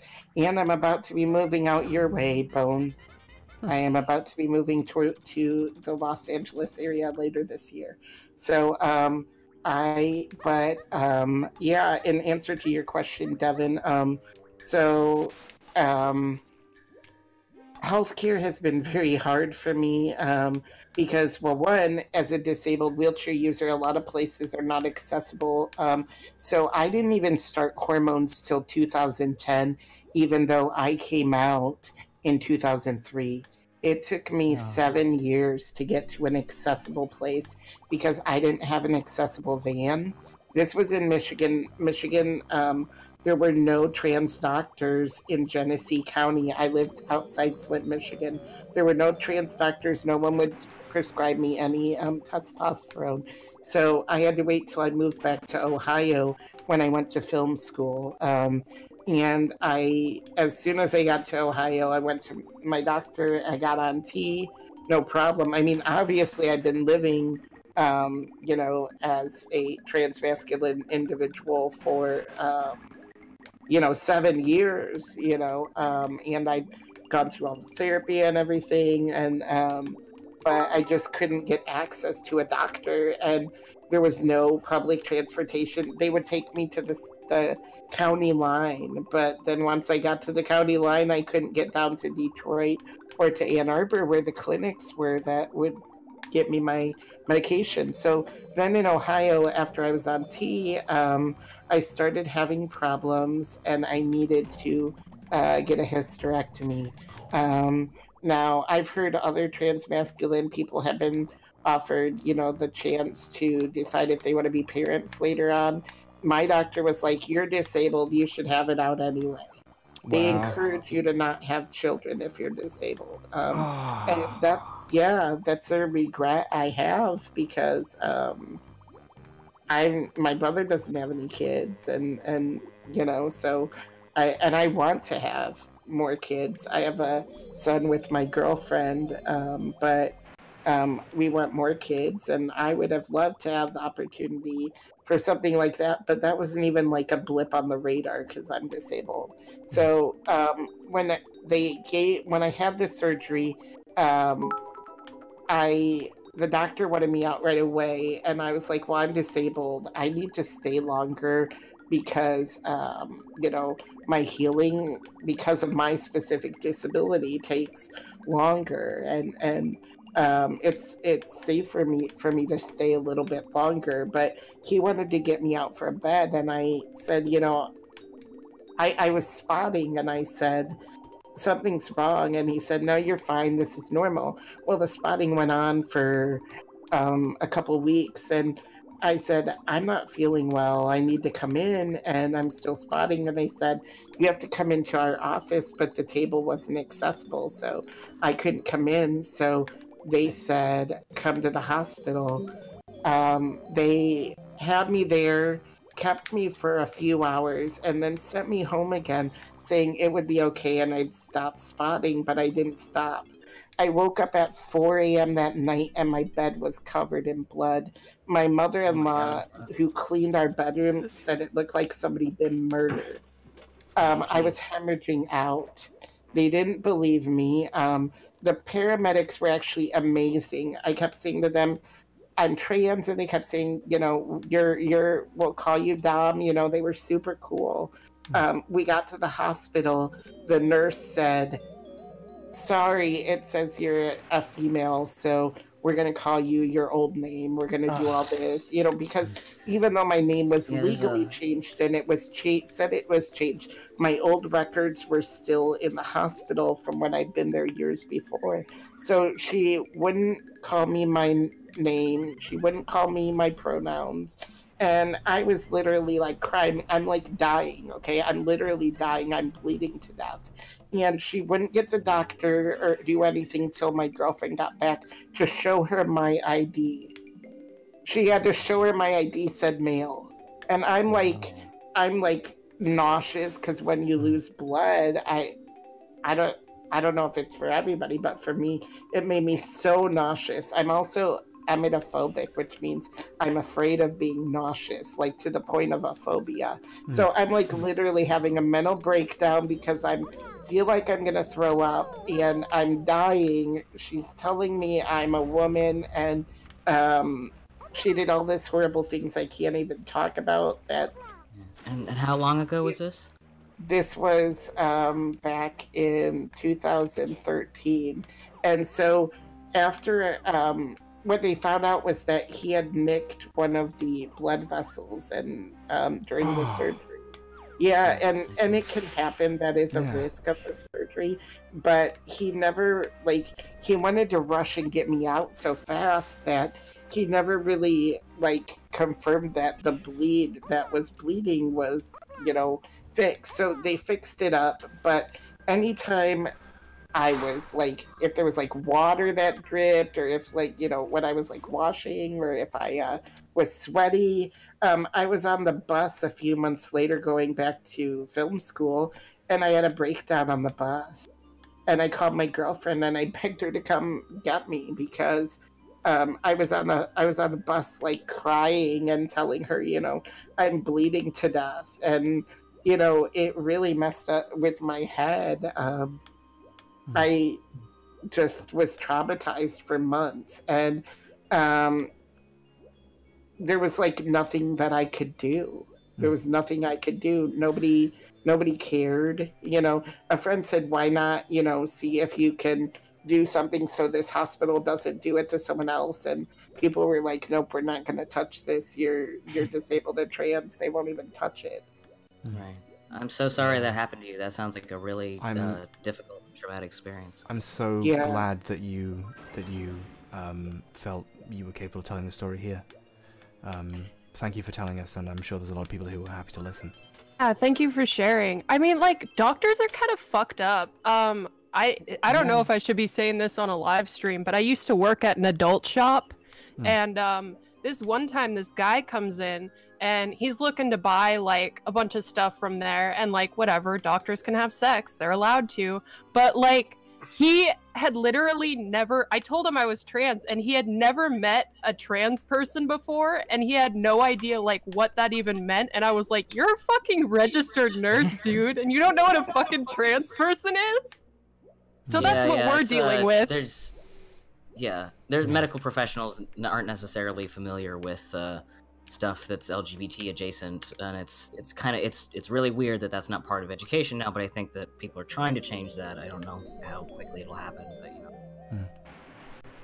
Yeah, there's a surprising amount of GPs that I hear about here who people go to get referral to a gender identity clinic, because that's the kind of pathway for the NHS. There's a couple, and you get referral from your GP, and then you kind of get on a very, very, very long waiting list to get on more long waiting lists. But many GPs I hear about, they first of all, they're like, huh? Trans, huh? And then they give the wrong advice, or they tell people, oh, you've got to go and see a psychiatrist first, or something like that, which isn't the case in the UK anymore, delaying people by years in some cases. We have less than 2,500 to go before H-Bomb reaches 300,000. That is. Come on, everybody. Come on, everybody. You know, well, thank you for 300,000. I will be posting legs on Twitter. You know, working our way up. You know, I think I have the perfect thing to push us over that 300,000. Okay.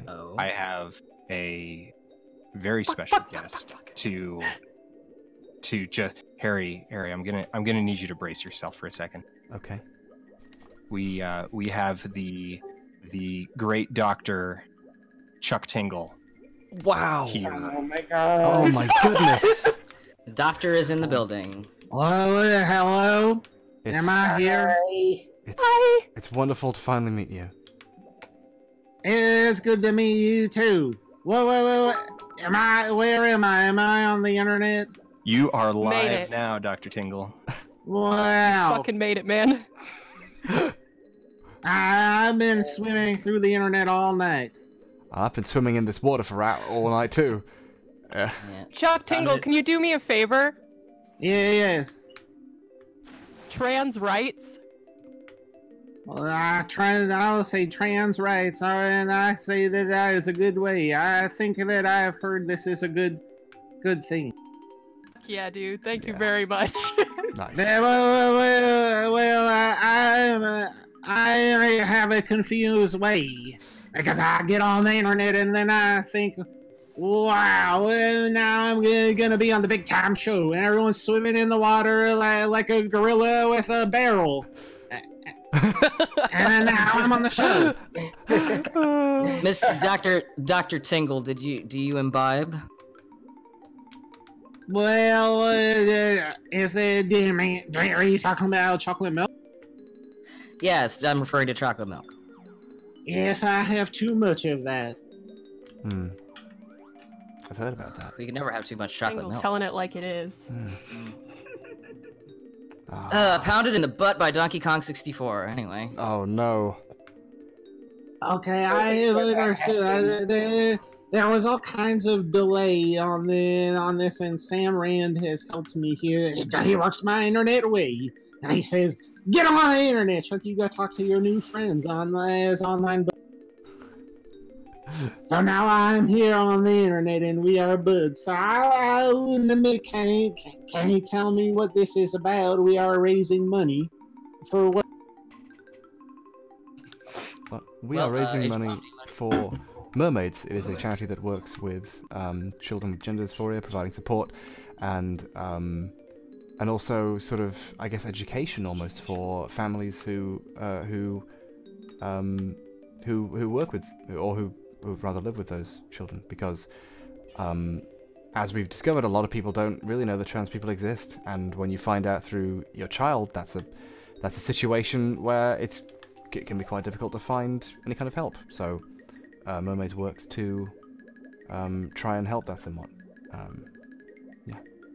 I will say that I spend many times going through. I've been to all kinds of timelines and seen many sites, and I will say without a doubt that this brings a tear to my eye, and I think that is a kind way. And this proves love is real, and I think it's such a good way that you are doing this, and I support it all the way, because there's only one dang thing to do with your time on this timeline, and that's to make sure you prove love as much as you possibly can, and then you are doing that 100%. I hope to help do that as well. Prove love. How did you become so kind? I would like to know. I made a lot of mistakes and was given a lot of very good advice by some very kind people. That sounds like my way too. In my past ways, I have made all kinds of mistakes. I have learned so much, and I'm glad we can learn together.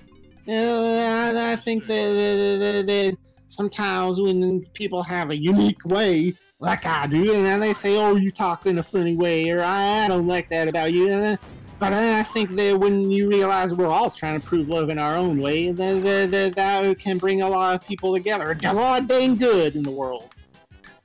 You're my fucking hero. I think you're right. You're wonderful.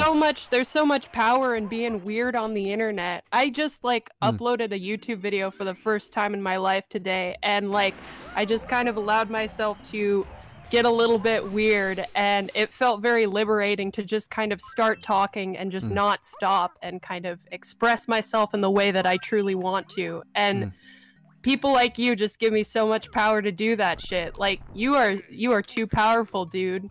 I look up to you so much. Dr. Tingle has done it. I'm going to interject real quick. We have sailed past 300,000 and are already on the cusp of 300. We're going all the way into the heckin' nether timeline. We're going to do this. We have proof love is real.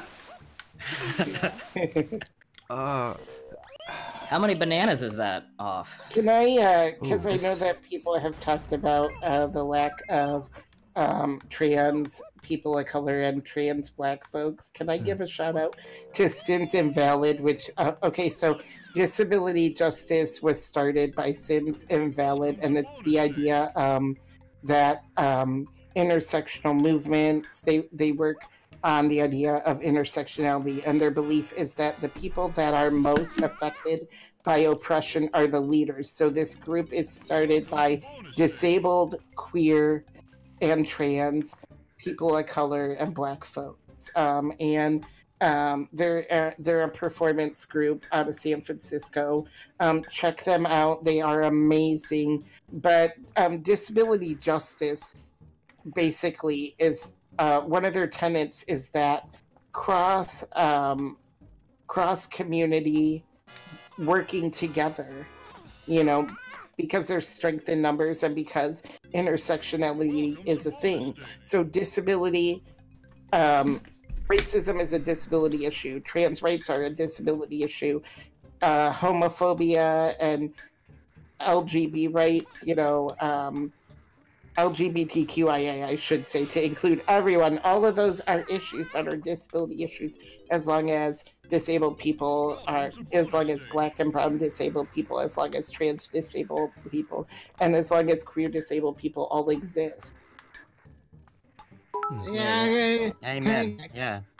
Can I say that I think that it is such a good way that everyone's thinking, well, there are all kinds of different buckaroos out there, and everyone has their own kind of unique way, and that we can all come together, and then when we work together and say, this is my unique way, and I'm dang proud of it, and then someone else says, well, that's cool, and this is my unique way too. And then we can all say that, and then I think that working together, you can find that we all have something to add, and then I think that I'm glad you have said this.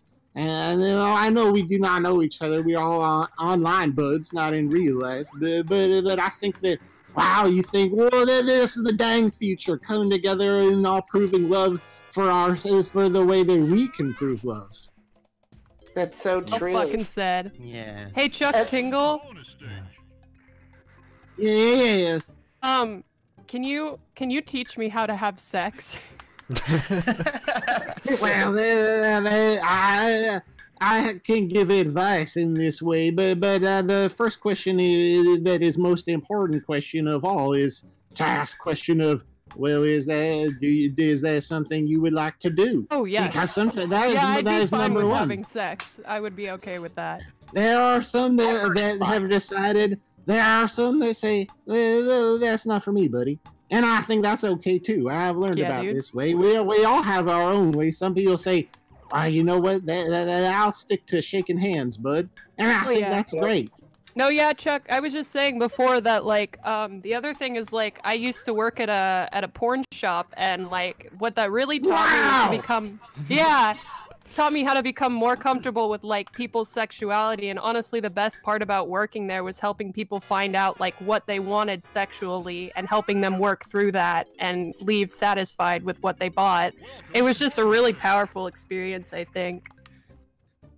I will, in that case, to answer your big time question, I would say that the most important of all is that to find a partner, or many partners, it is up to you.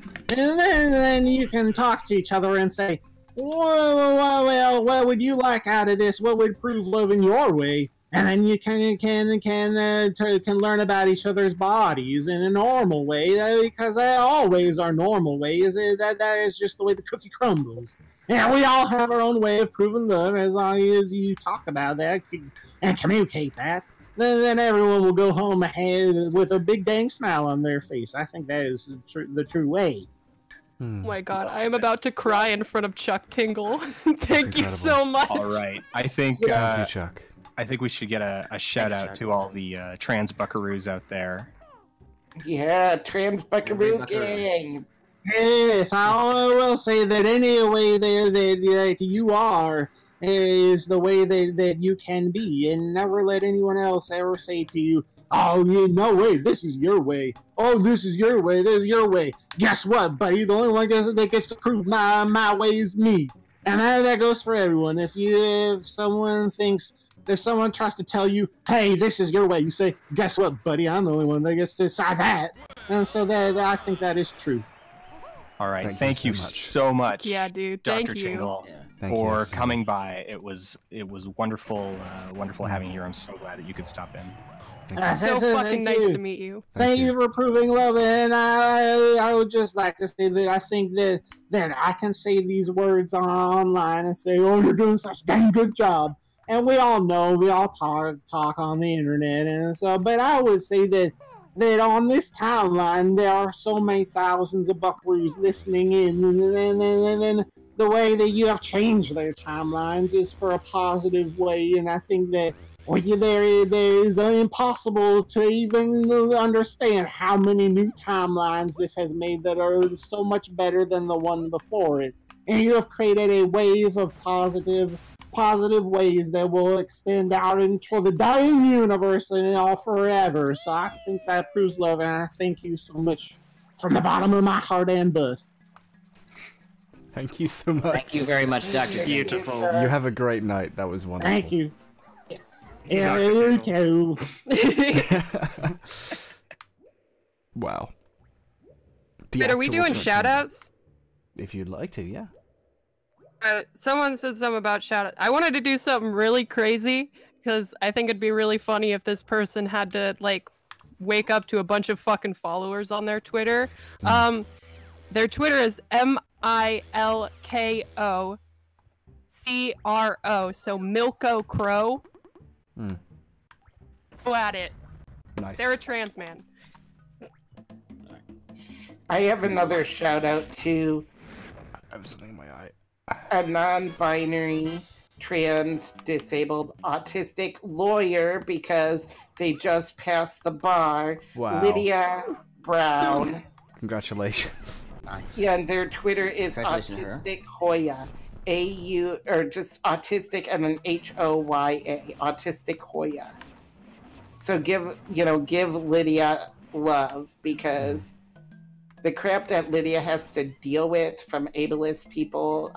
In fact, they were just posting about how people don't even believe they're a lawyer, because they'll go in and because they underestimate disabled people and how they look, and if they look young, and then they don't assume that because of the way disabled people may act or physically present, that they're children. They infantilize. So give Lydia lots of love. They are amazing. Go Lydia! Go Lydia. Thank you. Yeah. On this lull, sorry, I want to compose myself before I have to go to work. So I'll dip out now and hopefully maybe make space for someone else. One shout out that I'd like to do is, I think I said I was in a band, but I didn't say the name of it, and they'd probably be upset with me if I didn't shout them out. So it's Hunting Hearts UK. We're just starting out, but we're an all-trans band, and the reception has been amazing in our city. We had a sellout gig, our first headline gig, yesterday. Wow. What part do you play in the band? I'm a bassist. Nice. We're looking for a drummer, but you have to be kind of local to Southampton because we rehearse like every week. But that's been one of the most positive things I think I've ever engaged with in my life. And it's obviously a lot of the audience that come are trans people, and just a nice little positivity circle around that. So big shout out to my band members, Beck Lombardy, H.BurgerGuy and Lucy Rose, and whoever our drummer may be in the future. And all right, cool. Also, it's fucking awesome to meet you. Yeah. Yeah, to meet you. It's been amazing to be on the stream, and going from sitting here thinking, I'd really like to shout out Chrysalis, to actually getting to do it and then coming on again. And this has been amazing. I'm so proud and privileged to be a part of it a little bit. So thank you. Good night. I'll be watching till the end, but I think I've got to chill out a bit before I have to go to this exam. Good luck. Yeah. Nice you, Devin. Yeah. Oh, and Dominic, I'll send you a message because I'd love to, whenever you come out with any kind of film project, show it at my venue. Yes. Yeah. I'm trying to make my next film, but I was just turned down for another grant. And making a film is so hard. If you know disabled trans filmmakers like me, or if you know me and you want to help, I have so many great ideas that I'm working on, and that's the one issue I face is finding financing for my film. Have you got anything to show? Because maybe we could do like a fundraising film Yeah, dream or something. well, I have my junior thesis. I have a film that I made about two lesbians. It's a really short film. Like, I'm even having trouble fundraising for that. I need like literally 3,000 more, and I can't even raise that. And it's just so frustrating. And I know a lot of disabled people want to support and can't because, you know, a lot of us get stuck living in poverty. And that's because the system is designed to, that if we need like healthcare or services, a lot of those are income based. So you have to decide, do I work? Do I, you know, my state, I'm lucky enough to be on a program where I'm on a program for workers that are disabled, so I can work. But it's one of like a few states. If you live in like, you know, in the South, in a lot of those states, you don't have those programs, so you have to decide, do I want my health care that buys my wheelchair? My wheelchair costs $20K. How am I gonna afford that with, you know, medication? And, you know, like, who has extra $20K sitting around if you're not disabled, you know? So you know, if I didn't live in Ohio, or, you know, when I moved to LA, there's the same program. When I lived in New York, there was the same program. You know, I moved places where there's this program so that I can work. But, you know, if I lived in like, you know, another state where this isn't an option, you know, do I not get a wheelchair and get stuck in bed and then I can't work at all? Or do I, you know, so the disability community can't help with that. But yeah, I have a film. It stars Shannon DeVito. She's a disabled actress, and it's a cute little romantic comedy about two lesbians who were together and broke up and meet in a park in New York. And then I have another film about a lesbian couple in a nursing home, and I always do films that include either trans people or other LGBT folks or disabled people, you know, and I want to include, you know, we need to see trans actors. We always see people fighting for lead roles, but where are the trans actors in bit parts too? Like, trans people exist everywhere, so why aren't we also in smaller roles and in supporting roles? And I want to like include trans people throughout my films in different places. So when my girlfriend is the screenwriter of everything, she's a writer, and when we write things, we say, okay, we might have a name for a character, but we'll audition a whole different group of people. We'll audition, you know, Black and brown people and, you know, trans folks, and that way we can say, you know, well, this person fit for this role, but it's not specifically written any which way. And, you know, I think if more creators did that, we'd see more inclusion, you know, and for any group that's marginalized in media. So. I feel like, judging from the Twitch chat, if you started a GoFundMe, your project would probably get funded. There's a lot of people, I'm seeing it now, everyone's like, where's the GoFundMe? Yeah, check out the trans crowdfund page on Twitter, and please go, please feel free to post it in the chat and mention it, and it'll end up in the spreadsheet. So Hey, can I mention my PayPal? I could use $20. Yeah, sure, I'll post the link right now in the chat. Yeah. Oh, my Right. PayPal. So- Wait. Yes, no? No. Yes? No. It said it deleted the link. Oops. I'll put it in this. We'll get it. We'll get there. So yeah, good night, everyone. Final messages. Fuck the Tories. Be gay, do crimes. Love you all. This has been amazing. Peace out. You fucking Cheers, rule. Devin. Nice to meet you. Thank you so much. I've also had to pee for the last maybe 30 minutes. I'm gonna bounce. Alright, cool. It was nice hanging out with y'all. Yes, how to have sex. we finally in a learned. roundabout way. We figured it out. Finally have sex somewhere. now. I've been waiting so long. There was some advice in there that could be applied to something in some way. I think so. Oh yeah, That should Love get you him. most of the way It's the kind of advice you I can hope apply he's to everything. listening so he hears me say that I love him. Anyways, having me on, go check out May's bare legs. She just posted them on Twitter. Shout out to May's legs. Shout out to May's legs. Can you May in the background saying shut the fuck up? Oh my god. It's sponsored by my girlfriend's legs. God damn it. Okay. If that doesn't have 18k retweets, I'll be disappointed in you. don't actually, but that'll probably make me Retweet very her legs, uncomfortable. please, God. All right. I'm bounce. How do I bounce? Oh, there we go. Oh, there you go. So, what's our banana count at now? We are at 189 of, I believe, 200. If it's more than that, wow. then I'm, fuck it. Oh, you're at like this ship. I'm watching the stream. Yeah. And then after that is the final boss. Final boss. Yeah, it's just wow. Yeah, we're coming up. Oh, we're in. It's Avengers Endgame. Only good. Just kidding. This might actually be even worse than Avengers Endgame. I just want to thank you for having us on this stream. Thank you for coming on. It takes an awful lot to be this vulnerable in front of this many people. I couldn't do it. Yeah. Yeah. So, like, I think what you've done is really, really cool, and I can't thank you enough. Yeah. Well, thank you so much. Yeah, thanks very much, Dom. Like, it was very illuminating. Oh, I appreciate it. Oh, man.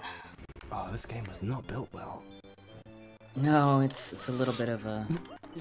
So you're emulating this? Like... I am, yes. And it's one of the few games we can never emulate perfectly because it's made, like...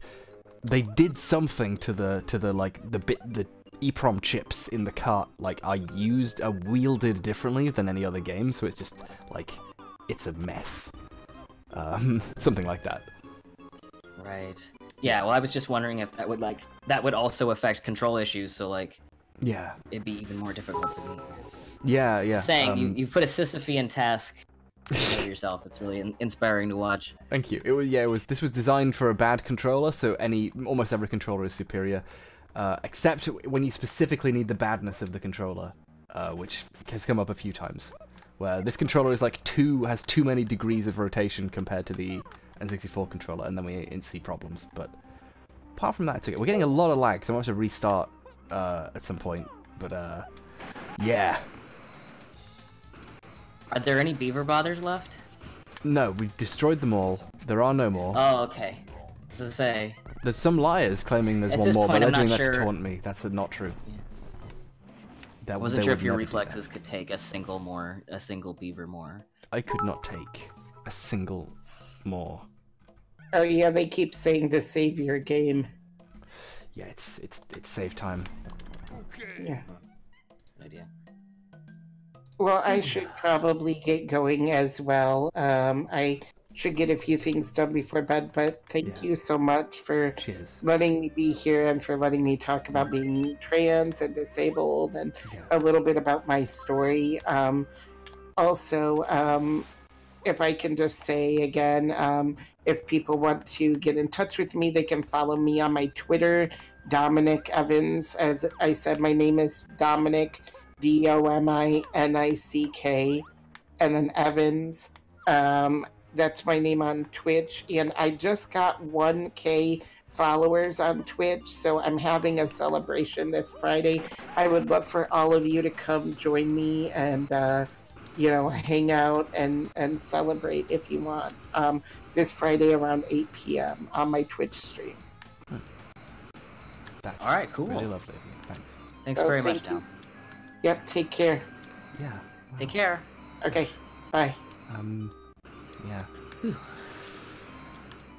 Well, I've learned so much. I've learned so much over the course of the stream. I learned what gender euphoria was, which was really cool to hear about. So. Yeah, it's an interesting way of looking at not just transitioning out of a bad situation, but transitioning into a situation that you can appreciate more into because, a better one. Yeah. Well, and just because you have the experience of not having, like, to have experienced the lack is also what it makes you able to appreciate what you have more. I feel like when a lot of cis people say, well, I wouldn't care if I was the other gender, like, why would that bother you? What's the big deal? And it's like, well, you have no idea. You probably would care a lot, you know?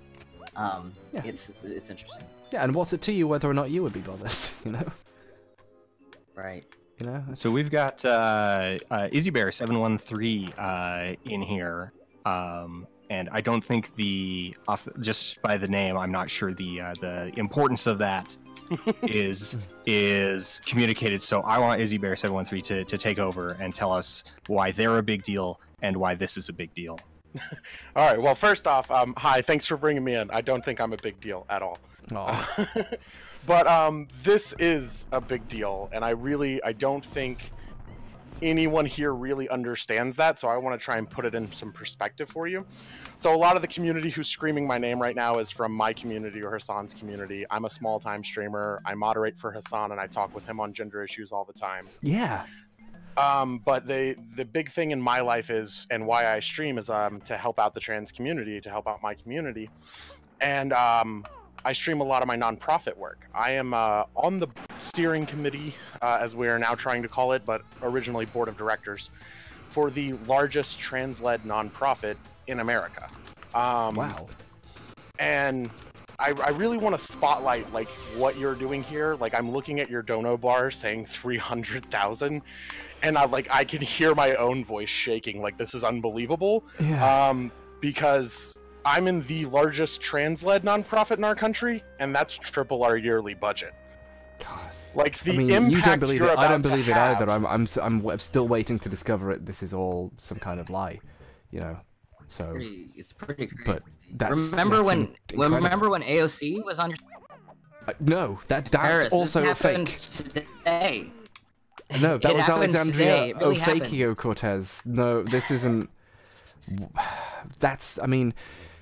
And well, then the guy that's who good for the made stream, Doom was on, and then 3 hours later, the guy who made Fallout New Vegas. Oh yeah, but announcing what happened. I mean, I think today. I'm sure you've. I'm sure this is going to have a couple of groups are going to have some thoughts about the future of fundraising, and hopefully I've already tried to get my nonprofit to take Twitch more seriously, and I have them linked under my page, and they're about to set up on Tiltify and all that. And I'm literally gonna use your stream as my new talking point of you really should reconsider what you think donations are. Yeah. Hello, steering committee. It's me, H.BurgerGuy. You stream a bad game for a very long time to spite someone. There. That's my. I am clipping that. Yeah, right clip now. that. Put that in. I appreciate you so much. I really do. Absolutely flawless. Just absolutely flawless. Like what you're doing is amazing. Like this is a very at-risk and a very at-need community. We suffer so much more than a lot of other communities in a lot of different places because a lot of things impact us highly. And then where transness intersects with all these other amazing topics you guys have talked about tonight with disability, with people of color, where all that intersects, the oppression becomes so much more and so much more. And that helps really, really hurt our community and drag us into the really disproportionate rates that we have.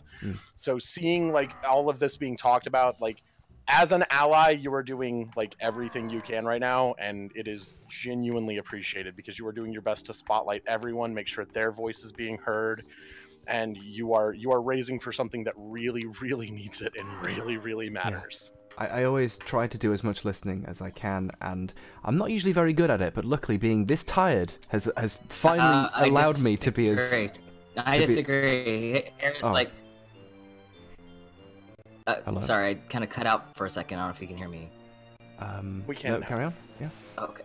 Well, okay. So, I mean, Harris, you and I have known each other for a little while before you were even making YouTube videos. And initially, we had kind of a weird, rocky relationship because we yelled at each other about cartoons for a little too long and too intensely. Yeah. And and it was it's weird for those who don't know. Like before, Harris was known for his really awesome video essay stuff. He would bitch about cartoons and YouTube on something awful. Yeah. And he and I ran into a couple different altercations in that space. And we weren't especially kind to one another. But the thing that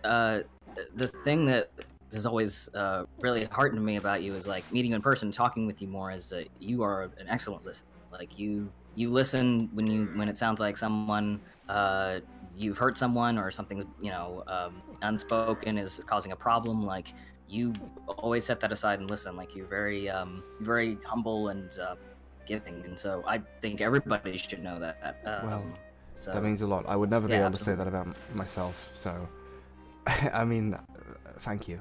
I'm glad I've managed to do better. Well, no, I mean, yeah, I've been a dick when I felt like somebody with a platform, somebody with a platform was misrepresenting something. But like, you've been so easy to talk to, and I've learned a lot from you, and and this shit is whack. Like this shit is incredible. So I'm really happy for you. I feel like even when someone is just being really unreasonable with me, I feel bad even having to block someone on Twitter. Like it feels like a loss. Like there's something I'm missing. Still, like it's very hard to like. I'm now in a situation where I feel I'm constantly worried I'm not listening enough.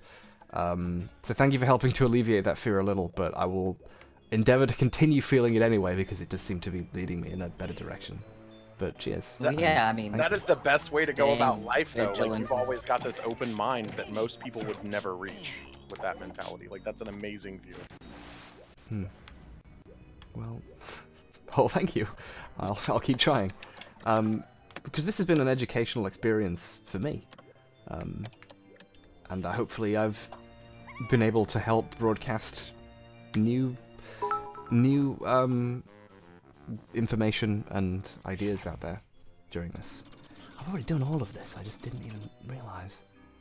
How long have you been awake? I don't feel like it's been that long. I think I maybe started like 10.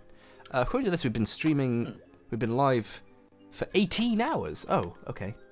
I'm sure I was asleep for some of that. I think I restarted it while I was, just before I went to sleep. And I probably slept for maybe 6 hours, so, yeah, not that long. Probably fine. I know last night, I think people came into my stream and were like, how great is it that H.BurgerGuy is asleep and still has 4K viewers right Yeah. I have a whole crew hanging out and continuing to do good stuff while I'm gone. And one of the first things I'm going to do on my long list of stuff once my life can start again is listen to what happened on my stream while...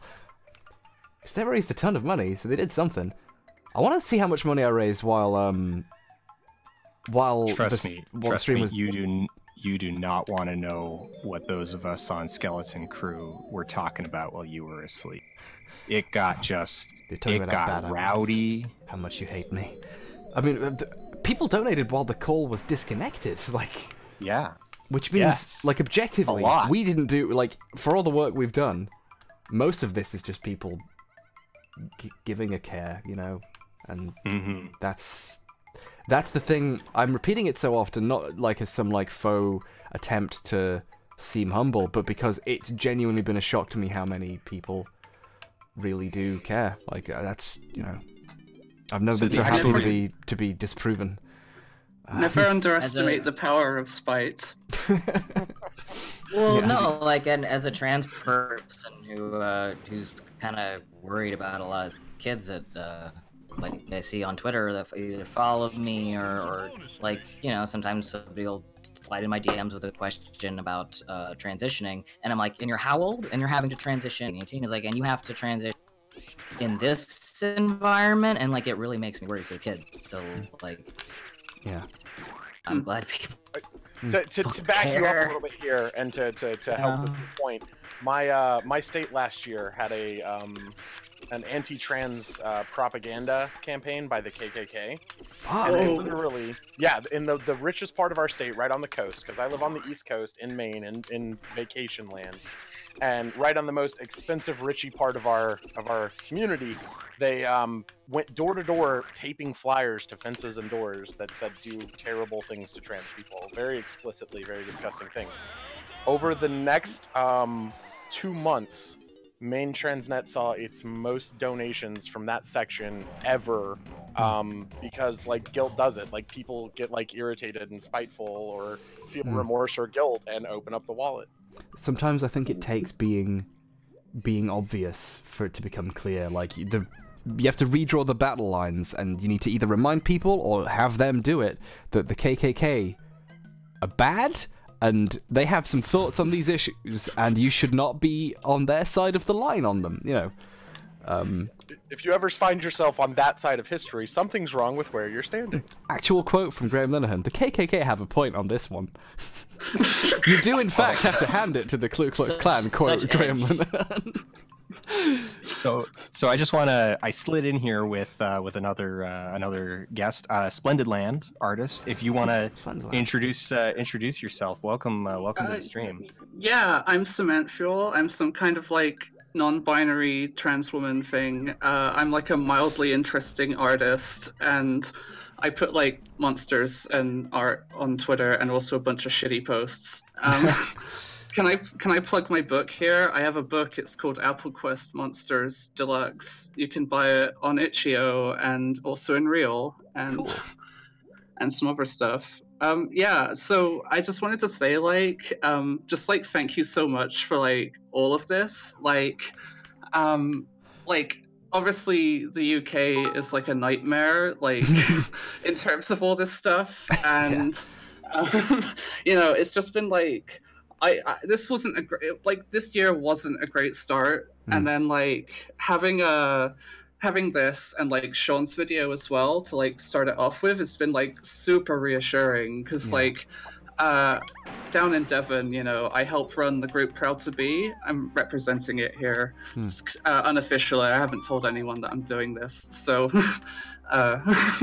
but you know, we help run like the local Pride event and stuff, and I shared Sean's video there, and it got a bunch of like positive response. Just like the amount of people that were like just so worried and paranoid about like, not even paranoid because it's like a legitimate fear. I'm sorry for using the wrong word. This is. It's not every day I wake up and how many people are in here? Jesus Christ. Quite a few, yeah. Yeah, you know, it's just like at least 10. So like, just like having it like, you know, just like things saying like having people on our side that are like putting things out there in like a reasonable like. Yeah. Sorry, I'm like fuddling my words. I do want to recommend Sean's video to anyone who hasn't seen it. Sean recently did a video about transphobia in the UK. In fact, he mentioned mermaids and Graham Linehan. And he also gave me notes on my video announcing the stream, which I was very anxious about, which is very helpful of him. And he also donated, I think it was half the proceeds of the money he makes from that video to mermaids, and in addition, he paid about 5 different trans people to sign off on the script and give him notes. I think that was really, really like cool. Yeah, of him. no, I think it meant a lot. And also thanks personally to Sean for very, very quietly giving me notes and stuff to do on the stream, and giving it to me in a way where that way no one ever knows that I was doing a thing wrong, because I got to quietly change it. So thank you, Sean. Thank you, Sean, for the texts. God, there was like, I had so many other things I wanted to say. I'm just like a bit lost at the moment. It's not every day I like get out of bed and immediately talk to like 18,000 people. Is that like? That's not a typical day. But take your time if there is anything you want to say.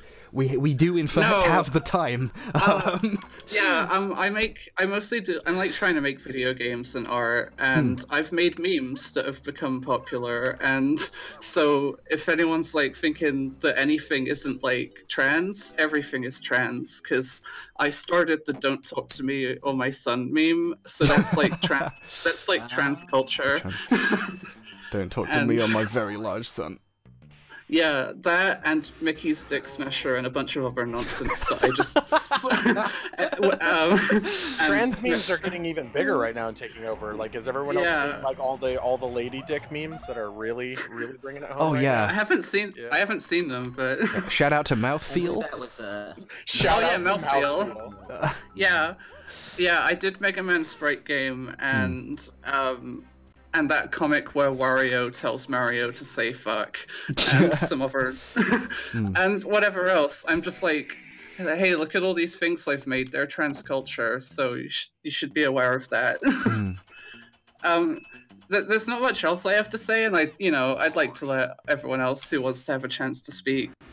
So, I guess the last thing I want to say is, like, when I tuned in earlier, you were talking about how disgusting bananas are, and so here's my especially harsh review of bananas. They taste exactly like what they are, which is a genetic dead end, and so I can now optionally play Beaver Brother whenever I want. That's not a reward, Donkey Kong. Yeah.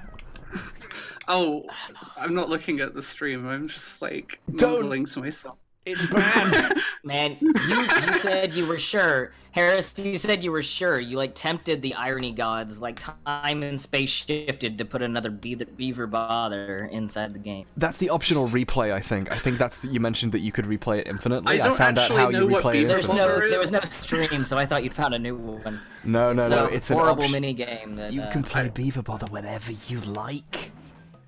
I did as a kid. I absolutely did. I don't know why I liked that mini game, but for some reason. When I tried to play this game before, like I got to like one of the tutorials and I like got legitimately panicked over it because the music was like chaotic and the timer was counting down and Donkey Kong's model looks like that and like I legitimately just like, no, this is stressful. I can't do this. Like, thank you. I love Chunky. Chunky. He's perfect. Chunky's like he's Chunky joins Smash as Donkey Kong's Echo Fighter. Yeah, he's like Columbo. He's a genius, but he pretends not to be, and he's such a pure soul. He's read Infinite Jest, and he will never tell anyone he did because he doesn't want to brag. Yeah. You know? Anyway, I'm gonna like head off now just to let other people like join in, whoever wants to join in. So thank you so much for coming on. Thank you for having me on and letting me like plug my things. I love your memes. Like, thank and you. Your real work too. Yeah, buy my book and subscribe to my PayPal account. Anyway, I was literally about to plug who got dragged in. I'm not gonna do it now. Oh, okay. I'm sorry. I just got really excited because Small Worlds. Yeah. Anyway, like have a shout wonderful, out to they're here. like have a wonderful evening or whatever. Well, we're in the same time zone, but you know it's evening because I woke up and it's dark. So anyway, have a nice stream, everyone, and keep donating money. So bye-bye. Bye. Thank you so much. And I guess it's been spoiled that somebody else got dragged in. I brought in we've got Nicotine here who runs a bunch of really cool stuff that my rapidly deteriorating brain has already forgotten. So I will let them take over from there. Hi everybody, my name's Nicotine. How's it going, Buckaroo? It's good to see you. Thank you so much, first of all, for doing this and being so freaking cool all the time. Thank you for being cool, and being cool with me, being so bad at Donkey Kong. Yeah, absolutely. So I run Transmission Gaming. It's a huge Discord server for trans people, for gamers who happen to be trans. Yeah. Transmission Gaming's been around for about 2.5 years, and yeah, we have like weekly game nights. We have movie nights. There's it's like a cool hangout spot. It's like a social kind of thing. And yeah, so I'm a trans Twitch partner. I'm a full-time streamer, and I do a lot of roleplay stuff. And I have a few thoughts about the tagging system that got put in place. And I'm sure a lot of you remember communities, right? Twitch communities. Mm-hmm. I don't know where you stand personally on the communities versus tags issue. They deleted my Trash Pandas community. And there is no tag. No. I just want to say real quick, Nicotine, hi, sweetie. It's always good Oh, to is see he you. there? It's good to see you. And I was totally about to plug Transmission Gaming to all the trans gamers that Yeah, are sounded I off think the I chat. think I've lurked in transmission gaming. There was a time when I wanted to see what a lot of sort of trans discords, what they wanted to see from content that covered these issues, and I found that really informative. Absolutely. I mean, it's a cool place to hang out. You know, there's like a lot of it's big enough to where it's like its own self-contained kind of almost like a little universe, you know, and everybody has like cool stuff going on, you know, like movie nights and stuff. But yeah, so the community thing got replaced by this tag system on Twitch, specifically on Twitch, and the tag system is great. The tag system is great. It lets people, you know, kind of filter what they want for different things. But the problem with it is that there used to be a trans community, right? When communities were still a thing, you could have a community. Yeah. And a lot of trans people streamed to the trans Twitch community, and it was great because as a trans person, it's like super important that you're able to find other trans people, you know, to share this experience with, you know, or to just not feel quite so alone all the time, you know. Yeah. So when they revamped communities and brought back tags, it was pretty disheartening, and it comes at about a time when, you know, YouTube is doing everything they can to demonetize trans stuff, and you know, other places are it seems like there's a cold environment for trans people on the internet when there really shouldn't be, like Tumblr, you know. So yeah, Twitch got rid of the communities. They brought back this tag system, and there's an LGBTQ tag, which is great.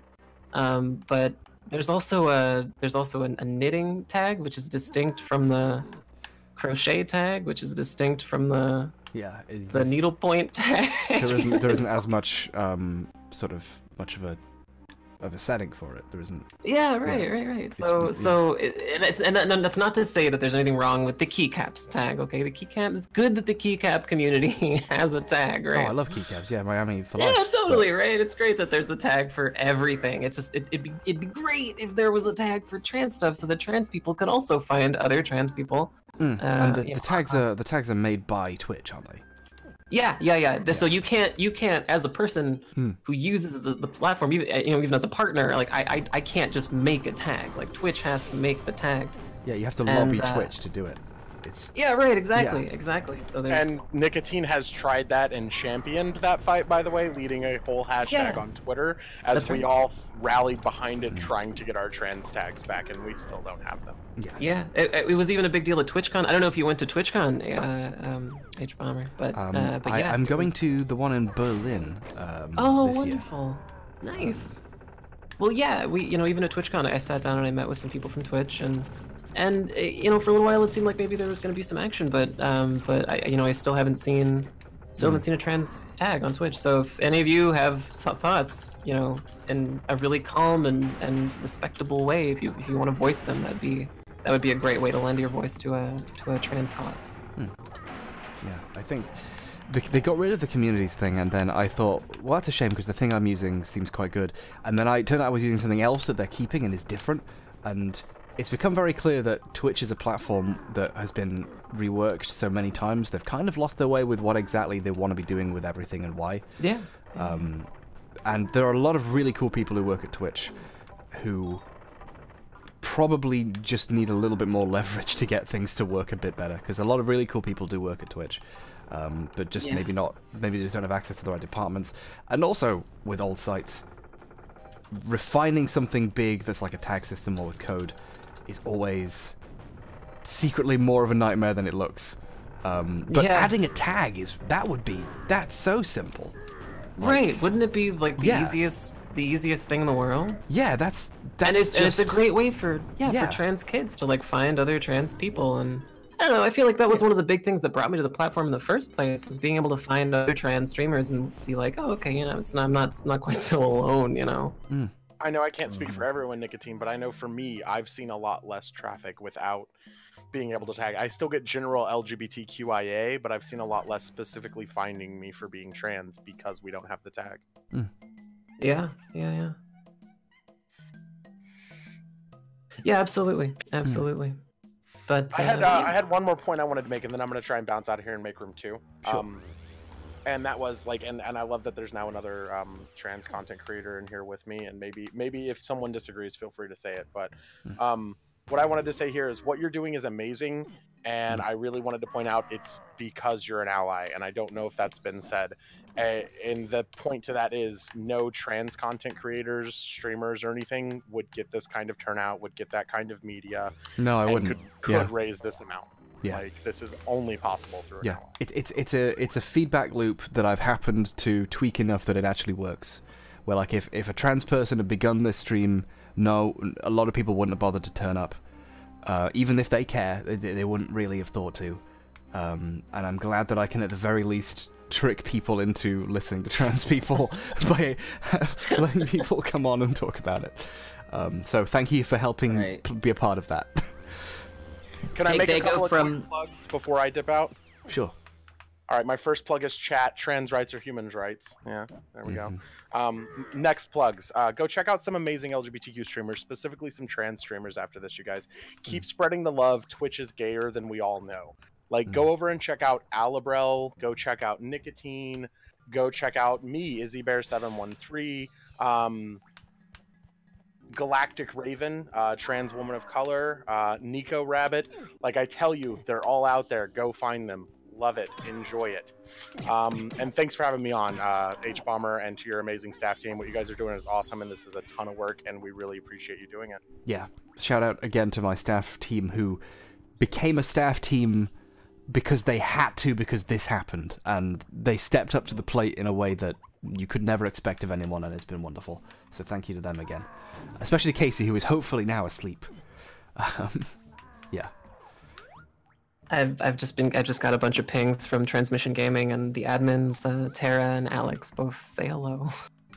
Thank you, Hello, Tara and Alex. Yeah. So we interrupted you, Jacob. Do you have more to say? Oh, I didn't have anything important to say. I was just like, they come to the stream to say like, man, this guy, like, why is he riding the minecart for the 20th time? Why can't he get this past this fucking minecart? And then they'll end up learning something about the rights of the disabled community. Yeah. And the trans. Yeah. Community. So I hope that. You know. I hope that avenue works. I hope that's a useful way of doing it. Playing games badly for a good cause and awareness. Bad games done slow. Yeah. Yeah. It's this new thing I'm trying. I played this a lot as a kid, but I didn't like it. It was just like, it was available, and it's so full of stuff, as you are no doubt the most aware person on the planet right now of how full of stuff this game is. There's one golden banana to go. It's in this level, and I don't know which of the ones I'm looking at tutorial for it is, because it feels like I've done them all. But I've collected a lot of bananas, so, I mean, they're all starting to look the same. Yeah, I mean, they are the same. I think they're literally the same model, so... Yeah, only one of them even looks different. Like, yeah. They're starting to look the same. Harris, I hate to break this to you, but... Oh,